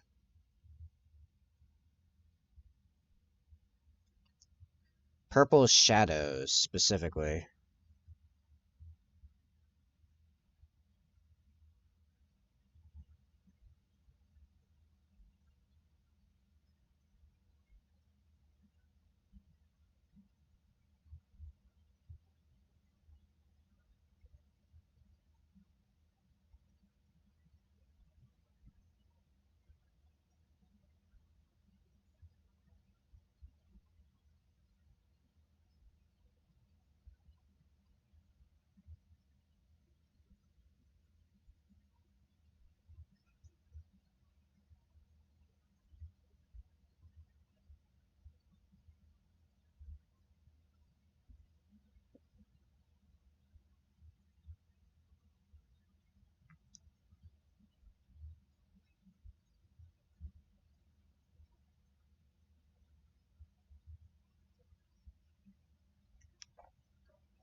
New horse heresy bikes are ready for order?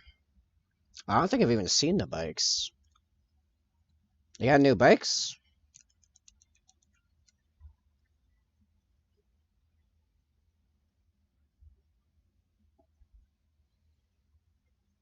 Actually, I got some white here. I'm just gonna mix up some grays to put in the hair.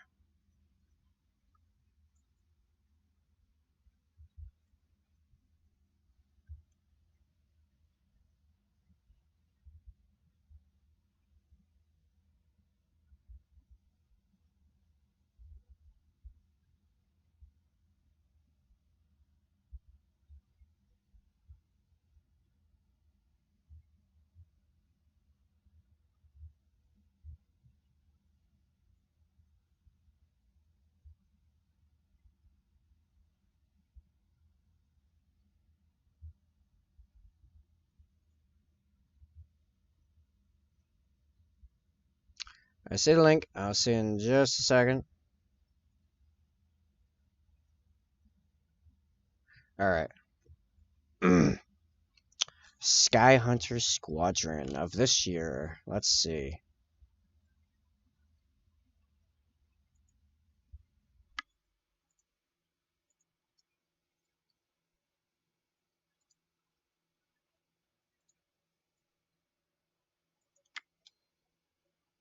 Oh, yeah, no, these are nice.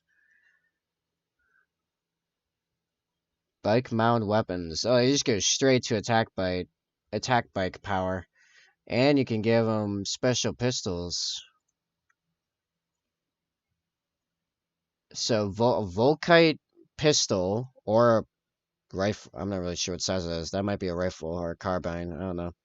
That's a heavy bolter. We got multi melta, Volkite, larger Volkite. All the Volkites have weird names. Oh, plasma cannon. Nice. Let's see description. My description tell us what weapons. Let's see. Each bike can be armored choice: a heavy bolter, multi melta, plasma cannon, or Volkite culverin. Pistol holster, sheet chain swords, auger device, stowed helmet. Um,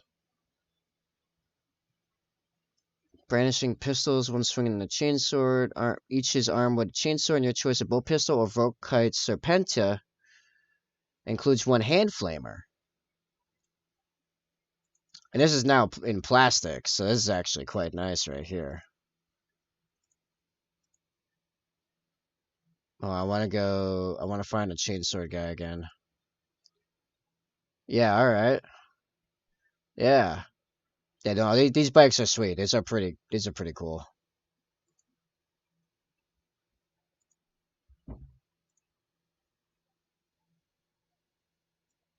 Very easily magnetizable by the looks of it, too.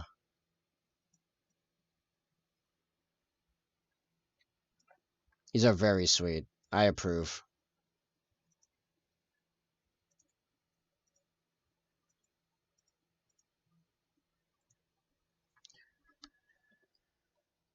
Oh, would flying tanks be cool, huh?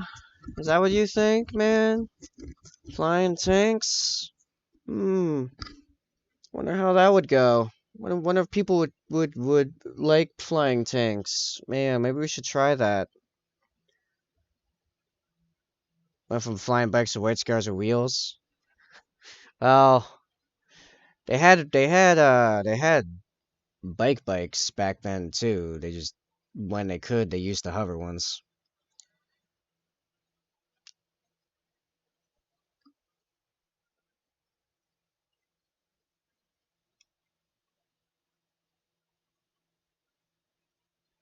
Okay, so we have a bunch of grav tanks in 40K, and people are pretty like lukewarm on them, by my understanding.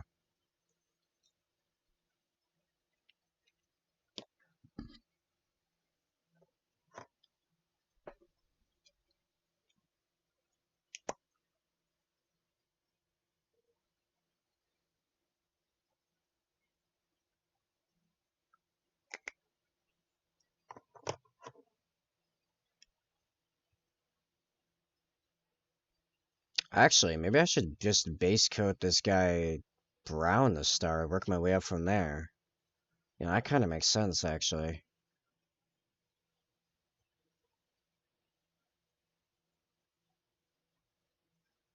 Also, I'm gonna have to fix the hair multiple times, so you know what? I might just wait to do that bit of the hair last.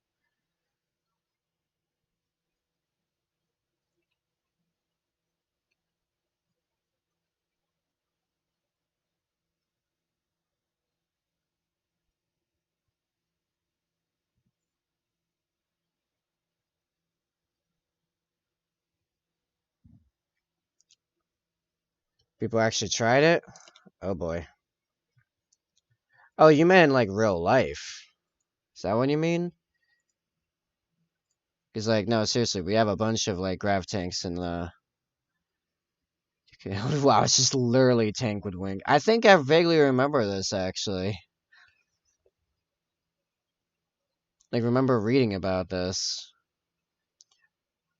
I mean, we kind of have this now in the sense that we can airdrop tanks in modern day, but we don't wing tanks. We just load a bunch of tanks into a number of different type of aerial carriers. Probably can't fire the cannon for reasons. Oh, really? Oh man, that sucks. Man, imagine if we ever actually learned how to mount a 128 millimeter cannon onto an aircraft. That would be crazy.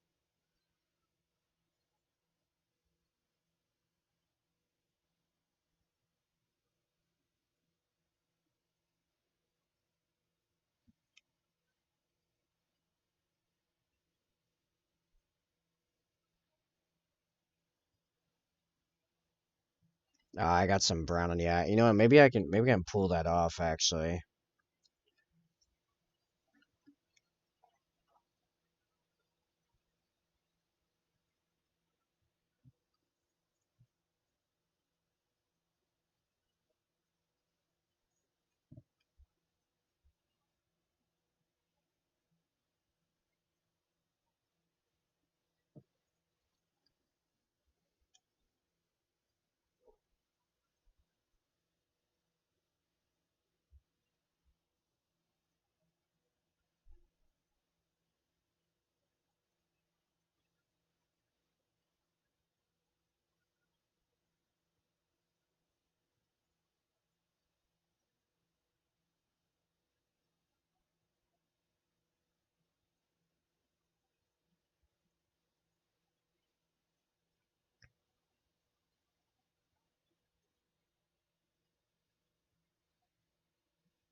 I once knew a military guy who once saw his buddies practice the 50 cal.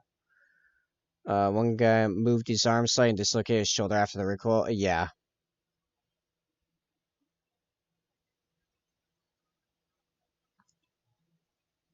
yeah. 50 cal of any type is not something to laugh at, joke around with.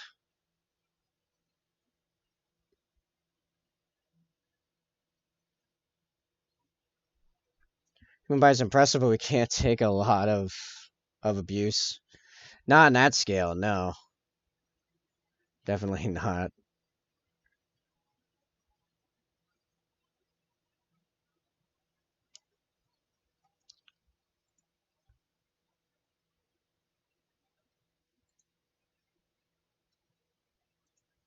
Let's skip that bit.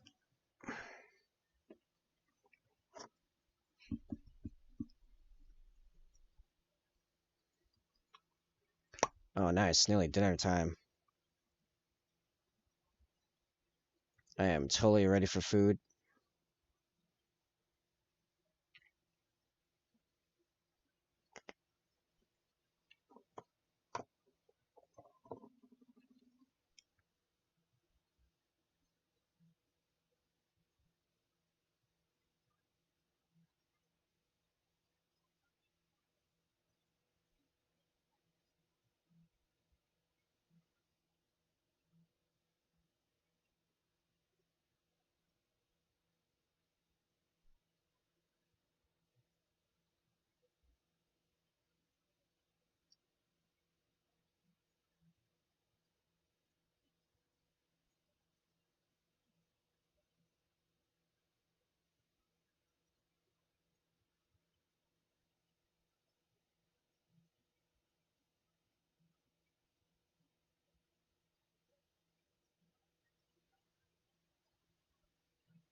And a company in Israel has invited new high-tech artificial joints that are better than organic joints. Has invented new high-tech artificial joints better than organic joints. Yes. It begins. Well, not really. It continues.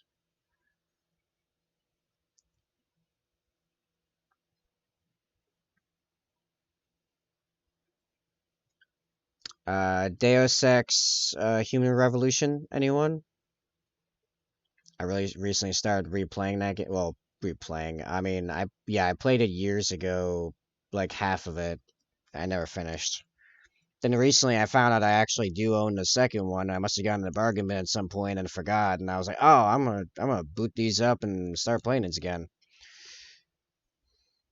Excited. Embrace your inner iron hands. Flesh is weak. Yeah, you're telling me. You're telling me everything's starting to go my way right before Christmas, and then I get sick for 3 weeks. I have to basically restart. That was fun.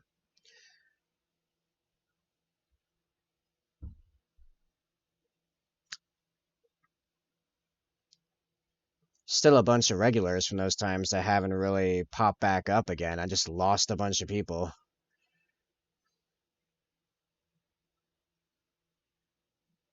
All because I got the flu.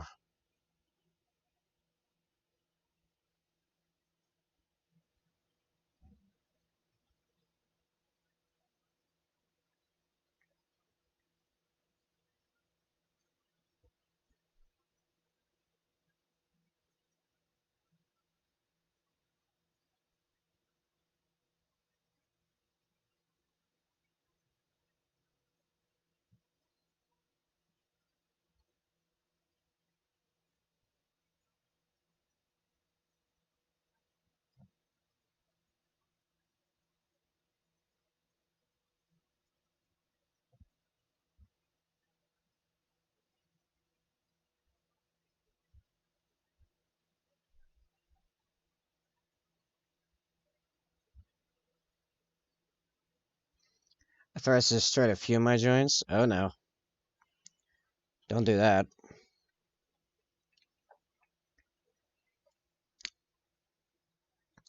Have you considered just not doing that?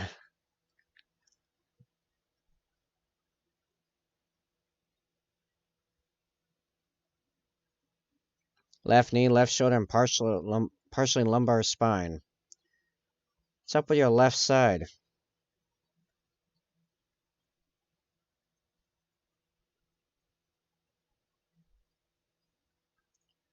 Bone on, oh, that doesn't sound fun. I don't like it.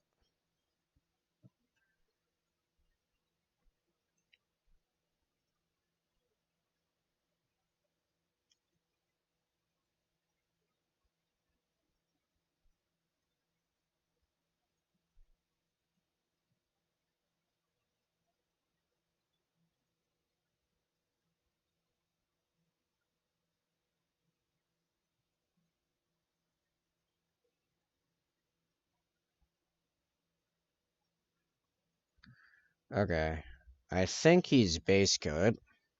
Oh, and right hip. Oh, you're only 34. Yeah, I'd say get in line for some new joints, some new limbs. Let's go full robo.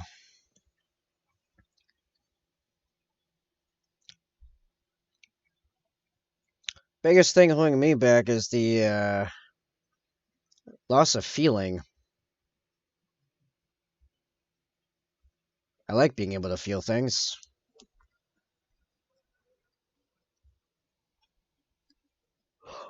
Dark Mechanicus could just be like what GW for the Elder and Dark Elder. Yeah. Yeah, I honestly I see Dark Elder coming. Not Dark Elder. Dark Mechanicus coming very soon with Vashtor. Um, yeah, similar units, just more metal tentacles, more hooks and crap, and more demon nonsense. Probably a couple named characters, or like one named character.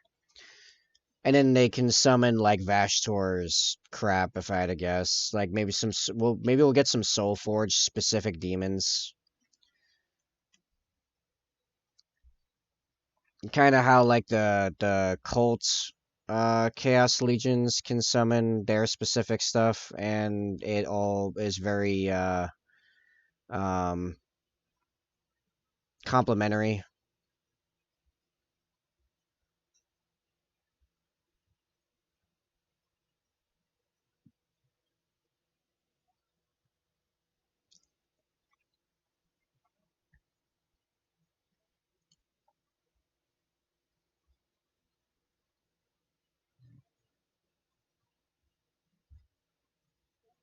Okay, so now we have our like deepest undercoat set. Hey, I want my reference pick back. Hmm. We're now gonna make this look like a Mongolian. Hmm.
Oh, there's a little bit of you got some shin action here going on. I just realized it's hard to see, but it's there.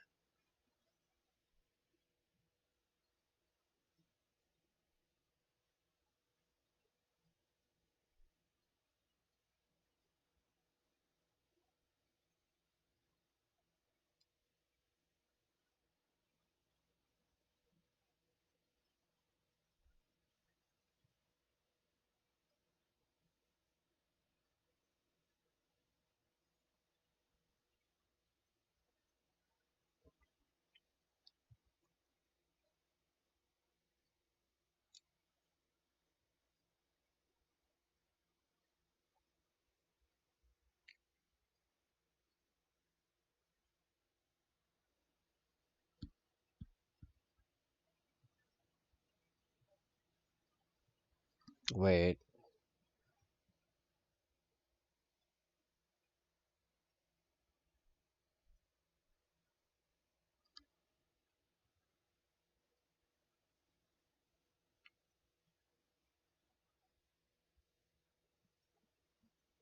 All right, there we go. I think I fixed the outside of his eye.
Yeah, all this paint's gotten so wet. I need it much drier.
Yeah.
I've been just kind of vibing with the paint job and the flow of it. Does this guy even look Mongolian?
I guess the only way to know for sure is put in rest of details and see how it looks.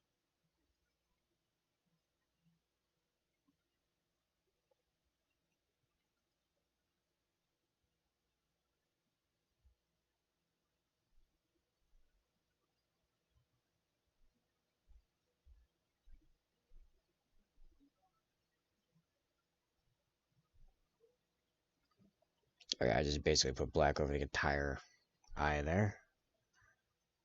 So, I'll not do that.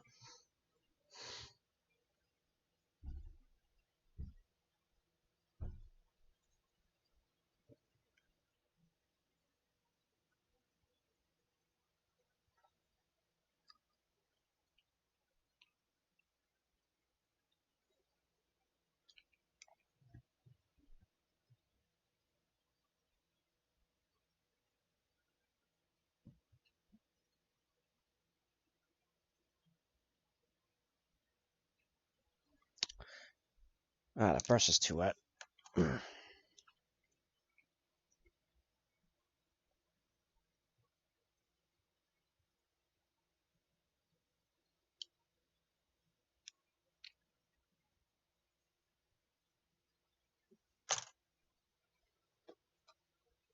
Or the eye was too wet. One or the other.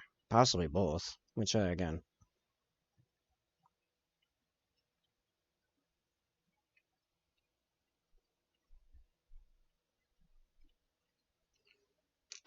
I have a good one used to this.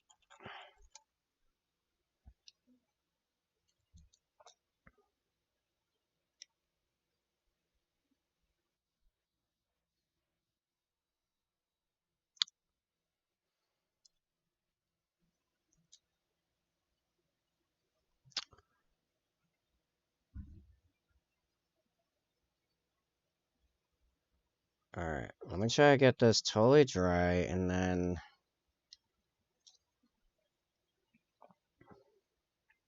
let's try to get a real good point on this brush.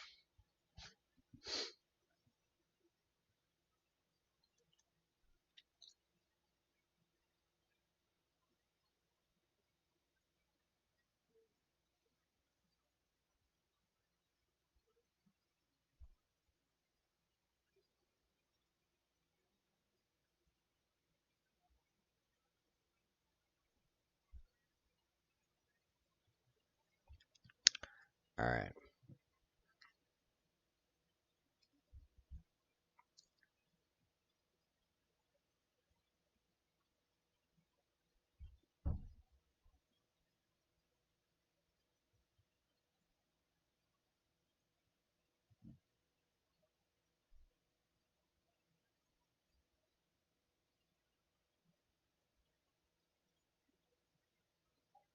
I'm about to go in the other way and just wait around it. That would be almost easier at this point.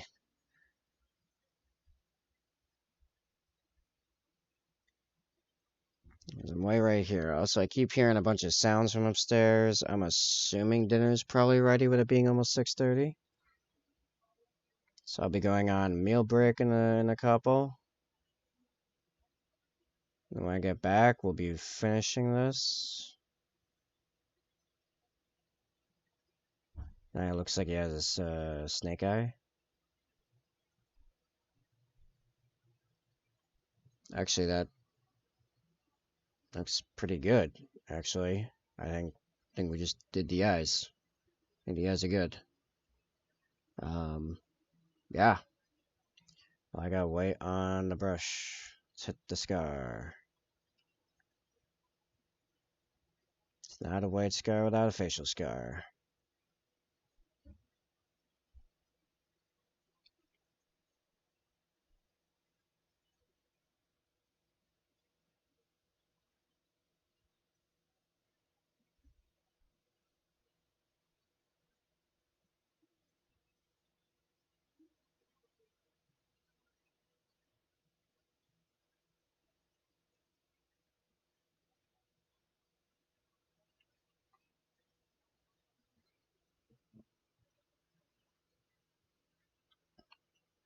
Alright, so we're close.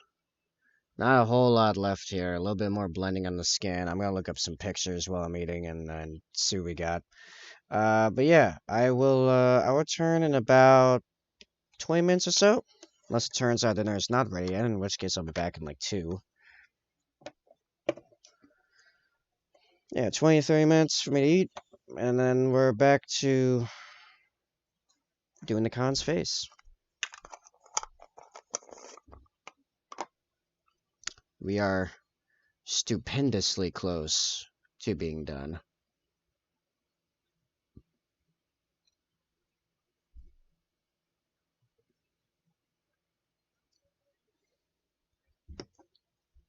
Hey, what's up, Finnegan? We're doing fantastic. You caught me just in time as I was about to go grab dinner, but we're he's not quite done. He's very close to done. A little bit more on the skin, a couple more details, finishing his hair and facial hair, and then this shall all be done, and this is the last white scar. The white scars will be done after I finish this. So literally later this stream. So I'm about to go into a BRB screen for about 20-30 minutes, eat, and I'll be back. And if you're still around, we can chat then. But nice to see you in here. It's been a couple since we talked. So hopefully I'll talk to you in a few. So yeah.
Alright. And I'm back. I've returned. Alright, so Venom still does not respond to the call.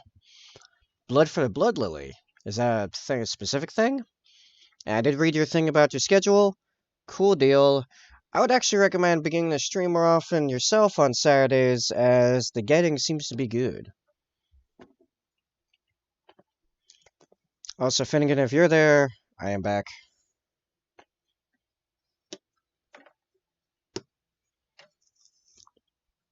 Alright, let's wrap up the con. uh, Blood from the Blood Lily is from Final Fantasy 14. Okay, alright. I can try adding something for that. Let me do some add list commands.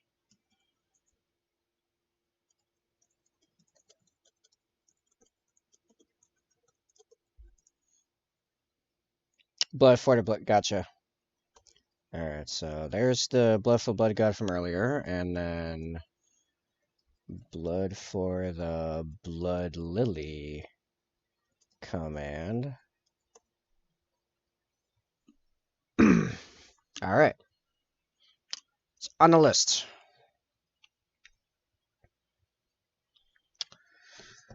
Alright, so we have the con's head. A little bit more skin stuff I want to do. We gotta give my eyebrows. Well, that'll be part of doing all this other stuff. Kind of automatically for me doing the other stuff, his little gold earring ended up looking gold just on its own. That's pretty awesome, actually. That kind of just worked out like that. It looks great. You're all. I want to soften this transition right here a little bit.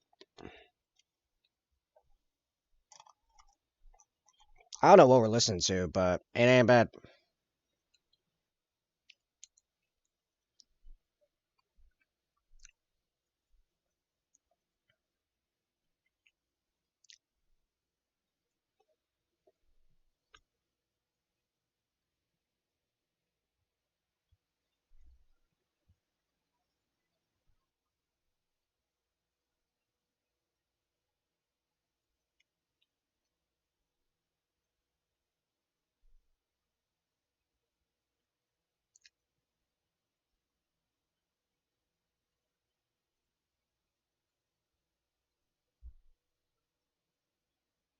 Nope, I am messing it up. This is becoming a directory. Well, the hard part is, I added stuff to it like immediately that were going to be extremely long term. And I probably should just remove some of those because they're not really helping anything.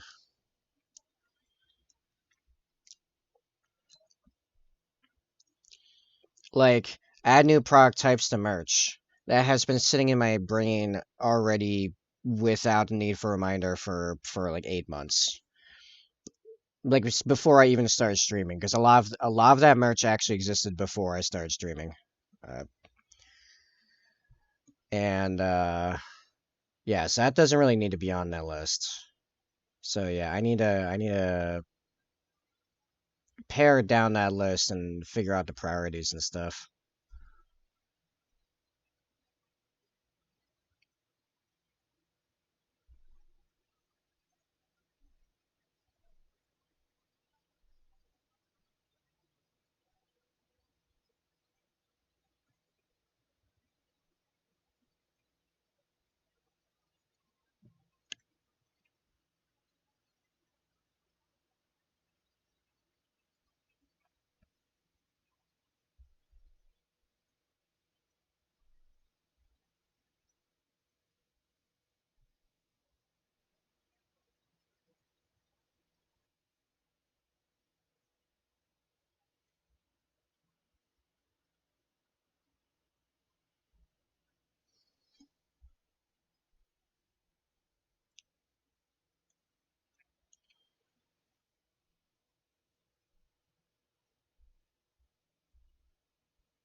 Play White Mage in Final Fantasy 14 and Blood for the Blood Lily is their special attack. Ah. Okay, so there's probably I can probably get some both visual and audio assets to make that command then without too much difficulty. In that case, pretty good.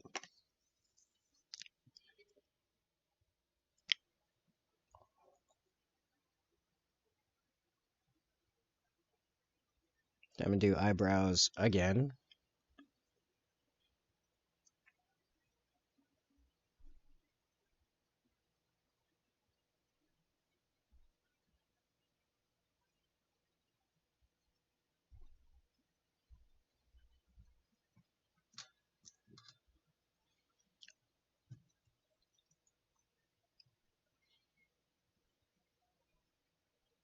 Oh, gotcha.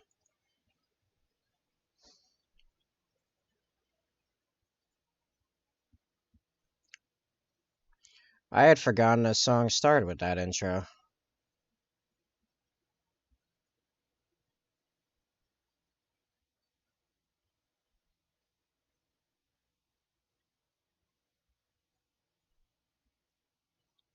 I believe this is a Monument Hobbies size 3 Pro Sable.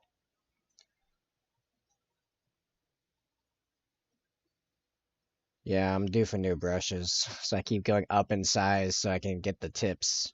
Although I have been learning lately that brushes with fatter bottoms should be used more often than I've been using them for a long time.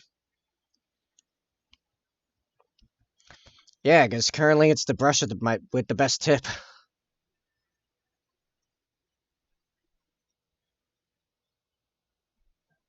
I think it's all like the blending I've been doing for so many of these later guys. It just beat the crap out of the other brushes. Beating the crap out of this brush. Doesn't even have that good of a tip anymore.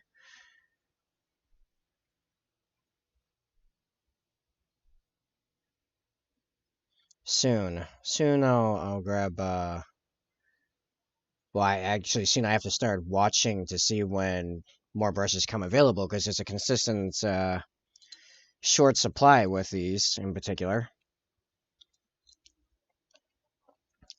COVID made sure of that because sable brushes, so brushes in general, generally speaking, the glue that holds the bristles in them is made from horse. In addition, sable brushes, the actual bristles themselves are also from horse.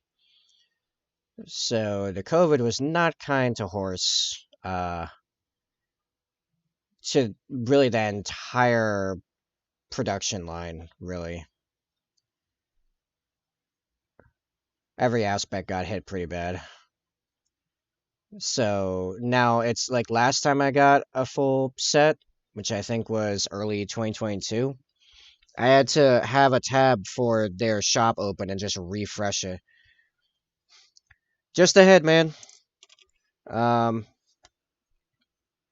Let me zoom out a little bit. Everything else on this guy is done. And this is the last guy for the entire commission, which I'll show you the entire commission in a second. It's a little crazy. I do enjoy a bit of head. Um, that's the whole commission. It's like an actual army. I'm not really joking. That's a medium-sized game. Oh yeah, I guess that's because this and one other guy are tier 4, which is my highest quality tier. So the other guy,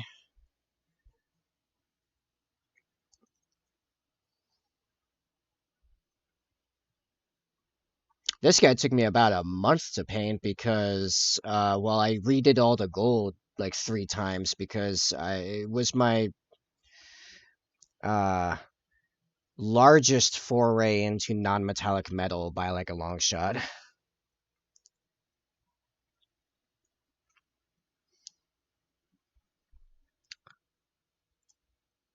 But yeah, I am leveling up, let's say. Not to say I don't really enjoy how the Blade Guard came out.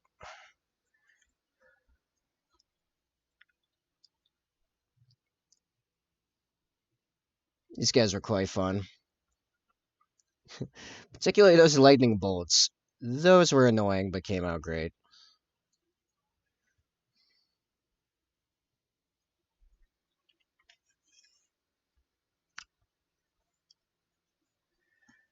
So I am basically some hair and some metal studs on this guy away from being done. I think. I think that's all that's really left.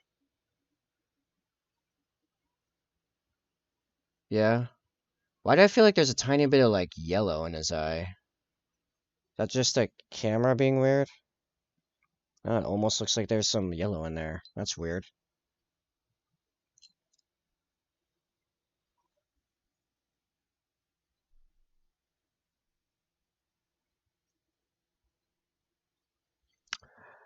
Oh yes, Finnegan, congratulations by the way, because I haven't said it yet, like directly.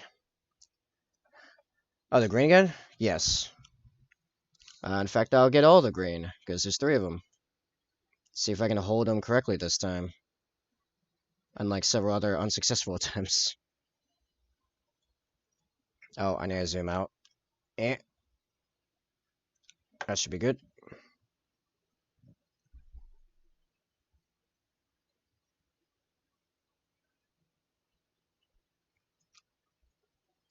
The trick is the magic wand known as airbrush. Honestly.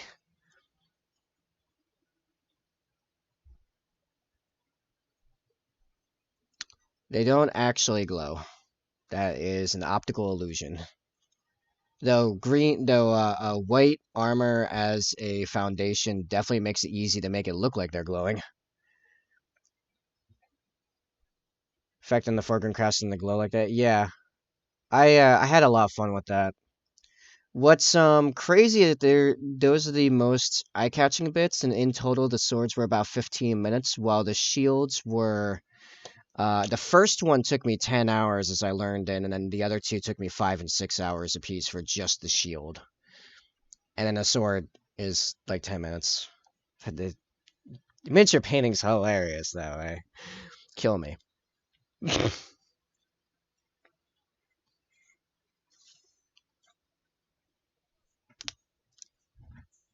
Oh, actually, something you'd probably appreciate, Finnegan, or I'm just gonna say Nate. A little bit of trick action on this one, as flat. It's like this.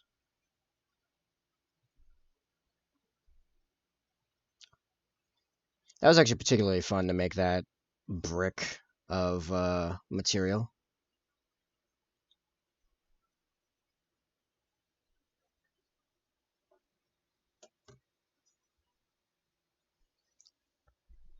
The Mad White. Yeah, it's the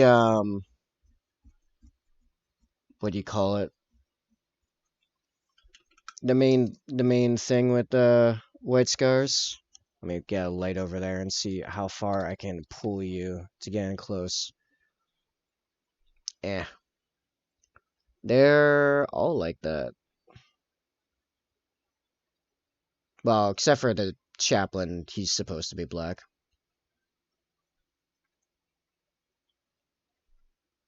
There's, I'm trying to get the other bike kind of in there. There's another bike. There's 6 bikes total.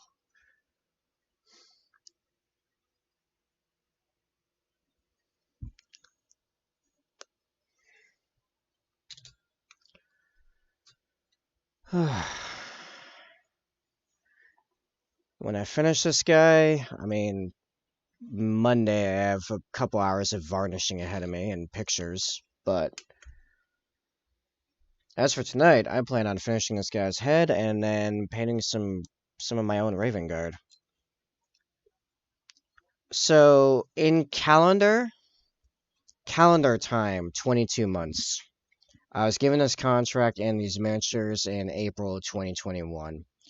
In hours, I don't know. I was keeping a log, and at some point, I just stopped keeping track of it because it was like I'm in the hundreds and hundreds of hours. Potentially, this is like might be closer to 2,000 hours than further from it, honestly. Now, I wasn't working on it like all the time for all 22 of those months, but a lot of that time. Basically, any time I wasn't working on a large web dev contract, I was painting these. This is the commissioner telling me about a while ago. Yeah, yep, and you're thanks, Bugatti. I had leftover chicken drumsticks, salad, and green beans that were strangely very thin, but fairly good. Yeah, this is the commission I've been talking about for 2 years, and you're literally watching it be completed now.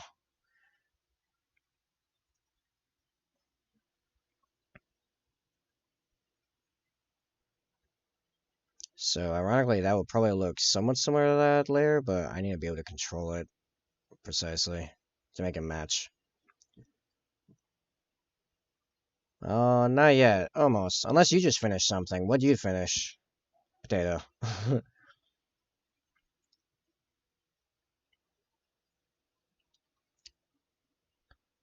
And what's got me really excited, Finnegan, is that theoretically I have multiple commissions being lined up after this under normal circumstances, so they will not take remotely this long. I think the longest one I've been asked about potentially doing would be 3 months. Download for the Hogwarts. Oh yeah. Oh, it took 40 minutes. That's it, man. You really got good internet there. 70 gigs in 40 minutes. That's not bad at all. So I'm quite looking forward to doing something other than Mongolians in white armor. I've barely painted my own stuff in months. Like maybe 3 hours worth of painting.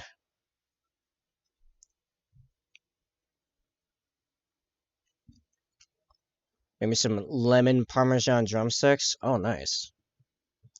One of mine was lemon pepper, actually. I think the other one was some kind of maple mix. It was sweeter. It was pretty sweet.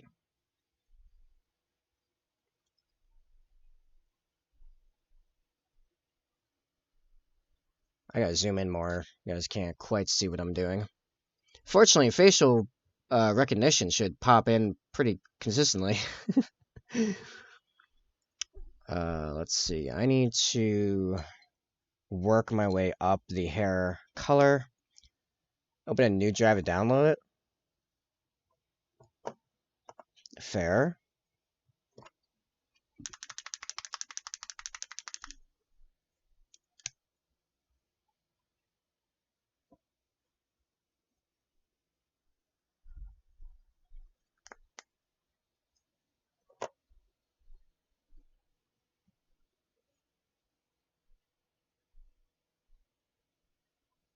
This dryer.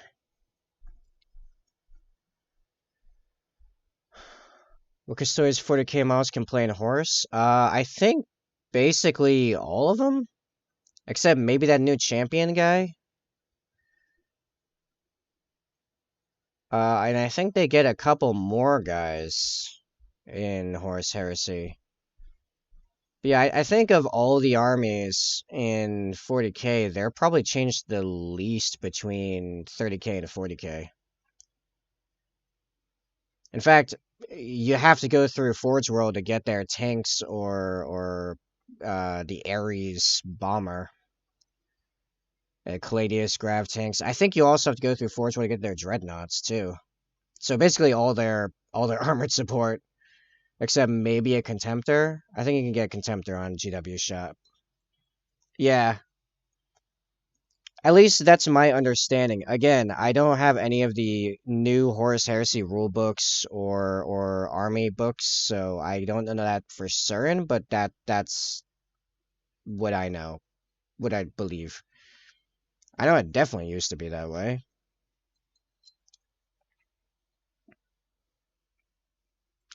Here's the real question: can you still play Sisters of Silence in Horus Heresy?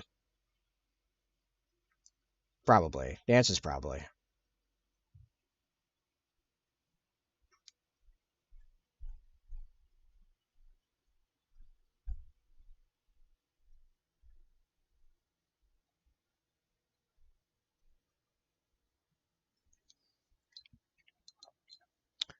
All right.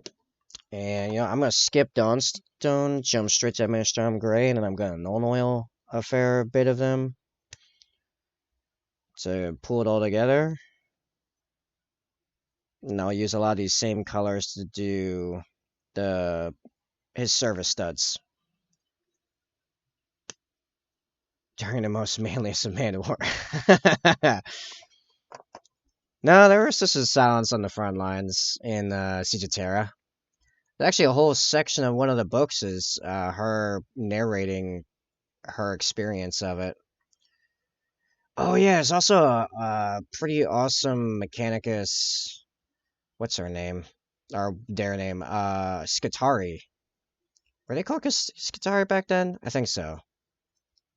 Yeah.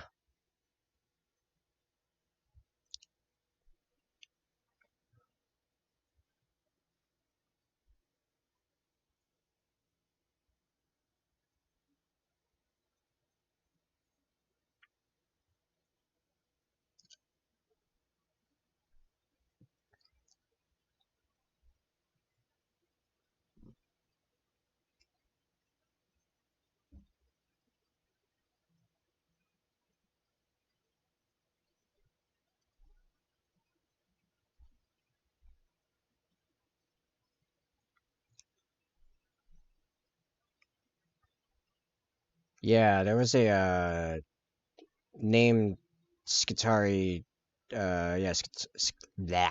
Suddenly can't talk.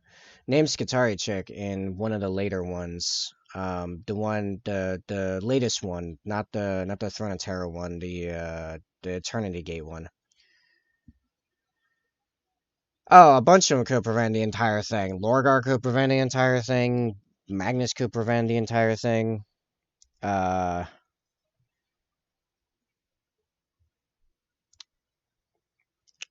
what's his name? Mortarion could have prevented the entire thing.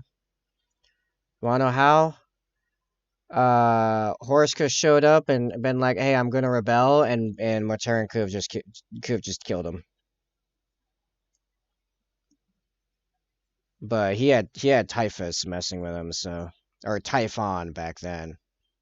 Now it's Typhus.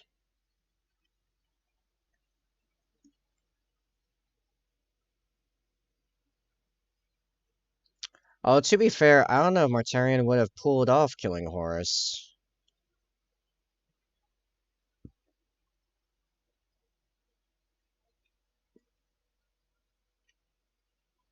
Yeah, that's a pretty close, pardon me, fight, I think.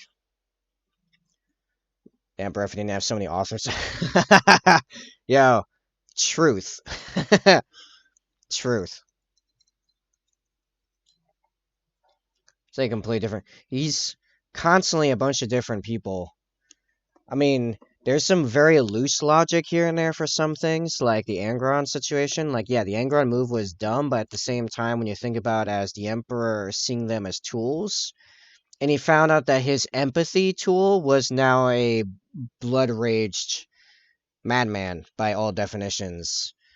He was just like, okay, I'm just gonna try to like force this into being somewhat useful, but like I'm not gonna care about this anymore. This is a loss. It's a wash. It's a wash, everybody. We're heading home.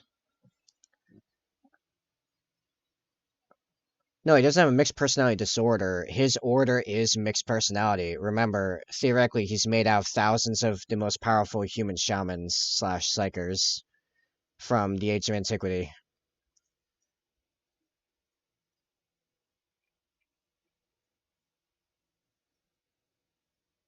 Man, to think that the White Scars commission ends with null oil.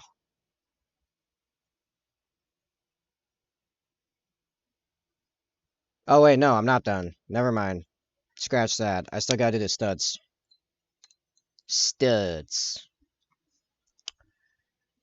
because Space Marines, after a decade of service, puts a steel stud-like piercing in their forehead, and then a gold one at 50 years, I believe, or it might be 50 years and 100 years.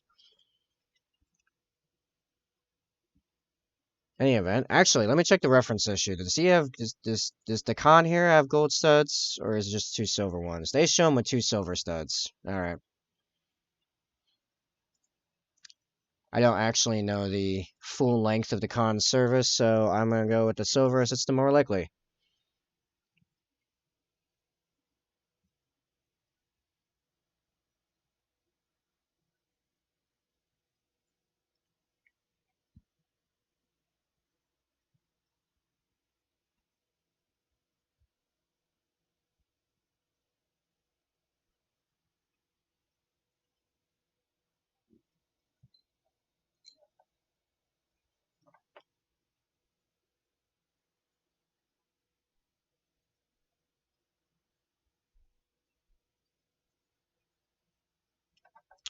I used to be able to play this song on guitar. It's actually not that complicated.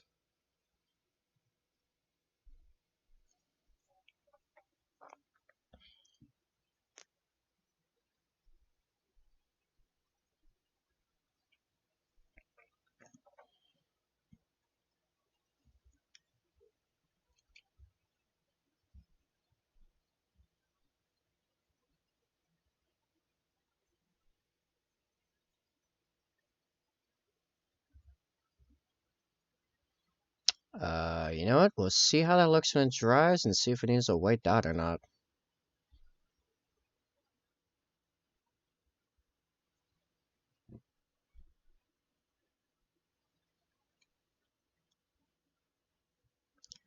Also, I feel like I don't know, something about the face. It feels like it needs more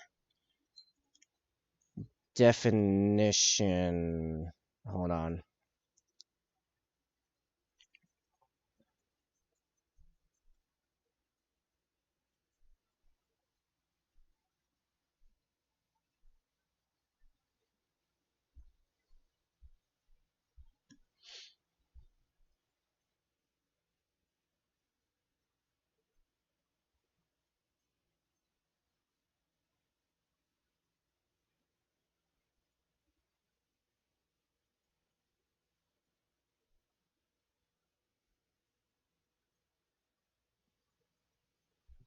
Oh, I'm out frame.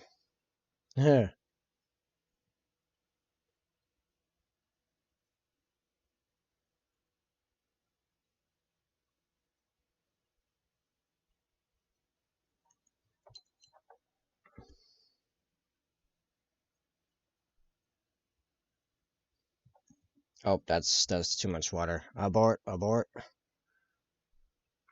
Also, I think I should have made that mix a little bit more red.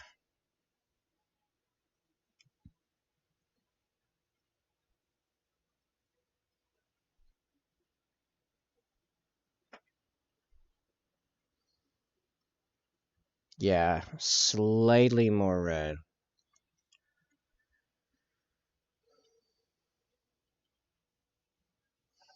I'm just moving this down a little bit.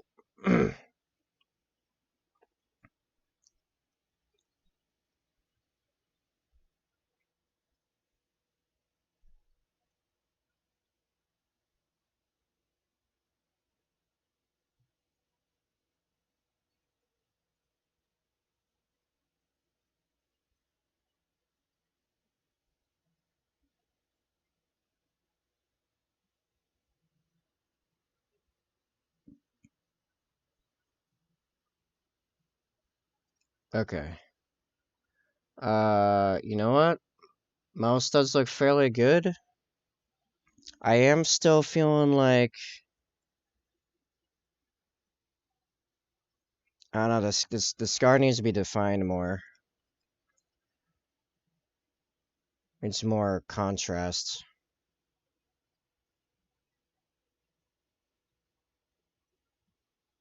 and I'll make it white again in a second.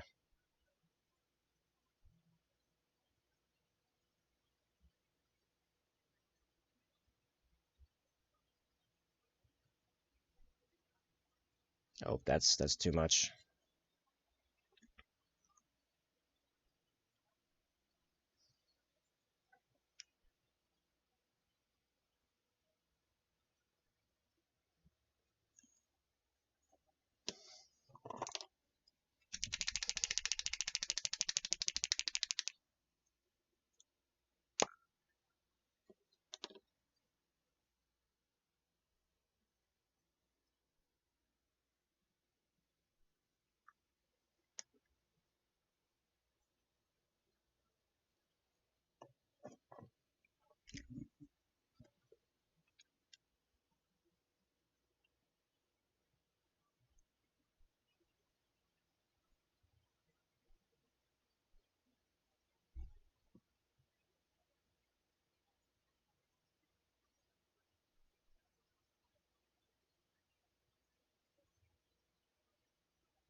Yeah, I I think that does it.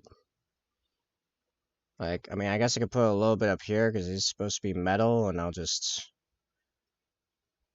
like you're not really gonna be able to see them because they're gonna be in the back. So you see a little bit of light glimmer, and that's it, and good enough. All right.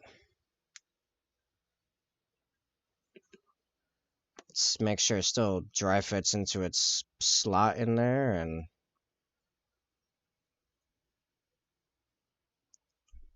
and close. A little bit of filing. I'll slide in.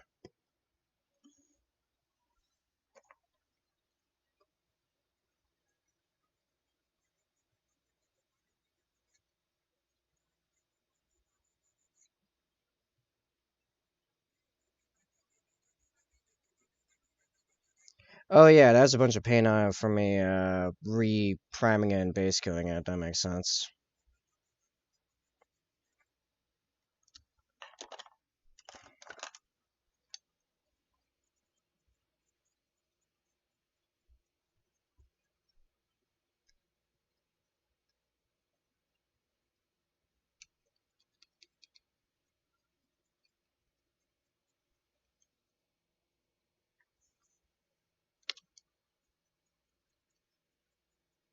There's a bunch of stuff sticking to the mini.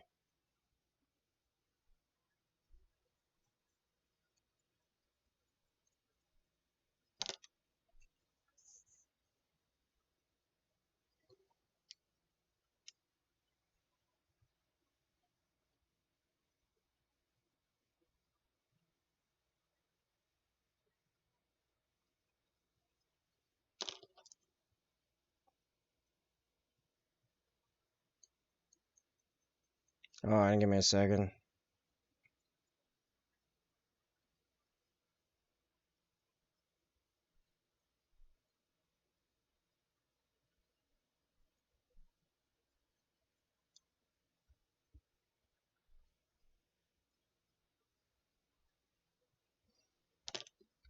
Yeah, worked out a little way because I saw a spot I missed.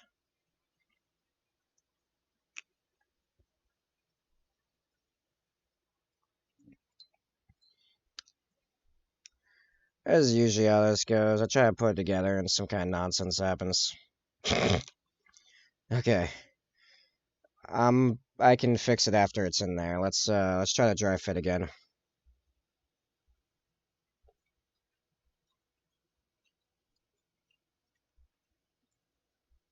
This is supposed to be that far over?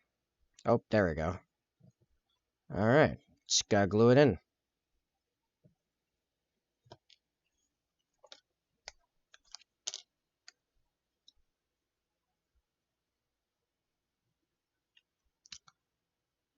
So as I think about it, there's no way the Emperor could have bipolar. He could not be anywhere near as productive as he is on that scale with bipolar. I think an actual bipolar person with that much power would have wiped out the human race back in the Age of Antiquity.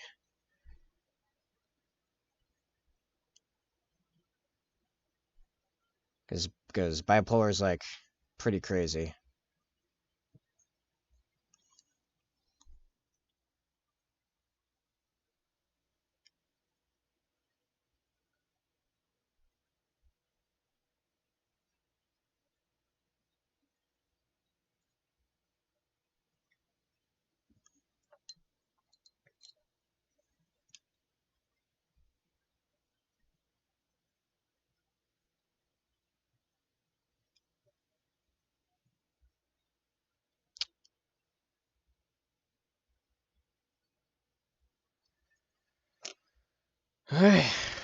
Oh,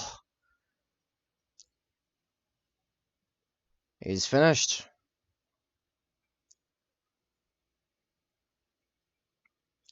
Yep. Kasara Khan with Mimir. Clearly. Obviously, Mimir. Oh, music request? Wild Eyes Parkway Drive. I'm disappointed. Oh yeah, I know Parkway Drive. Yeah, alright, we can get some Wild Eyes. I don't know that song, but I know Parkway Drive. Crush. I love that song.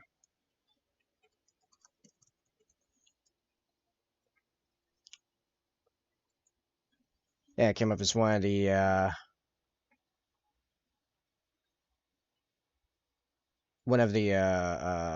autofills. Oh, oh, I clicked the wrong thing.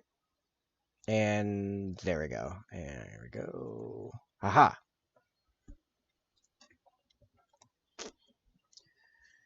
So, yeah, Crush is awesome. Let's see how this is.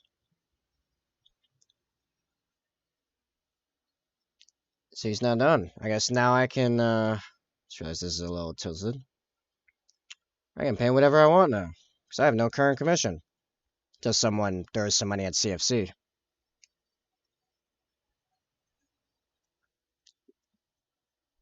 Yeah, I found Crush back in, like, 2000, uh, like, 14, 15? Yeah. I think I only really listened to Crush and Vice Grip, but, you know.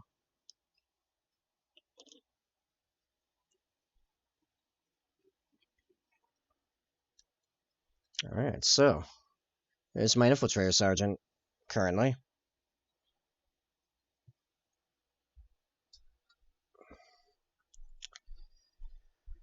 Where do I want to paint? I guess I can finish with the feathers.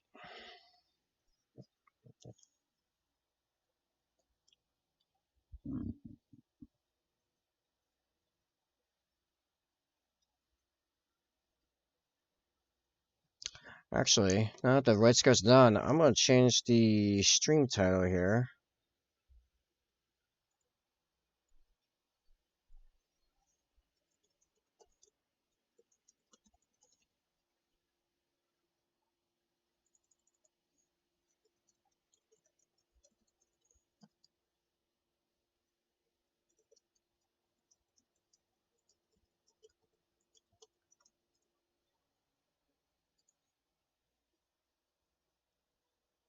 The Beebs? I don't know, man.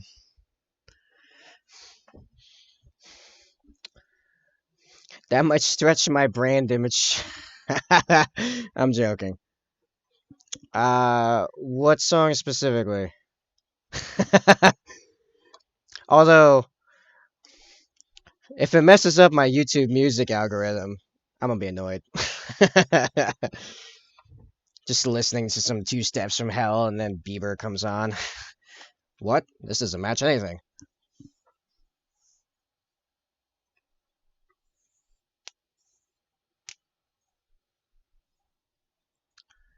Alright, how do I want to do these feathers?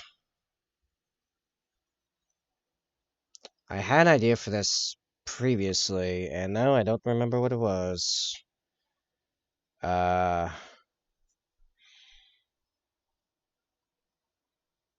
intentions? Cool.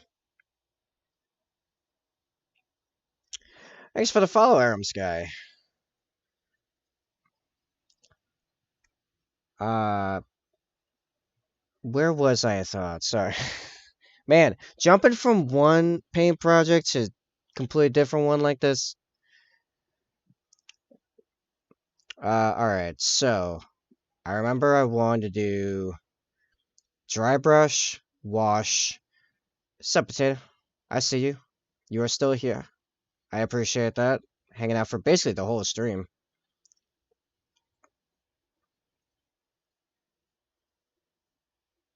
Yeah, alright. Let's get Praxity White.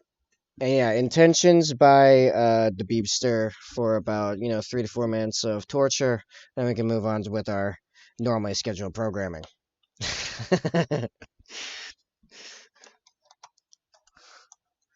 Also, yeah, check out the CFC if you want to have a little bit of personalized fun. I asked the song. The miniature that's spinning, I point up there because that's where it is for me. Right beneath me, actually. That guy.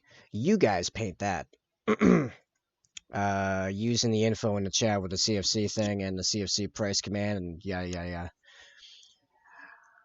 Oh no, the request was made. We're in this now.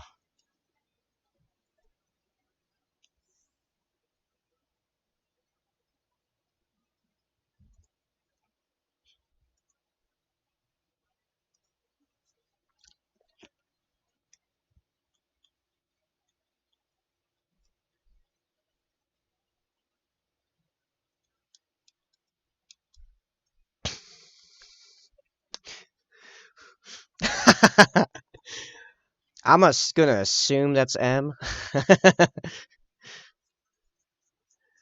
Just something fun if you do this command, it says something funny.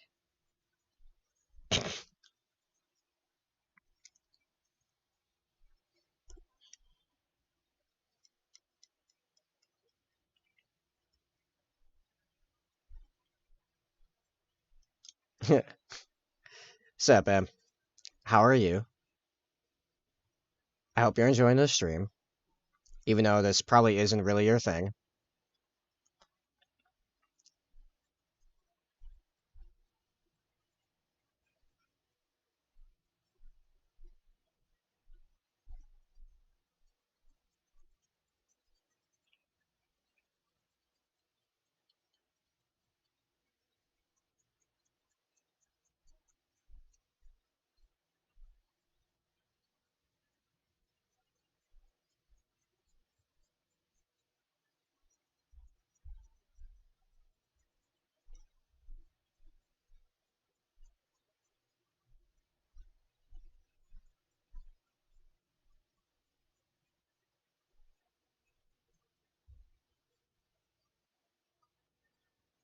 I'm gonna touch to go. I appreciate some quality art and stuff. To say, oh, thank you. I appreciate that.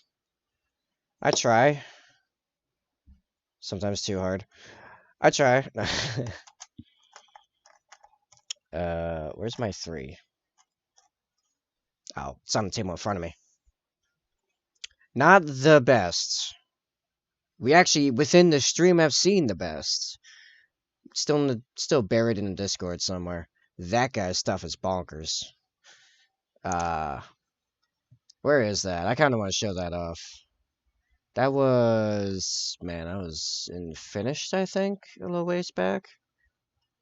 Were you there for that, Mike? That one orc mini was just blowing us all away. Just going through all of Mano's stuff.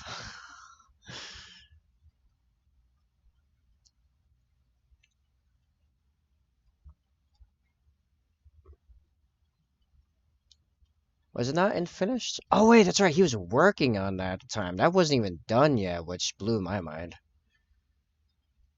I'm like, it definitely wasn't that long ago.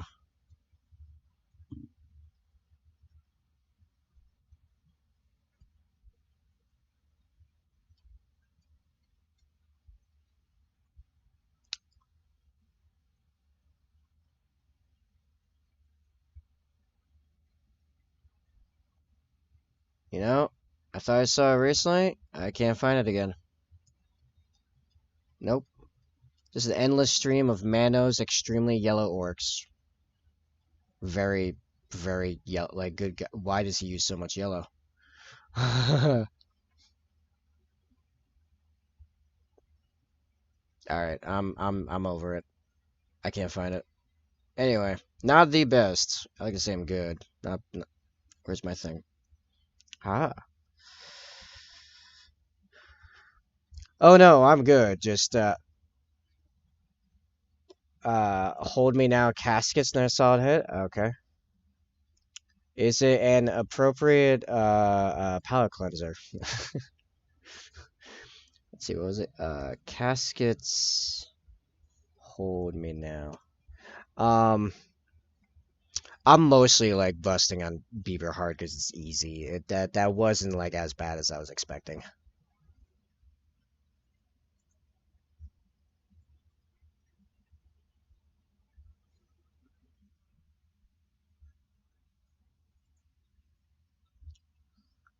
What was I saying? Oh yeah, no, I'm still definitely in the higher end range of miniature painters at this point. But there's definitely some people that are massively better than me. Let's see. Yeah, what was I doing next on this? I was actually gonna null out, not ink. Oh, this is reminiscent of stuff we used to listen to back in high school.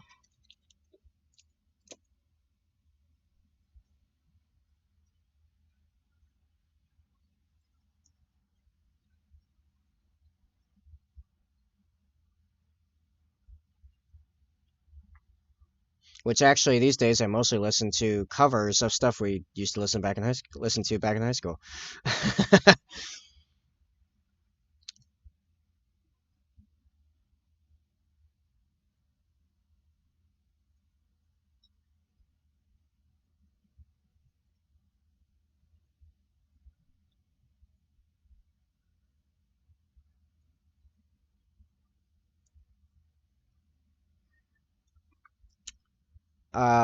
You know who this reminds me of? The guys that do Throne.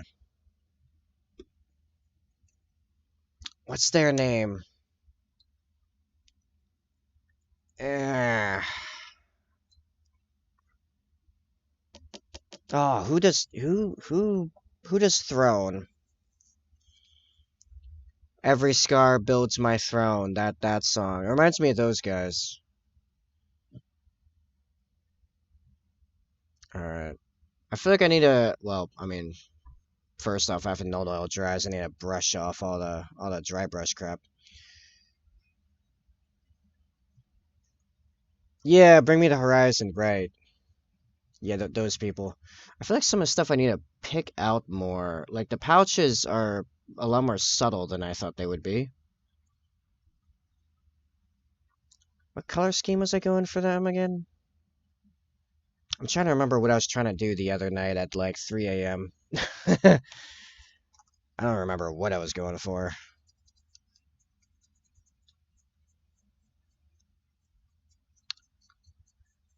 Alright, let me remind myself what the general concept here was, right? So, second squad, infiltrators, these are the tribalized ones.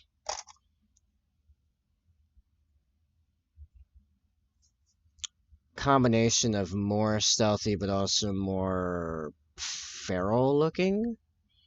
I think I was trying to make these look a lot more like dark, rough leather. And I don't think the dry brush just hit them particularly hard. Or I mean, these actually seem fine. It's just a pistol holster, I don't know, it seems too subtle currently. Maybe not. You know what? Maybe we'll do the black plate first and then see what it looks like from there. Go check out the Discord. There's stuff in the Discord. Oh, there is a ping. There's a ping directed at me somewhere.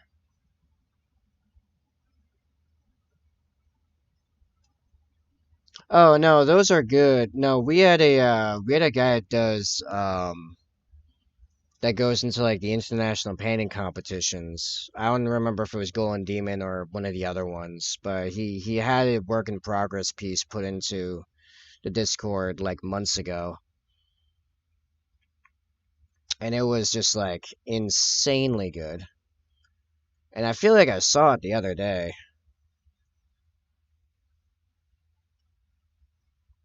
but I don't remember what channel he threw it in.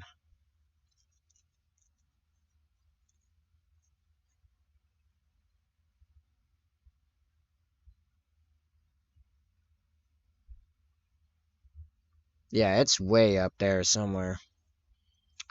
Uh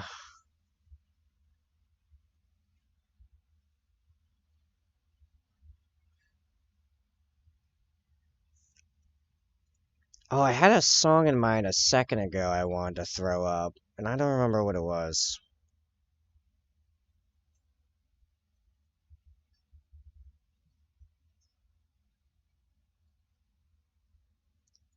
Yeah, that's how you know the song was close to stuff I already listened to, because it was just strung right into stuff I normally listen to immediately.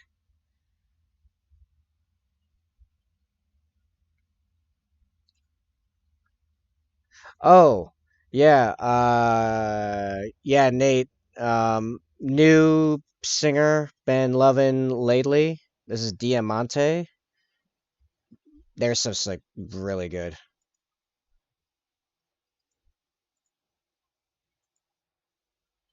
Yeah, I don't remember what his Discord name is. If I did, I would just look it up. Let me try looking through the people. He might still be in the server.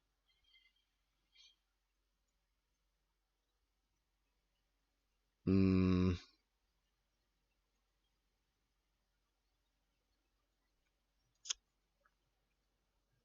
I No, it's not jumping out of me. No idea. It's just somewhere lost in the archive. Deep in the archive.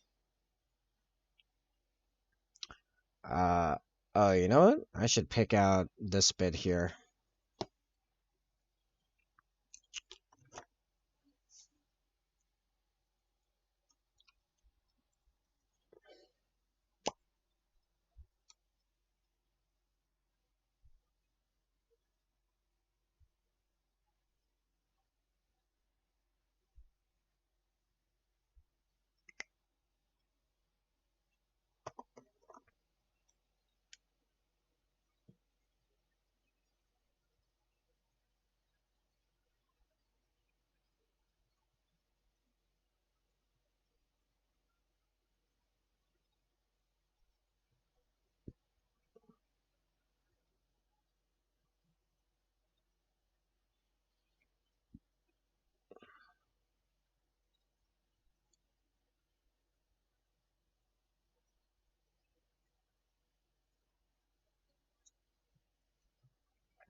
Yeah, now we've moved into much more boring painting in comparison to the excitement of doing a face and a bird and a sword. Now it's like, all right, now we're gonna highlight armor plates and paint rocks.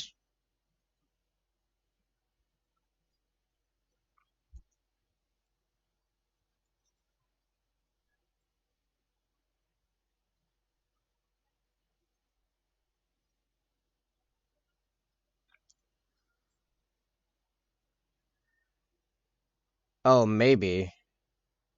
Just because the name doesn't immediately jump out at me, so quite possible.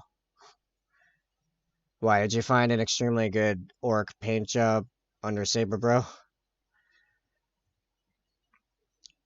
As an orc, like on top of like the entrance to a sewer system holding a giant like cleaver above his head, or cleaver-like weapon. Like I can see the paint job perfectly in my head, I can't find it in the Discord.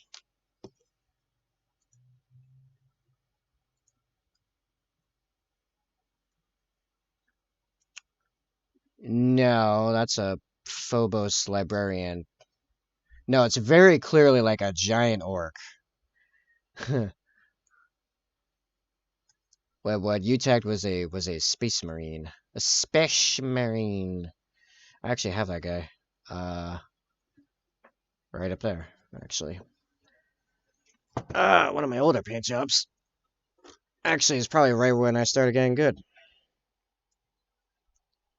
That was 3.5 years ago.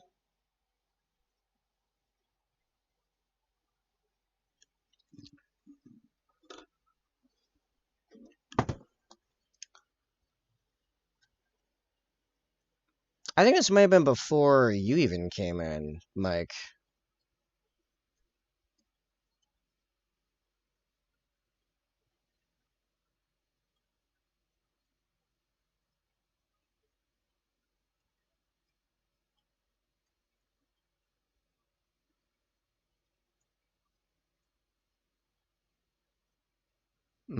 I don't think it's in painting and work in progress, actually, 'cause I just went like all the way to the top.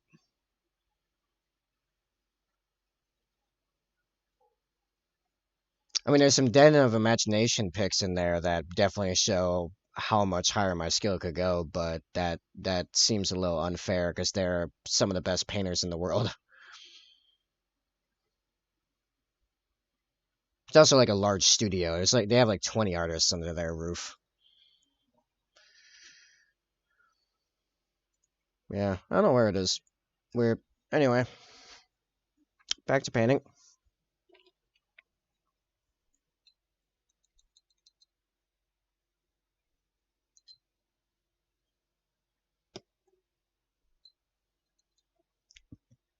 Hey, this is Eva Under Fire, also a really good group I've been listening to a lot of lately that I recently found.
Yeah, I just gotta wait for it to dry now.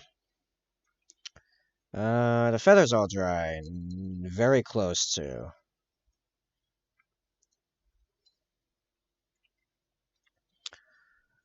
I think they gotta go darker, to be honest. I mean, it's a pretty nice color, though.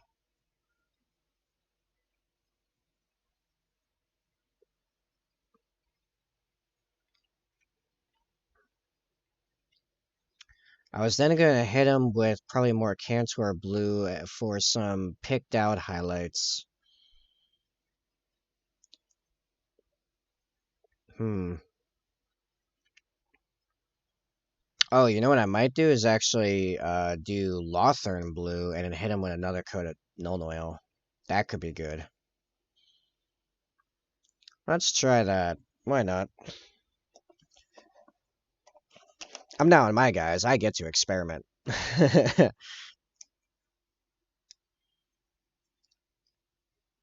Yeah, I'm basically just doing whatever I want until another commission comes in. It's nice.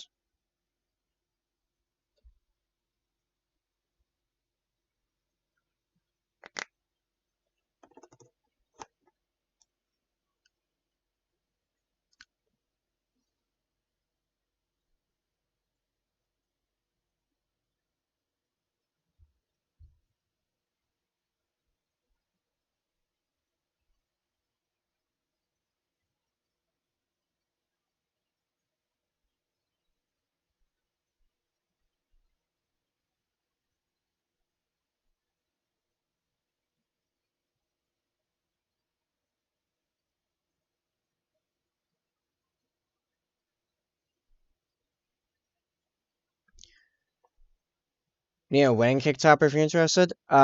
Would it shock you to know that it wouldn't be my first time hand painting a wedding cake topper? I just don't fabricate them. M&I plus the two cats. Yeah, unfortunately, I don't have the skill or capability of fabricating one, but I can paint something you can get a hold of. Yeah, yeah, I did Christians, yeah.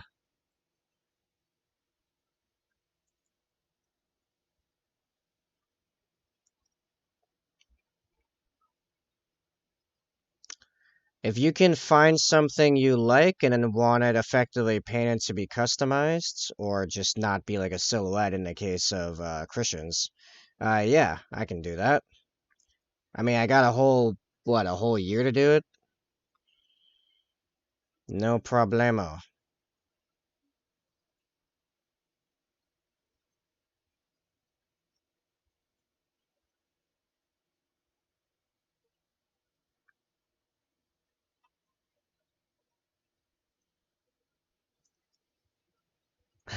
Just do me a favor.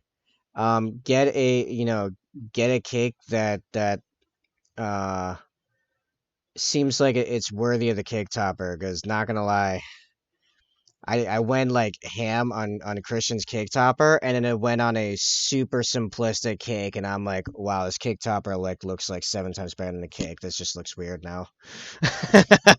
It felt really bizarre. I'm like, wow, huh, that's it, huh? Okay. So it's the challenge has been set.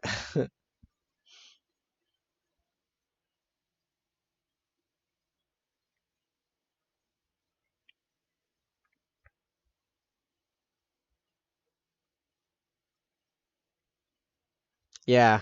Oh no, trust me, I know exactly the date. It's the day before my 30th birthday.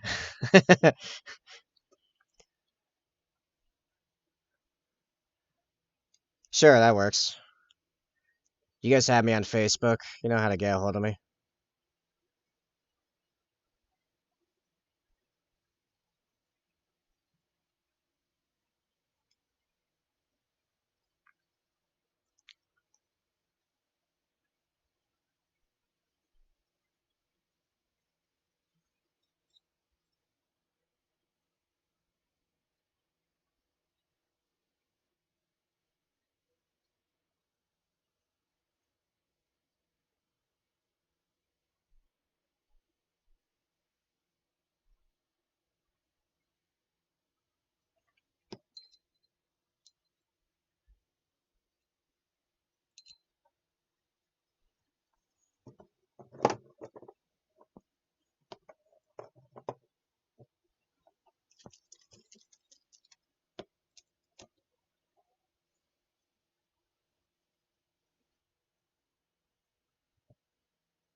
I just realized I should probably figure out what exactly is visible on this little string where this skull is supposed to be mounted to. Uh, right. Let's uh let's get some dry brush on that.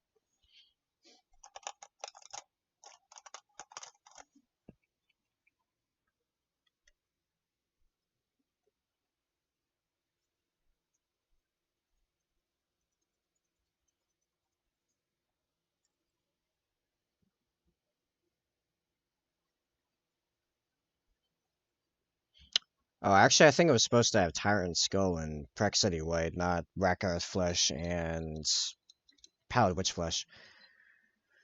Yeah, I mean, tag me and stuff, and I'll look at it. That's how it always works.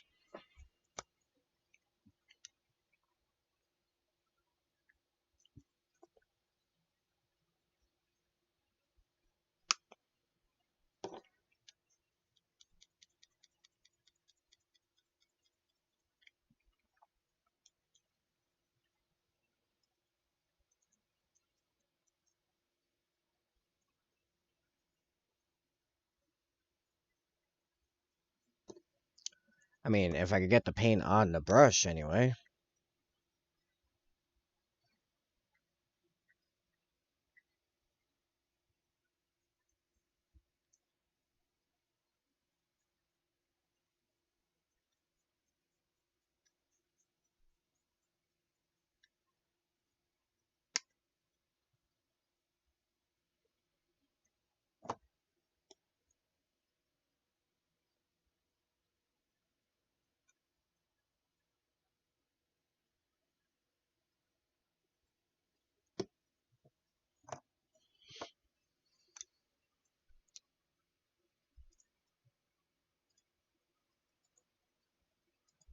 Also, I should probably see what this other tag is about in case it's something I actually need to know.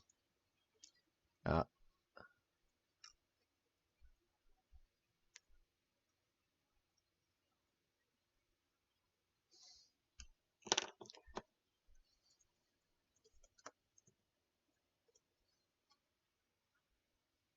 exactly 1 hour later.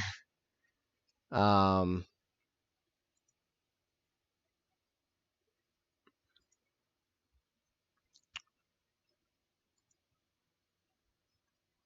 yeah, nah. It might be in finished models way at the top, or close to the top. But, yeah, no, it's buried somewhere.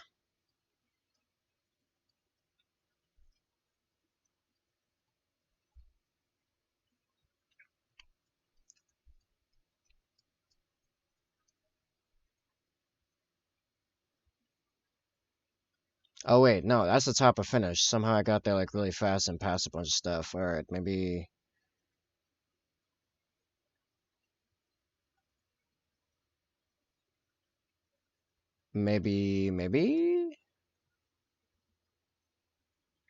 Is there a chance we'll see the cool stuff? Oh, I found it! Dealan.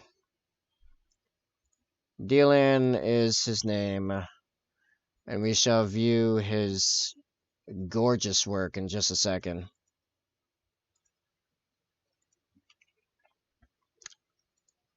Alright, Nanam, you want to see, like, a real artist? Quote unquote, real artist.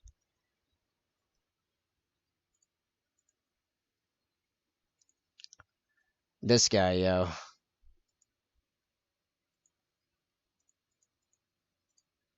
Oop. This boy. It's Mad Lad. And this isn't even done yet. At least if I remember correctly.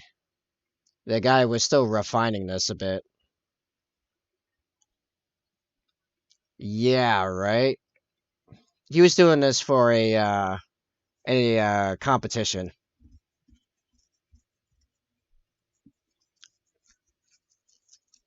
Now, could I replicate this? Yeah, probably. Um, the tricky bit is getting to the doing this point without straight up copying someone else. Though I do use reference picks a lot. To be fair, I reference picks do make things a lot easier. But to pull this just out of your rear on this scale is when you start showing like true skill.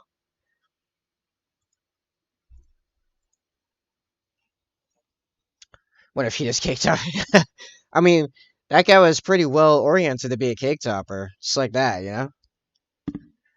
He's got a little plinth he's standing on, you know, plinth.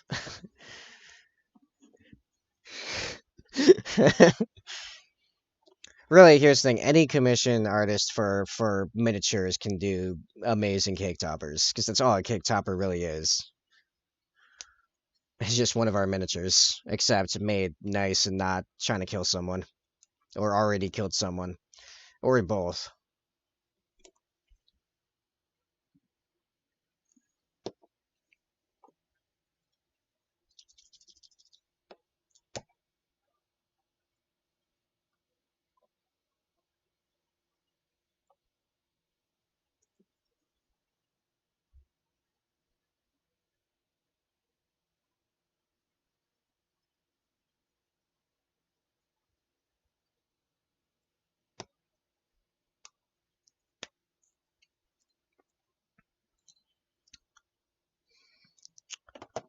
All right, I should be able to put on a second coat on that stone on the bottom now and hit that with some agrax, followed by the rebar.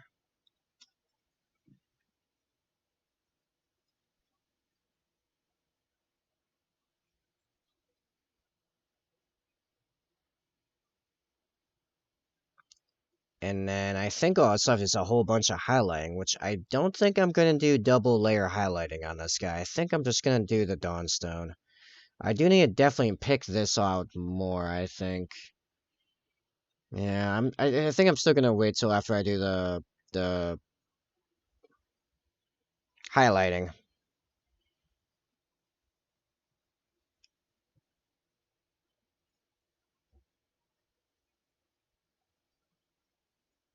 Oh, it's awesome. I had to look back a bit to see because I stepped away for a moment. Oh, yeah, yeah. Now you can see why I was like, no, no, no. I see it perfectly in my head. It really stands out from, from everyone else, including me.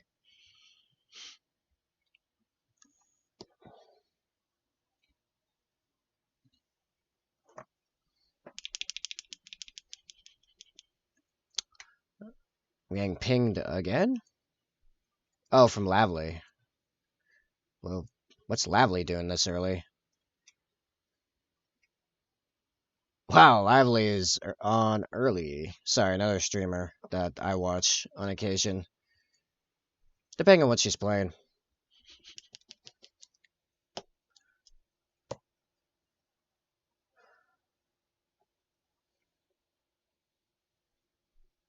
Oh, oh, you were talking about my mini. I think. Maybe? I don't know. What were you talking about that was awesome before? Because I found the mini I was talking about.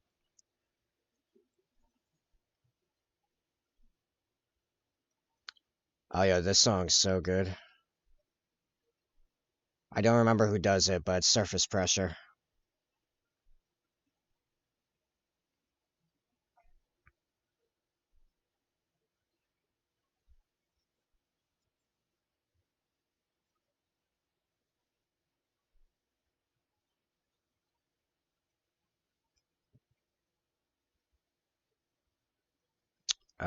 Where's the other rebar? I think I buried one of them. Literally. I think I literally put the other rebar underground. I guess I'm pretty sure there was 3 pieces of rebar coming out of this thing. Oh well. I think it's right there, actually. I think that's supposed to be it, but eh. Oh well.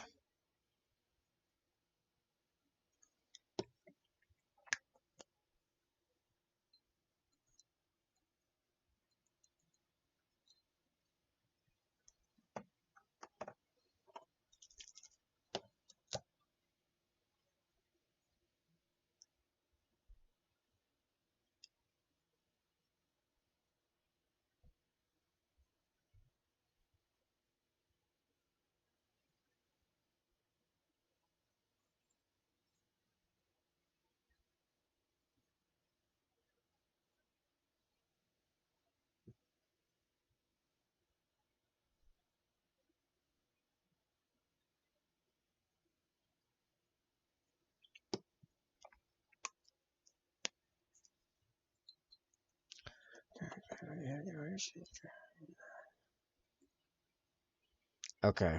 So I think the feathers look pretty good now, actually. Yeah, I'm trying to hold myself back from going too crazy in this guy because this is 1 out of 10. And like I already went nuts on his head. Like I went pretty crazy on just his helmet as is. So like I'm actually gonna maybe finish the squad before I get more other dudes to paint. I should probably, keep it simple. Especially because all the other ones I haven't even done the kit bashes and conversions on them yet.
This should sound familiar.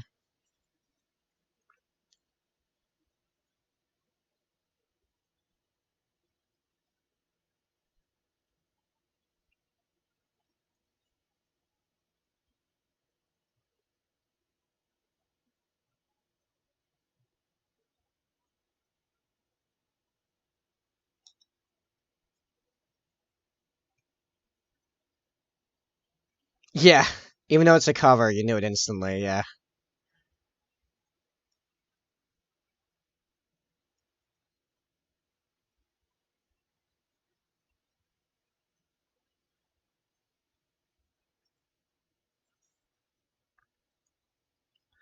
You know what's crazy to me? I don't actually consider this one of their better songs. I don't know why this one blew up in particular compared to some of their other ones. Like I could probably list off a half dozen Breaking Benjamin songs I think are like from that period, not even their newer stuff, which they have a bunch of newer stuff and it's all bomb. But like a half dozen of their songs from that era that I'd say were I thought easily better than this one, that were completely looked over. Follow Me, Forget It, Dancing with the Devil, Breathe. Uh, let's see, what was the other one I was just thinking of? There was another one I was just thinking of. Uh, I mean, Dear Agony was actually quite big, so that's fine. Unknown Soldier. Unknown Soldier is really good. I listened to the crap out of Unknown Soldier.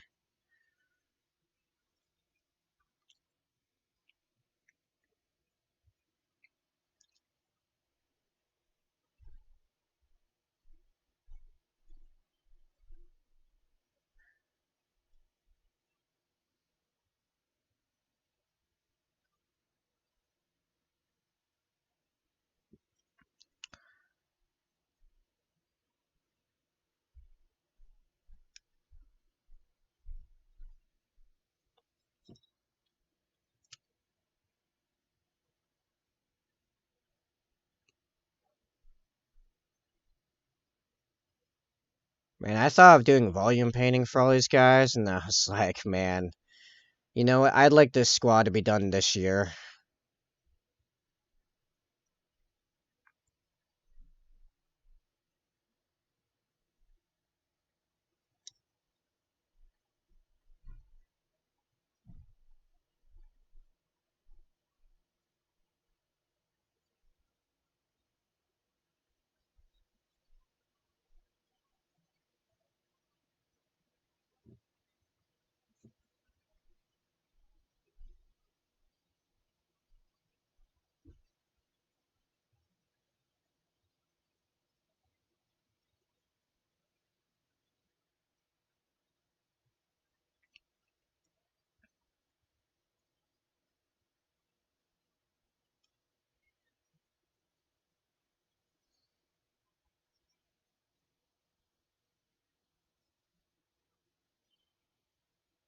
Oh yeah, Nate, I've been getting back into Daughtry lately because his new stuff's pretty good.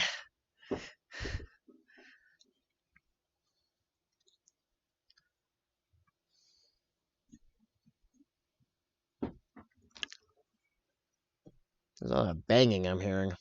Ah, what am I doing? Oh yeah, the skull. The skull can go on now.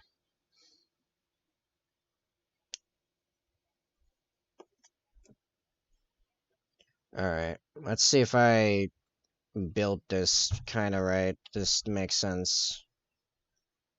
Hmm.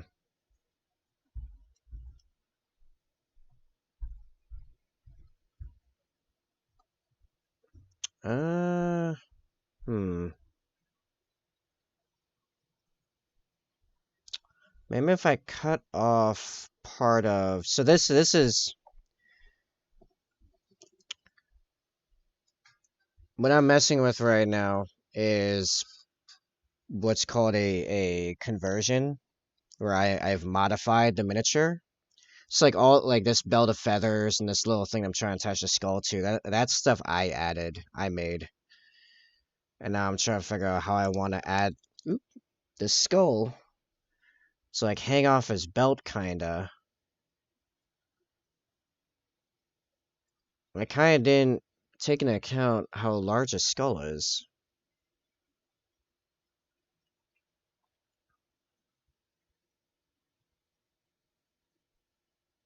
Oh, you know what? This could kind of work. Yeah, right where actually I glued it on the nail. Okay. Yeah.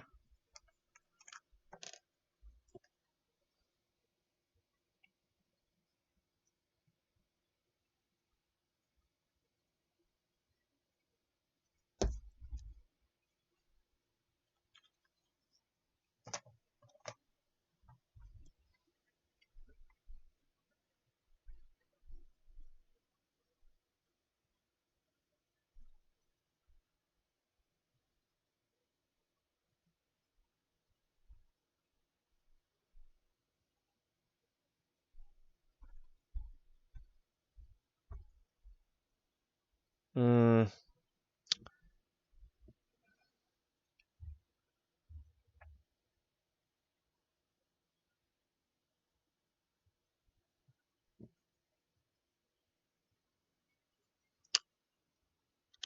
I don't know if I like it. Needs yeah, I think I'm gonna cut some of this rope off and get higher up on him. That's how I'm gonna do this. Ooh, good song. Let's go a little bit higher.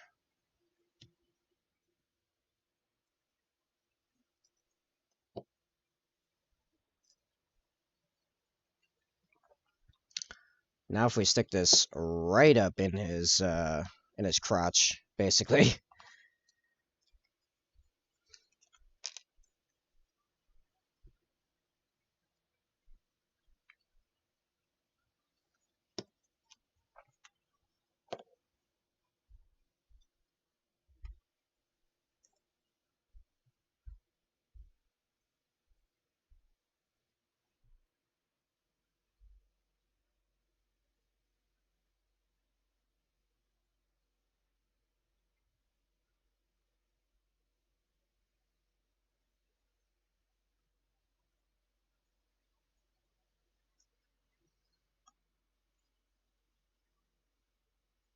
That kind of feels better.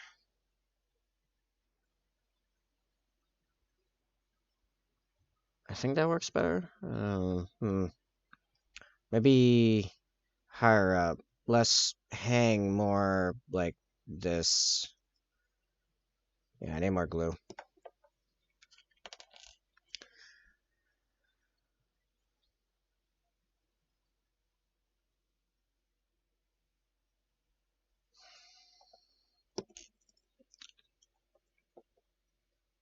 See, I originally designed this months ago, so I don't really remember exactly what I had in mind, so now I'm just reverse engineering my own crap.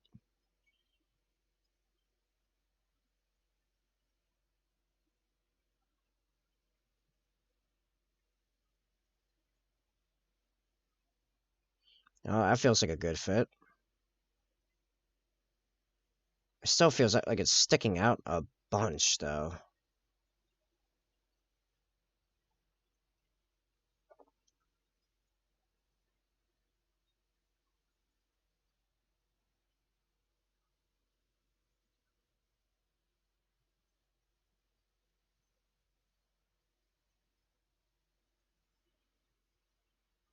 Alright. I think part of it is also he doesn't have his arms on him yet, so like it seems very vertical and it actually is quite horizontal and forward. So this probably is not gonna feel like it's sticking out so much in a weird angle later. So I'm just gonna go with that. Also, I made sure I could pop the head on, so we can do that too.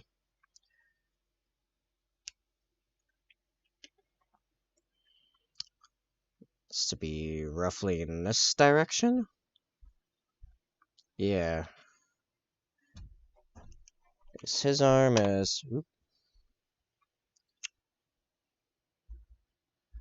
Yeah. Nailed it immediately. Why are we gluing on the man's beanbag? As a skull. As a trophy.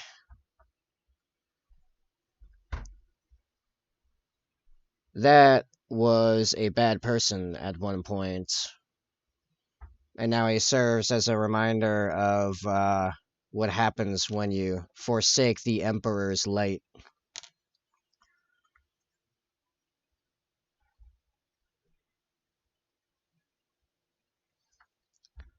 I mean, that is. I mean, that is where one's belt is. If you see the little rope thing coming from it.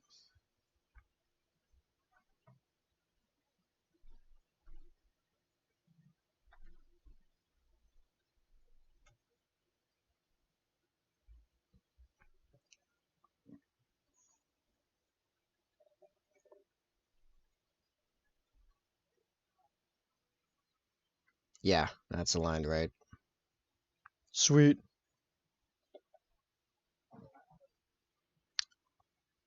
And technically, all the feathers are trophies too in their own way, but that's more complicated.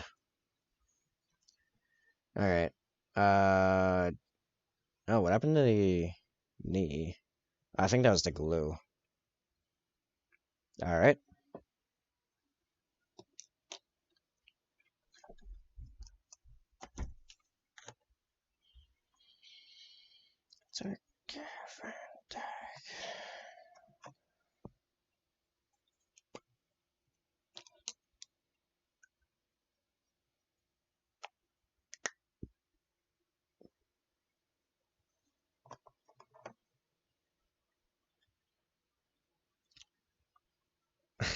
I mean, come on, Nate. You don't wear your trophies on your crotch? Really?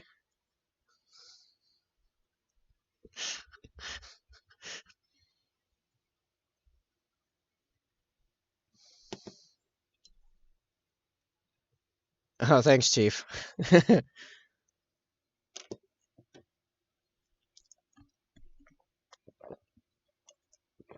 You actually have a button for that. No, I'm out of water. Because I'm at 7 hours, 17 minutes. That's not just this, by the way. I have a backup water as well that I've also gone through.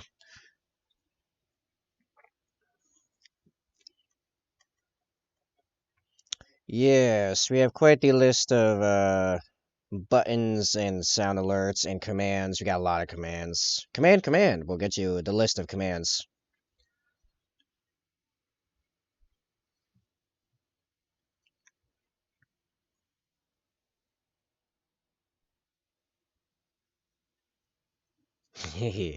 That still tickles me.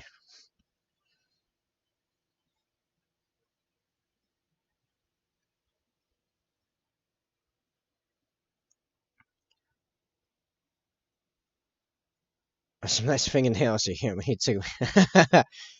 I just said I'm out of water, Mike. Sup, turns left a lot. How are you? Welcome to the stream. Welcome to the chat. I like to think I have nice fingernails. No, they're okay. They have a lot of stress ridges.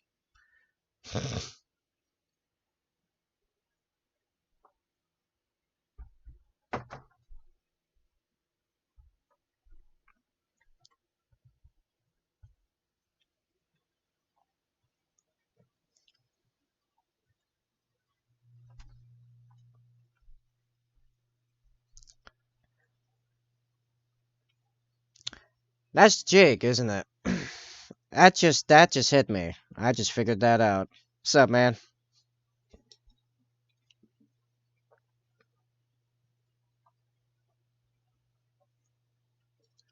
That's not how you spell that, Mike.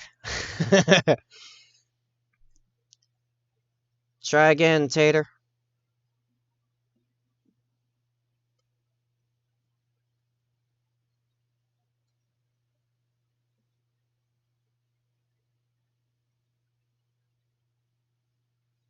Man, you missed a good show. Now you're here for the casual painting. You missed all the fun stuff.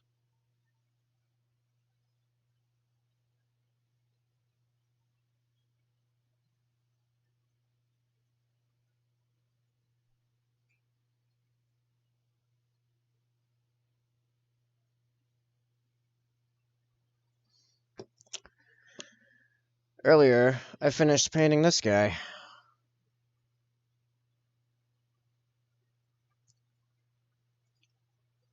because that's what happens when people to pay me. Yeah, I paint. My streams are 8 hours minimum.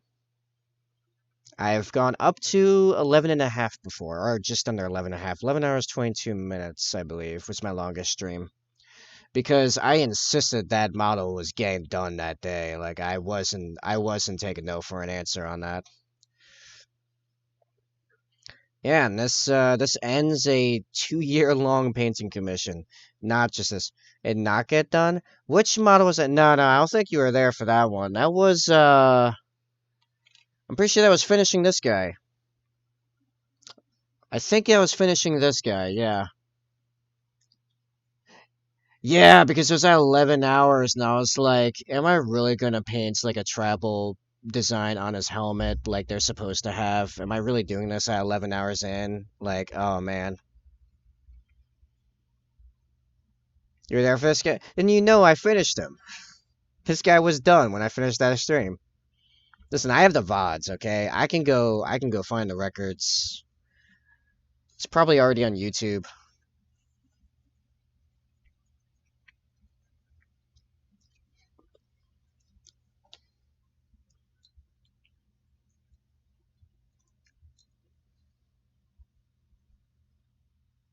Right, yeah. That's what I thought.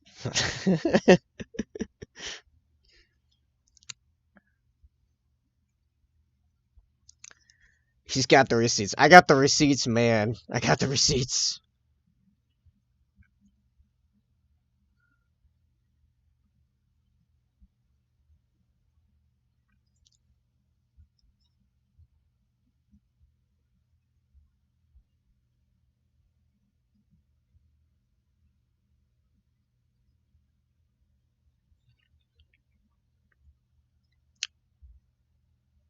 Yeah, I said thank you, Lefty, for the compliment. I like to think it's worth the money. Actually, I got vastly underpaid for that, but that was mostly my fault. So, eh. Wasn't that guy during your last CFC? Oh yeah, I mean the new CFC that's only a week old. Yeah, that guy went up there last week. CFC is our Cash for Chaos community painted miniature. You guys can use microtransactions to force me to paint anything you want on that guy, and then when he's done, I shove all the participants' names into a random name picker, and then someone gets the model for free. The last guy had such amazing things as a Nerf gun with the Nerf logo free-handed on it, UV reactive fishnets, Converses, and I swear there was another thing that was really funny on that guy. What was it? Oh, he also had a rainbow horn. The rainbow horn's become a tradition now.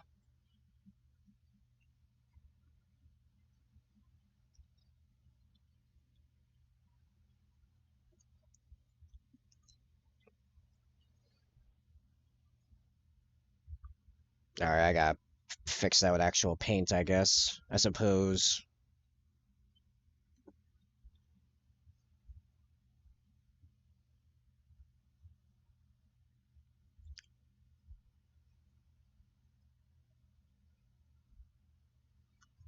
But yeah, I'm probably gonna stream for. I mean, I started early, but that was mostly to ensure that no matter what happened, I finished the commission piece. That's now done, so I might finish an hour early at 8 hours.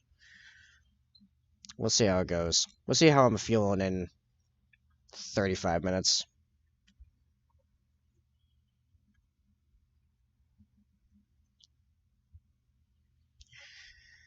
And then I won't be back till Wednesday. But yeah, my schedule is Wednesday to Saturday, 2 to 10 p.m.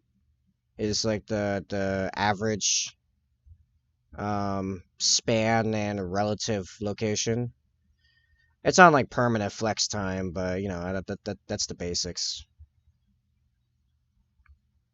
Just because trying to hit it at exactly 2 p.m. like every time was stressing me out. I was like, nah, nah, nah. If I need to, it needs to be at 2:30 or it needs to be at 1:30. Like you guys can deal with it.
Yo, over here I'm at Roden. Road. I don't know why I try to work off that.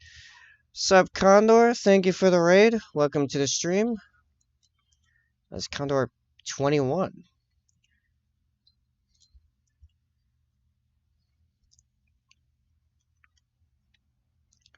Hello. How was your stream? How are you? How are your people? My name is Table, and I paint miniatures. Hey there. Yeah, give me a second. I'll throw a shout out into chat. Stream is good, and I'm good. Thank you. Hopefully, people are good. I think I'm pretty good. I'm actually fantastic because, well, I just finished a ginormous commission, and now I'm just relaxing with some of my own stuff. Let's see. Condor XX1, right? Yeah. Sweet. Yeah, give that man some love. I assume man.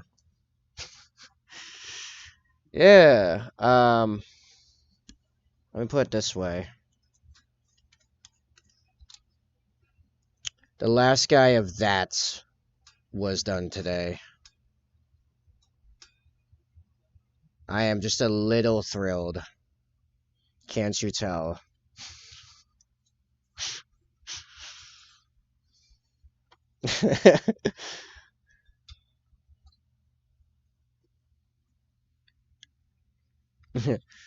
Yep, that culminated today with this fellow, a certain Khan,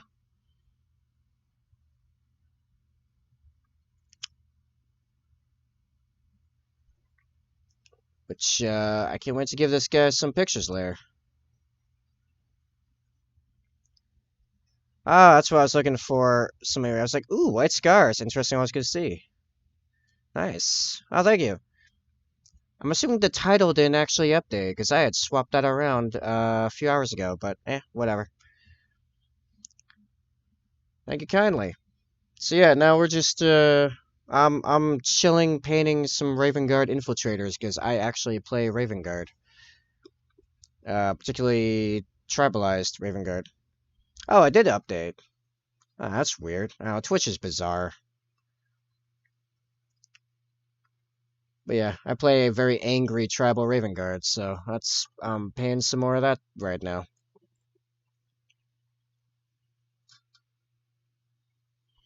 Does it catch RGP now? But I did not look at title, just thumbnail. Oh, so it's probably a thumbnail pic from when I was holding the white scar earlier. Yeah, that makes sense. Yeah, that totally makes total sense now. Confusion abated. Yeah. At this point, I'm not even like super trying anymore. I'm just like, let's just paint some black armor. I'm done painting white armor. Yay. Well, except for, the occasional sergeant helm or veteran arms, but I can live with that. That's okay.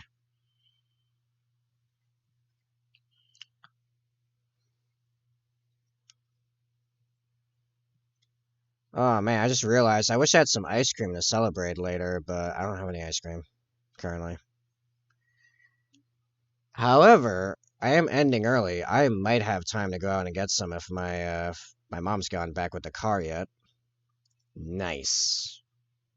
That'd be worthwhile.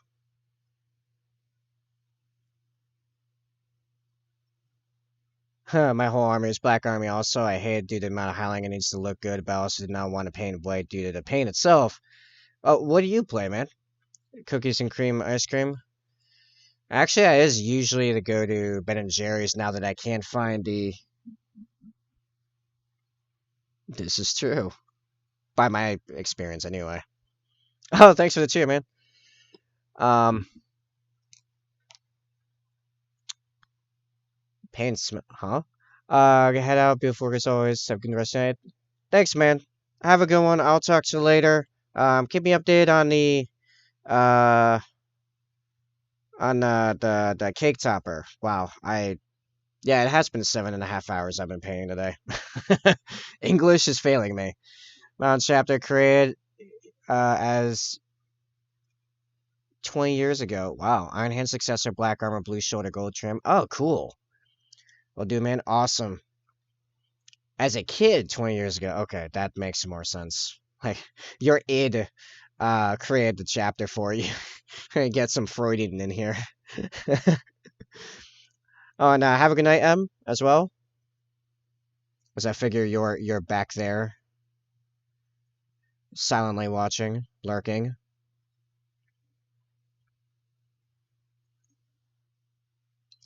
That's awesome. We have a Discord, by the way, if you want to share some of those, by the way. Command Discord will get you there. I'm getting so many pings that have nothing to do with the stream all of a sudden. Oh. Well, that's a thing. I guess I will not find out if that crazy D&D combo will ground that dragon tomorrow. Our game just got canceled. This is disappointing. But oh, thank you, Potato. You got it. There you go. Yeah, if you want to share some of your dudes.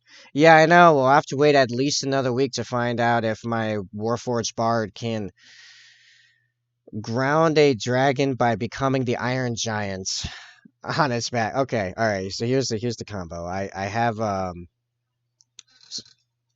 so I'm playing a Warforged Bard.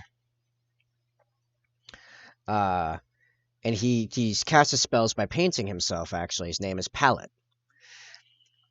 And he is normally 6'8", 310 pounds, because I've rolled like really well in his size modifiers. We are level 8, and we just came upon a dull white dragon sleeping in the middle of the road, surrounded by kobolds that we may or may not actually engage. We'll see how it goes. I thought of while building this guy, which was very recently because I used to play a necromancer and he got dunked in lava. It That was a thing. Um, so I dimension door onto the dragon's back while he's flying, and then I just hold on for a turn, like until my next turn, right? Because that's my action. Next turn, I cast enlarge upon myself with all my equipment and me. I should then weigh 3,744 pounds. Does anyone think that lizard will still be flying with that much weight suddenly on its back?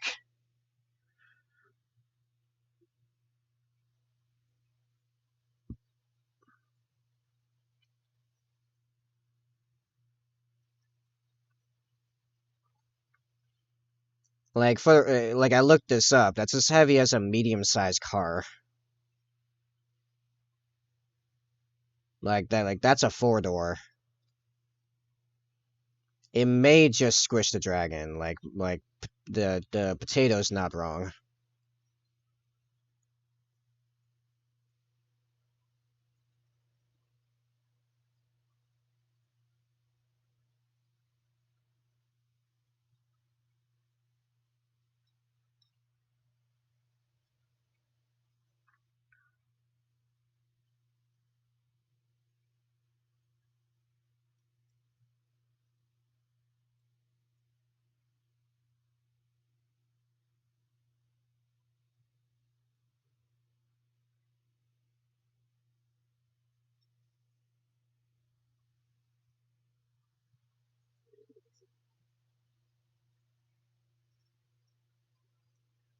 Yo, I gotta say, it's nice to paint some of my own stuff again. Like, seriously. I barely paint any of my own stuff in the last, like, 3 months. It's good. Knock this squad out. I want to do my second Relic Contemptor next. I'll have to try some shenanigans to try to somehow one-up my last Contemptor, which for reference is her. Ah, this is my current Relic Contemptor. Oh, don't need to zoom out that much.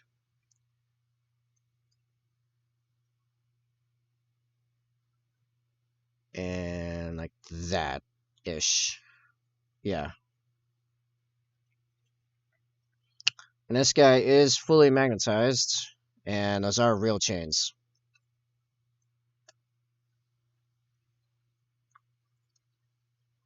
I'm thinking something dynamic, something like what Red Wing did with his, where the guy's kicking in half, tearing apart an enemy marine.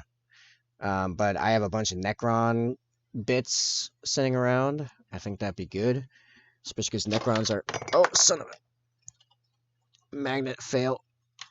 Oh, thank you for the follow. Great timing. That just chucked all my servitors off the shelf. Oh, I guess I'll show off my servitors. I decided servitors looked pretty dumb.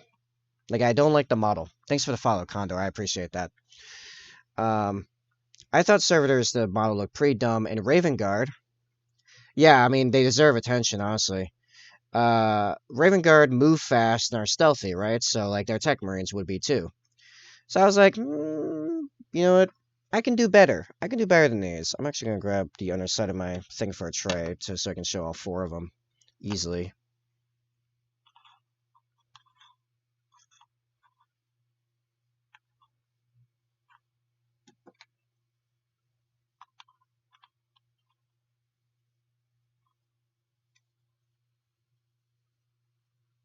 Orange was not the best color for this, but still.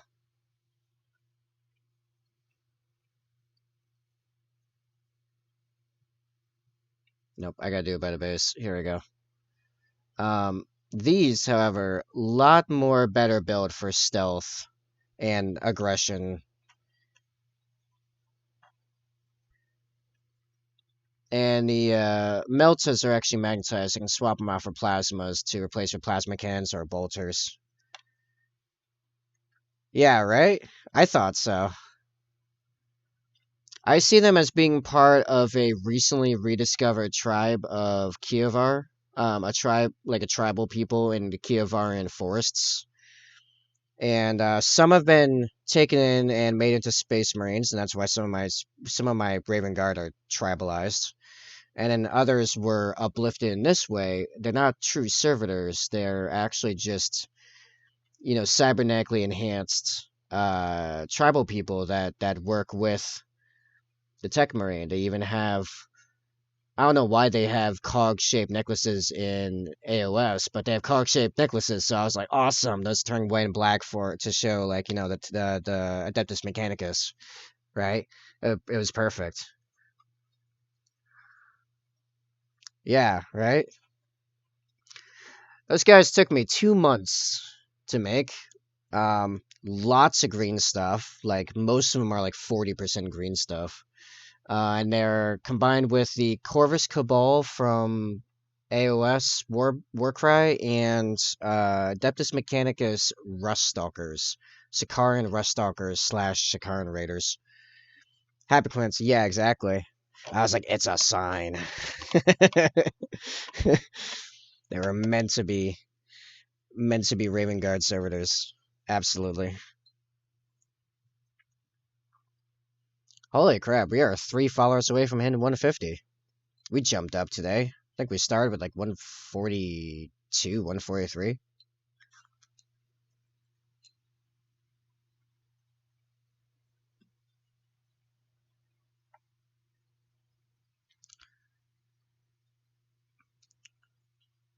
But yeah, now I have time to paint the dudes for my update Arcs of Omen list. I don't know if you've been following the gameplay, Condor, but Arcs of Omen might have shook some stuff up, and I got some change to my list that I think honestly made it better than the old version in all reality.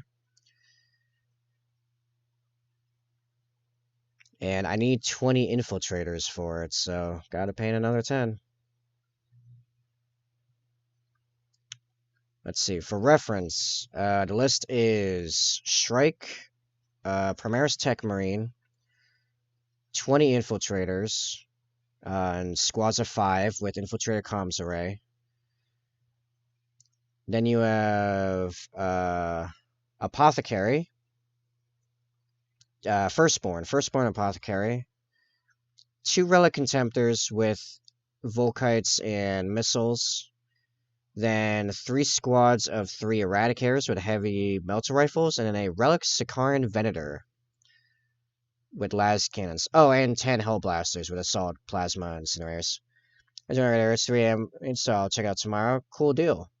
Oh yeah, I mean if you need to go get sleep or midnight snack or something, feel free, man. You don't have to stay on my account. Raid and running is quite acceptable. I mean, I'm probably going to be ending here in about 18 minutes ish when I hit 8 hours, so I can go get food. Or actually go out and buy ice cream, then have food, then have ice cream, and get ready for tomorrow. Because I guess now actually I'll be able to do that handyman job even earlier if that chick's available to do that. Doing my D&D game.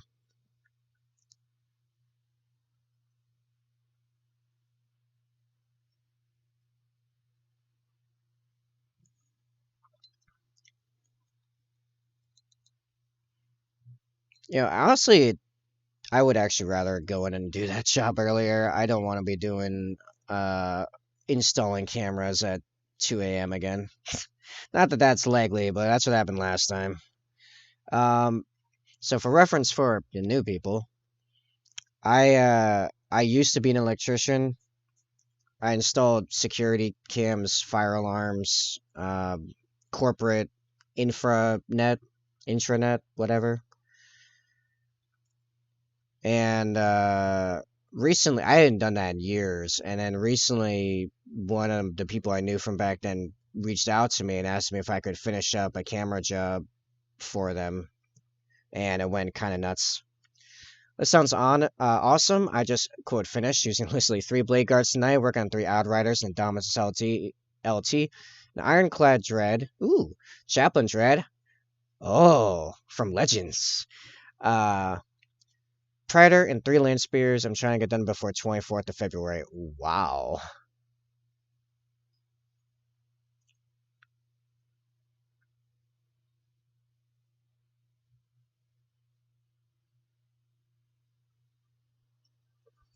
What do you, out of curiosity, what do you run the Chaplain Dread as these days, as it's not technically a legal unit anymore?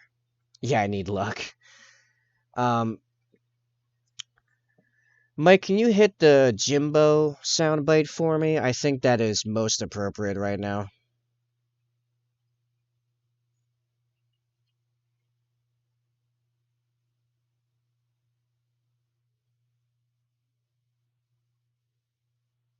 Yes, that seems appropriate.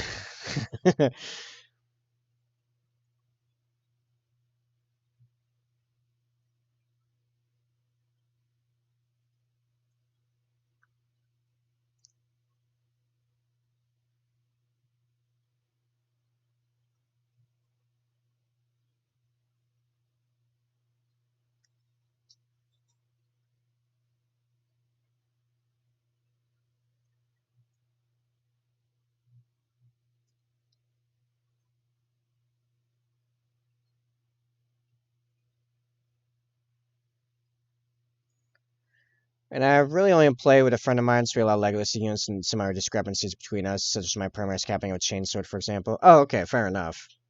Fair, fair. When I happen to play, it's with a wide range of people across 2 different stores. As recently, I was shown a new store, so yeah, I have to deal with that.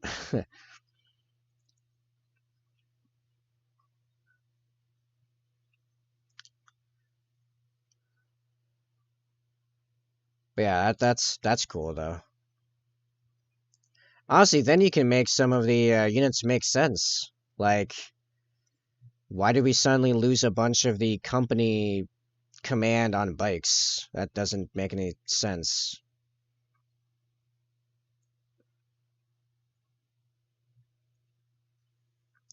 Like I said, why wouldn't a captain be allowed a chainsword? Yes, that's how we play it. If it makes sense, then something minor we can just allow it. Yeah. No, I'm with you.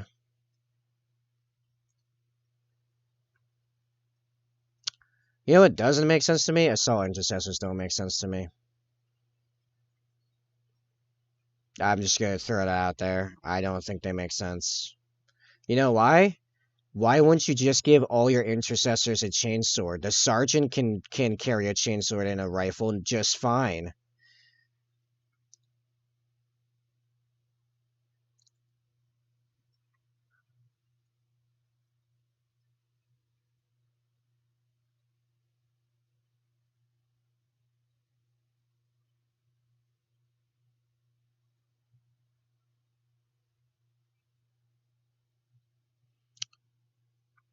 And if someone goes, "Oh, but they need the pistols to be able to shoot in melee," yeah, they already have normal pistols. We just gave them we gave them hand cannons and a chainsword and took away their rifle. Like, okay. The Chapman Dread never used it before as I don't own it yet, making it from a Kit Bash, a Venerable Dread, Blood Angel Furioso Dread, and a Bjorn Fellhanded Dread. Nice, I painted one of those before, that was cool. And green stuff and shade Bjorn's axe and the Giant Crozius. That's awesome. We actually have someone in the Discord that's making using Bjorn the Fellhanded to make like a Space Wolves Leviathan, I think, or something like that. Yeah, I completely agree with your points. Also, a lot of new Primaris limitations of ergonomics. Yeah, they don't. They don't. Just oh, another great example. Inceptors, right? I just thought of this. Inceptors. Why don't they just have aggressors, cannons, and then they can be the jump melee guys while also still being able to spray people? Sure, they can't have plasma, but I mean, come on, you get a power fists on Gravis that have a jump pack and fly. Like, clearly, this is the superior option across the board. And if before anyone goes, "Oh, that sounds overpowered," dude, we already have Vanguard vets with Thunderhammer and Storm Shield with jump packs. You're just making the same guy's toughness 5 and taking away the invuln save. Like, the invuln save is actually better.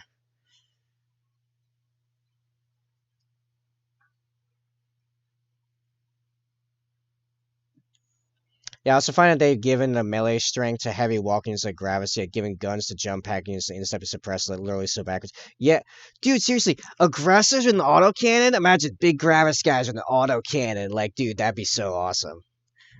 It is backwards. It's really dumb. Like, okay, Eradicators, new loadout, give them the suppressors from the suppressor autocannons from the suppressors. It'd make way more sense. I would like them more. And I have suppressors. I have very nice suppressors. I used them like 3 times because they're not good, partially because their whole gimmick is mobility, but they're using a heavy weapon, so they're always shooting at -1 to hit. So they're always shooting at 4-ups to hit. Why would I use that? Especially when it's like just an autocannon. I can get, especially now with Eradicators, especially for me as Raven Guard with Eradicators, dude, I can deep strike Eradicators, dude.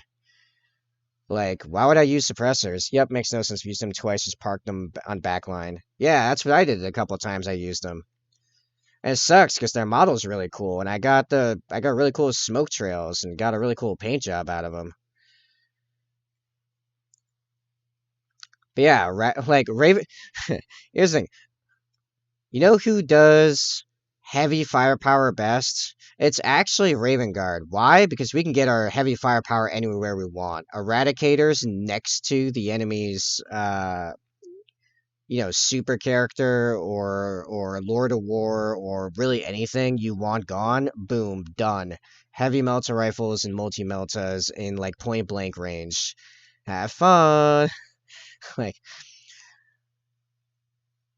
yeah, right. Or let me just drop over here 10 Hell Blasters with Assault Plasma. That's 30 shots at strength 6, neg 4, 1 damage.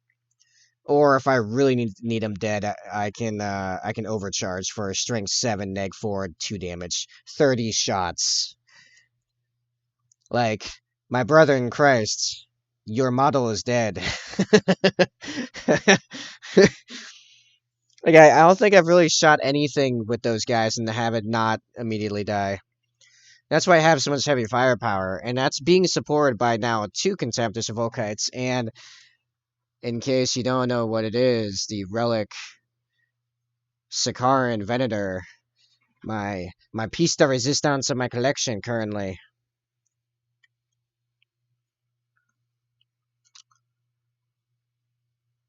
This thing melts literally everything, and thus it is covered in the trophies of all of my local players' factions in detail, because it has taken the heads, or, the ashes of all of them. This thing, well, first of all, it never forgets.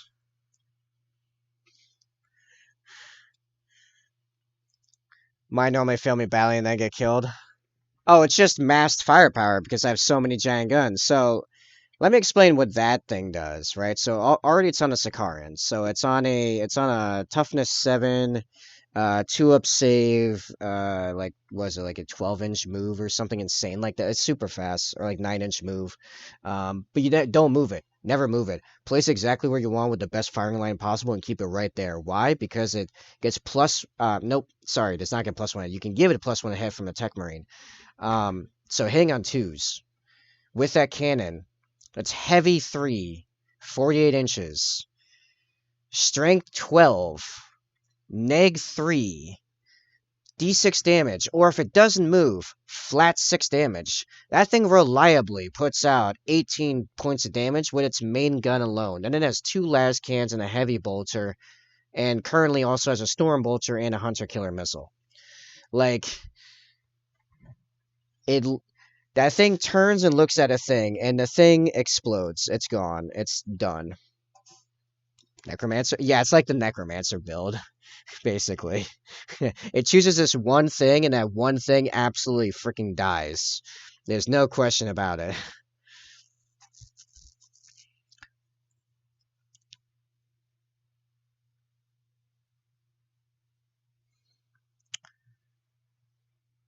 That is easily the favorite, like my favorite thing in my collection.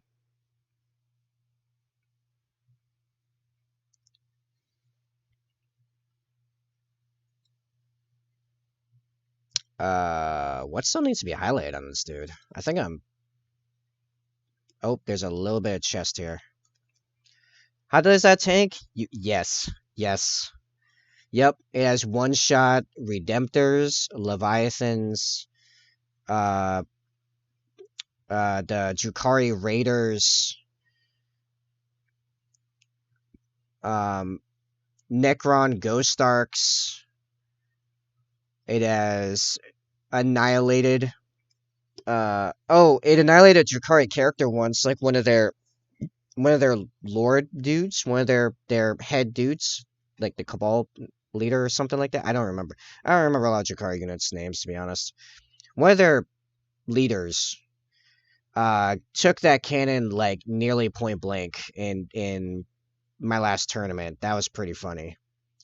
Also, was in tactical doctrine, so I had +1 to hit, +1 to wound. I was just twos to hit, twos to wound, no matter what.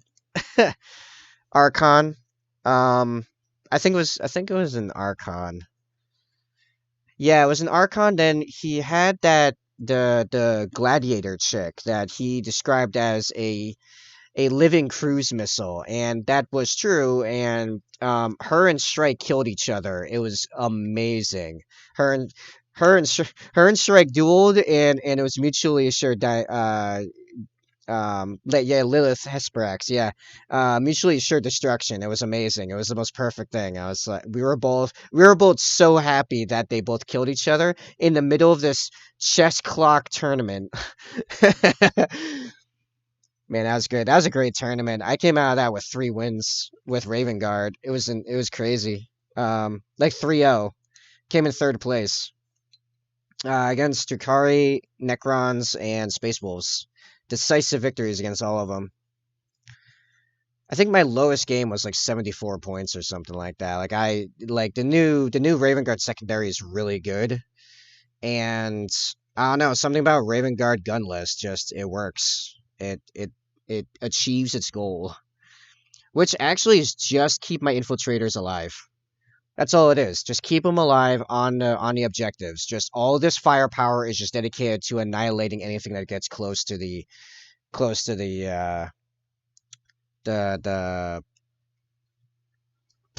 words infiltrators troops. Love a good character duel. I tend to go out of my way in games, if not, even if it's not strategically smart to move, just to try to for a character duel or a monster kill and melee by a character. I don't win as much as you can imagine. Words kills words. That's absolutely true. Yeah. Oh, I'm like a couple minutes away from hitting 8 hours. So like, even though I normally end an hour from now, I started an hour early because I couldn't do anything thinking about finishing that bloody commission. For reference, Condor, that commission was originally given to me in April of 2021. So I mean, like, it feels like it was holding my. It technically still is because I have more work to do on it, but it's like holding my soul hostage. Like I just can't move on until it's done. Yeah, it went out of scale for reasons, but it's all good now. We're good. I have to varnish them now and then take a crap load of pictures. Actually wondering, questioning, should I give this guy white arms? Do I want to do that? Do I want to go through that? Yeah, I can imagine. Feels like a weird. Yeah, yeah. Now I can take like normal commissions again, like a normal commission artist, because I am a commission artist. I have a, you know, if you do command commissions, they'll take you to my website, which needs desperate updating, actually. Actually, my website and my social media both need desperate updating. It's just my other job as a web dev has been very busy lately. I might get some time to breathe later this week to do some maintenance on stuff like that. We'll see how it goes. Oh, hey, the timer, dude! I'm so good at calling out the timers, man. It's hilarious.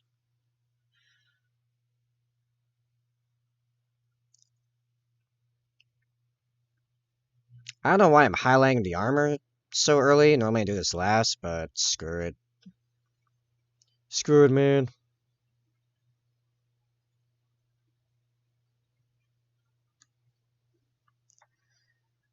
Yeah, I am right there.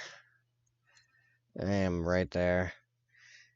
And, like, the stream's actually doing great right now. We're hovering around double-digit numbers. I'm tempted to go on it while the hype's still rolling, but like, also I'm tired. I'm tired. And when does hold on? When does the place I get my ice cream from close?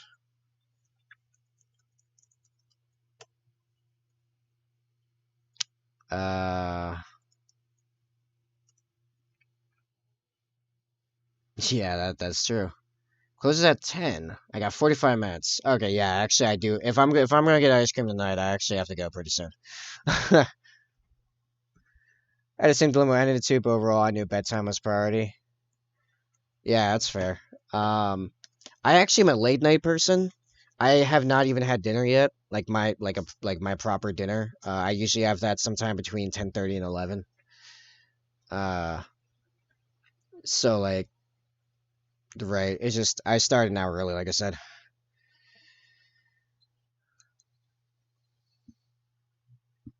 Anyway, all right. I am gonna say that is. Oh, I need my visuals back. Okay, same here, but kid put a stop to most of that. Used to be here until 7 a.m. Oh wow, yeah. Nah, I'm single and resetting my life after getting out of a 9-year relationship. 7, no, how many months ago? A little over a year and a half. Let's put it that way. Like I'm about around 20 months ago. Um, Summer 2021. This guy's coming along nicely, I think. Uh, so yeah, unless new models are delivered to me before Wednesday, we'll pick up Wednesday, continuing to paint this guy. Unless in my casual time I finish him first, and we'll be working on the next infiltrator, something like that. Ben Nair, good. You taking time to reset yourself and to focus on you then? Ye-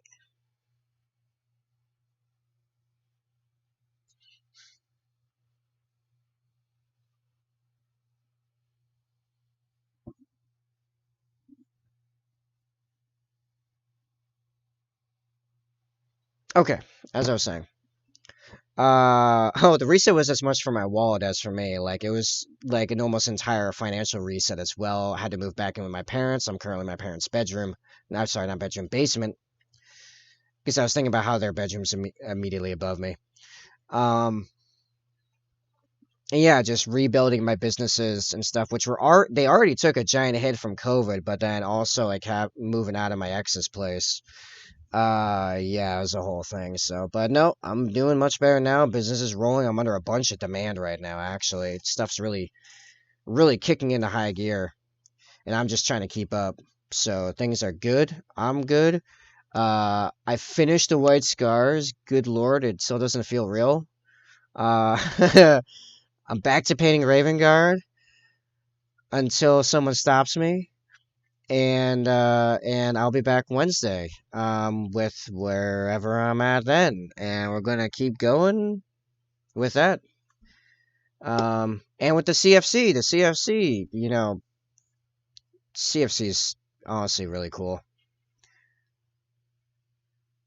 Just look at it. It's just rainbow horn, Superman cape, Namatok metal, copper chainmail. That was actually pretty fun to paint. It was pretty fun to paint the copper. Um, That, but as a full explanation, I don't know if we went into that since you got in here, Condor, and your people. That is a community painted model. You guys paint that by tipping in, using the CFC price command, the spreadsheet in there. Um, and when it's done, I take all of the participants' names, shove them in a random name generator, and one of you gets the model. I ship it to you free of charge, and then we move on to the next model. And you can put anything you want on there, basically. Just you go by that lineup right there, or you can get in on this for as little as $8. Um, or go absolutely nuts. I've had people. potato drop as much as 200 something dollars in a single go to have me do a bunch of stuff to it. Really crazy stuff even. So it's pretty fun. Yes, that guy. That guy dropped like $200 to make me do a bunch of stupid stuff to the last guy, including a Nerf gun. Yeah, the last guy had like a legitimately really good looking Nerf bolter with the Nerf logo on it and everything. It was great. It was so good. Yeah, I know, right? It's a lot of fun. I have a great time with it. Also my community was using it a little bit to troll me while I was doing the white scars because I'd be like, I'm gonna finish this model on like any particular stream where I was like, I'm gonna finish this model, and they're like, nah, you're not. We're gonna keep you painting all night by making you keep painting CFC, and I'm like, oh, you sons of. So yes, continuing with all this. Wednesday. I gotta go get ice cream. It's 9:20. I got 40 minutes to get down. Get down the road, get the ice cream, get out of there. Uh, Raven Guard, man. Sweet. All right. It's been basically tabletop. I don't have an actual outro speech. I make it up every single time. So, thanks for hanging out, and I'll see you next week. That's it. That's my version this week. Just tonight. Cheers, Kim. We're gonna head to Battlefield Capture Wednesday. You got it, man. Wednesday to Saturday, like starting normally 7 hours before now. Normally, that's how I do. Catch you later, people.